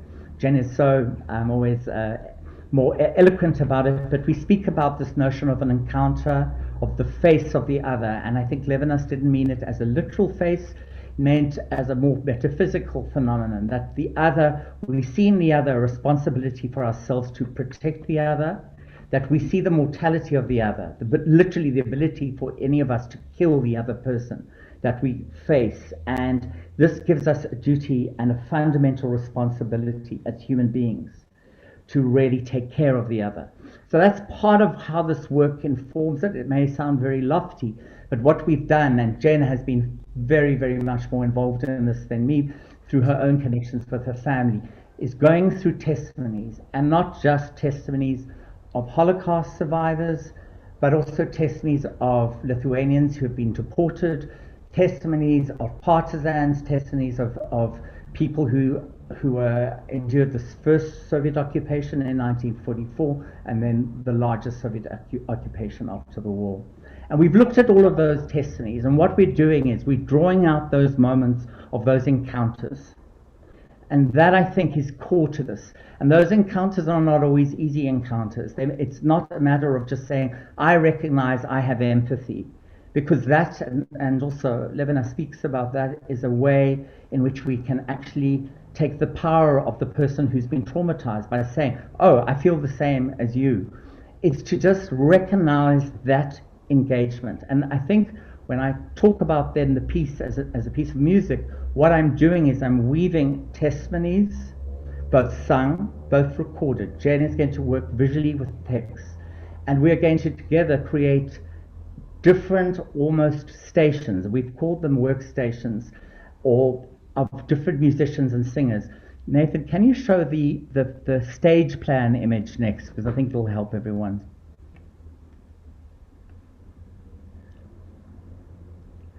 Right, if I could just talk to this. So this is, as you can see, a pretty large space, and Jen's design has been extraordinary because she has formed a way for me to compose and make this work through her design. These are, let's call them 8 platforms. On each platform, there will be singers and musicians, small choirs, big choirs, and around them will be audiences. Those audiences will be fixed, but the musicians and singers can move from the one to the other. And using elements of people breaking up testimonies into shards, allowing for what we would call in music call and responses, so that one singer on one platform may tell a story of what happened to them, and a singer on another platform will contradict them, will contradict that test. We know how unreliable testimony is. We know that we constantly are searching for something, and this staging, this brilliant piece of staging, is really going to help us make this work. And of course, you can see it's very immersive. I will talk very briefly, because I'm sure I'm running out of time, but I'll talk very briefly about the kinds of ways I'm working musically. I'm also working, obviously, with this rich Yiddish tradition of Yiddish music, the Hofmettler bands that were playing in the streets of Kovno. I am looking at partisan songs, both Lithuanian, Yiddish songs. I'm also looking at the liturgy of the day, both whether it's the nigunim of the Hasidic singing, or the chants of Gregorian Russian Orthodox Church singing. All of those, let's call them musical mechanisms, are going to tell the stories together. So there will be different ways musically in which these testimonies will be presented. And then, as I've said, original testimonies as well, original recordings.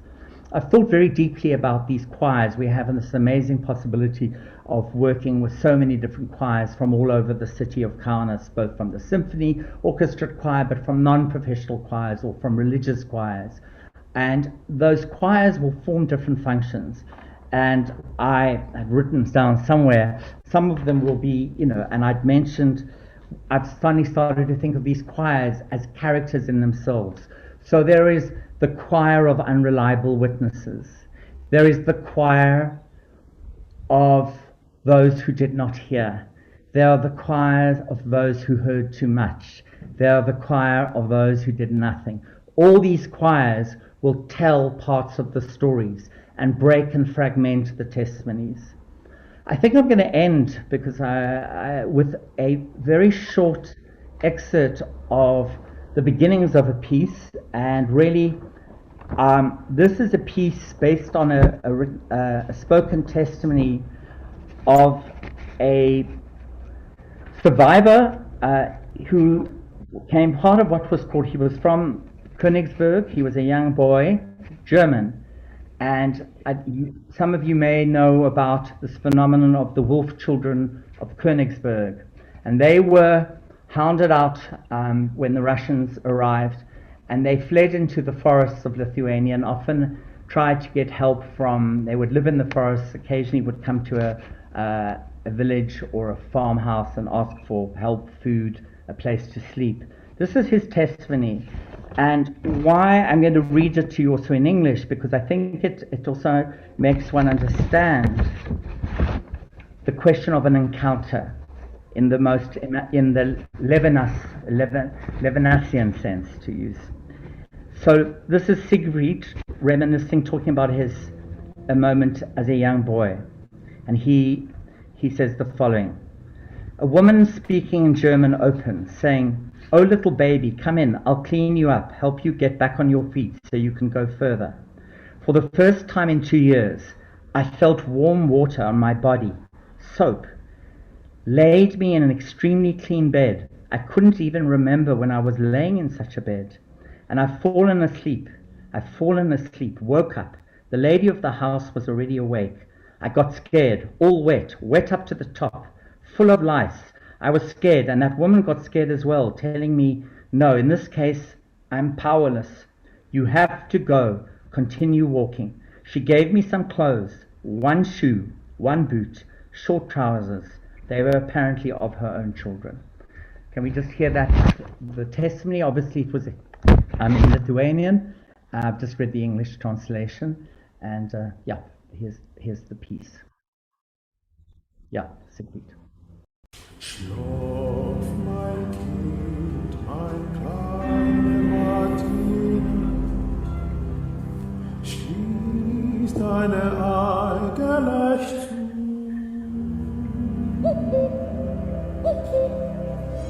Du weißt, mein Teile, nicht und wieder.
Thank you.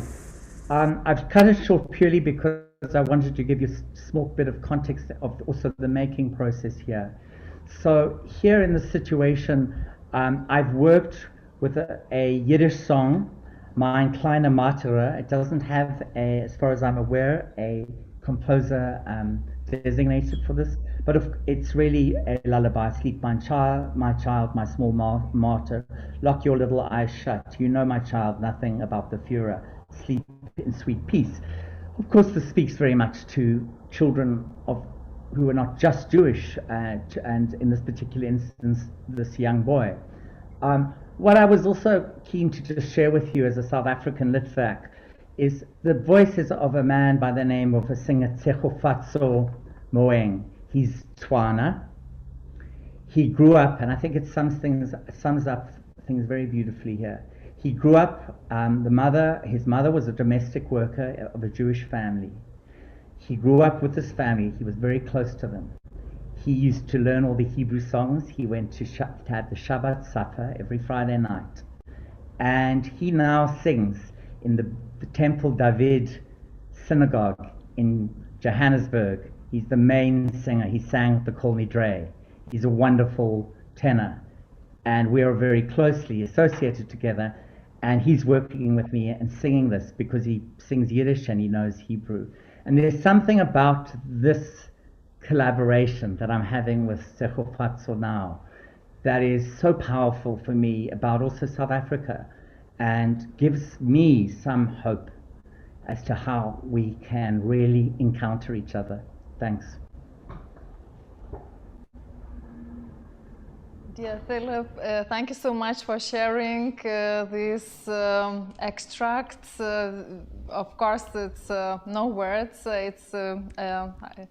I just think that, thank you for showing everyone, actually, each of you, how absence and amnesia with which we are also dealing today in these 10th Litvak days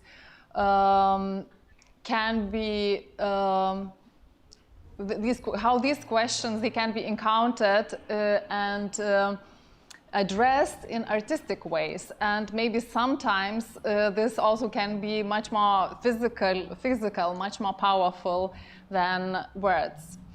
Therefore, I just would like to ask all the panelists if you maybe have any comments, remarks, or questions to each other, first of all, because I saw so many references and links to each other, to one another's work, and I just wonder if you would like to immediately react, and if not, I will just.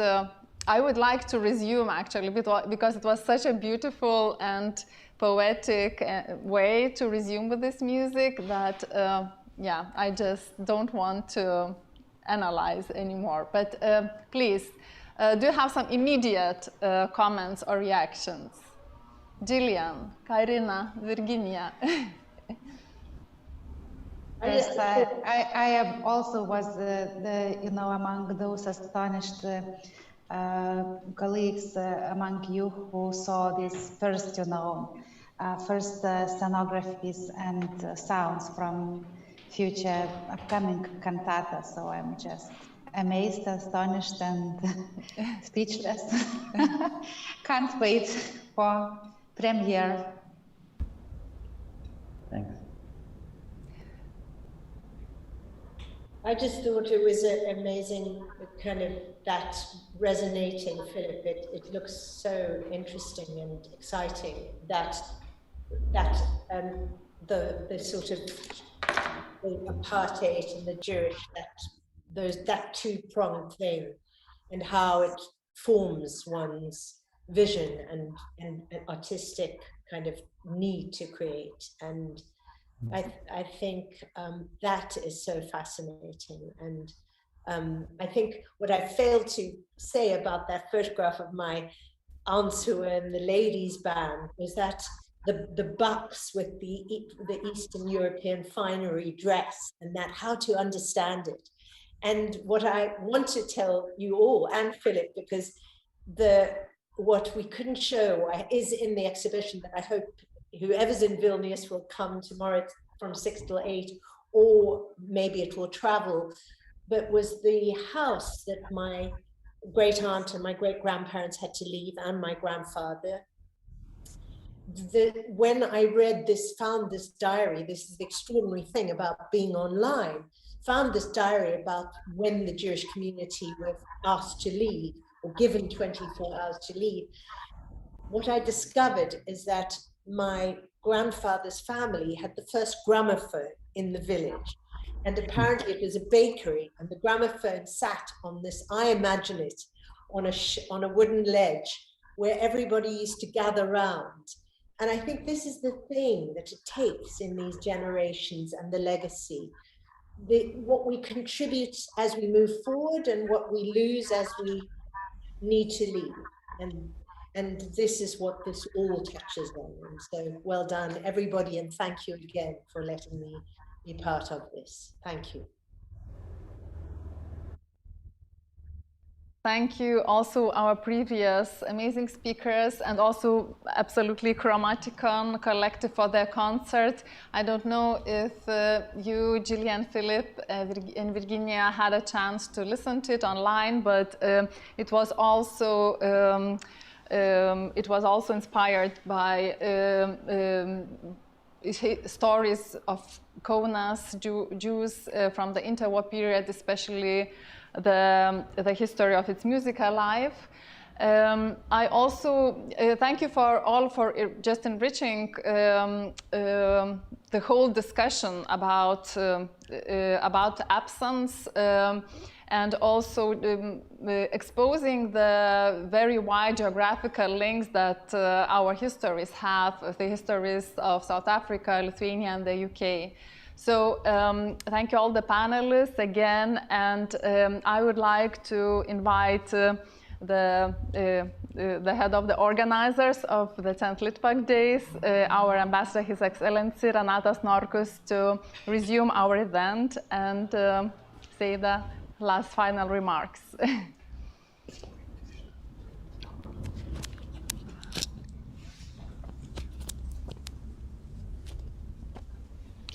A very beautiful thing. I really like this. Just need to figure out how to put it on.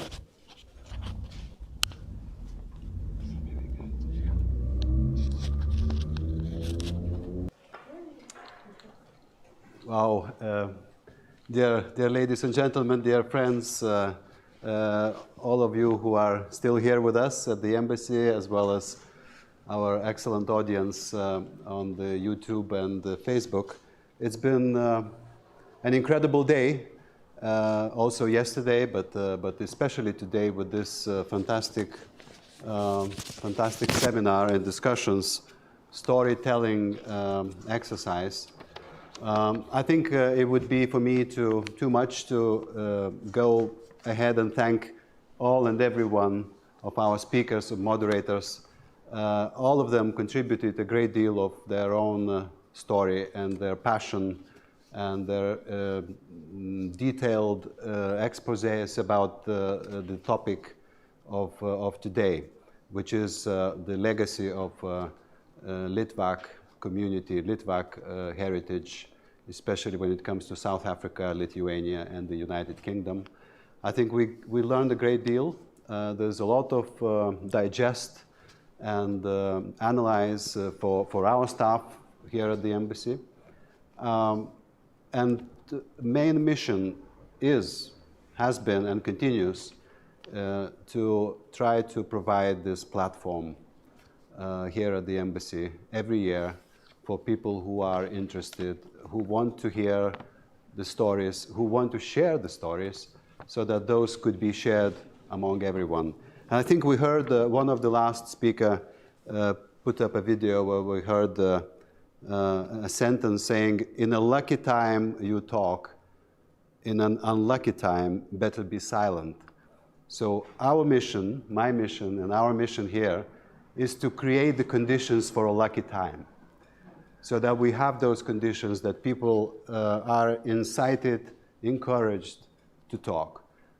It's not to push people to talk when they feel bad time or unlucky time, not at all, but rather create the conditions. And it goes back to my own country, to my own people in Lithuania, the old generation, the young generation, anyone. We have to go through our history, and we have to reflect that history, those sometimes dark days of our history, through each of us, through our soul, through our mind, through our emotions. And as someone of the speakers this morning said, yes, I'm expecting from Lithuania and Lithuanian people to have a very serious and thorough reflection. That reflection is ongoing.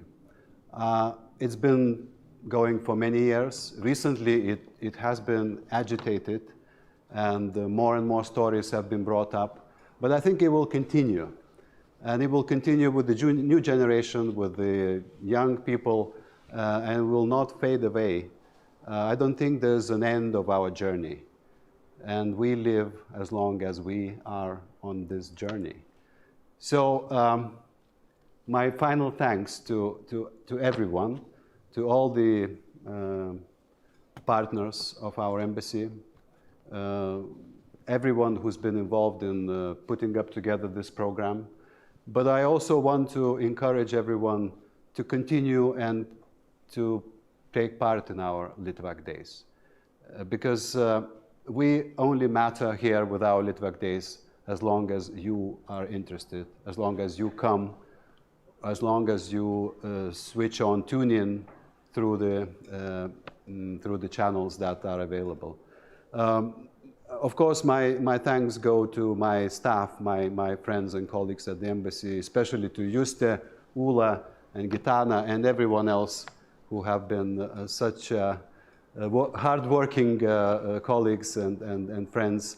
I've spent last 3 days in Manchester to participate in the Conservative Party conference, which is one of the ambassador's duties to go. So all these people have made this Litvak Days happen in such a I thought was very organized and well done event. And last but not least, many thanks to Nathan and Nathan Rai company that helped us to put everything together. It's not an easy deal to go hybrid these days. It's much easier to have everyone in the room and just interact, and that's what we would like to encourage. But I think these folks here helped us a great deal.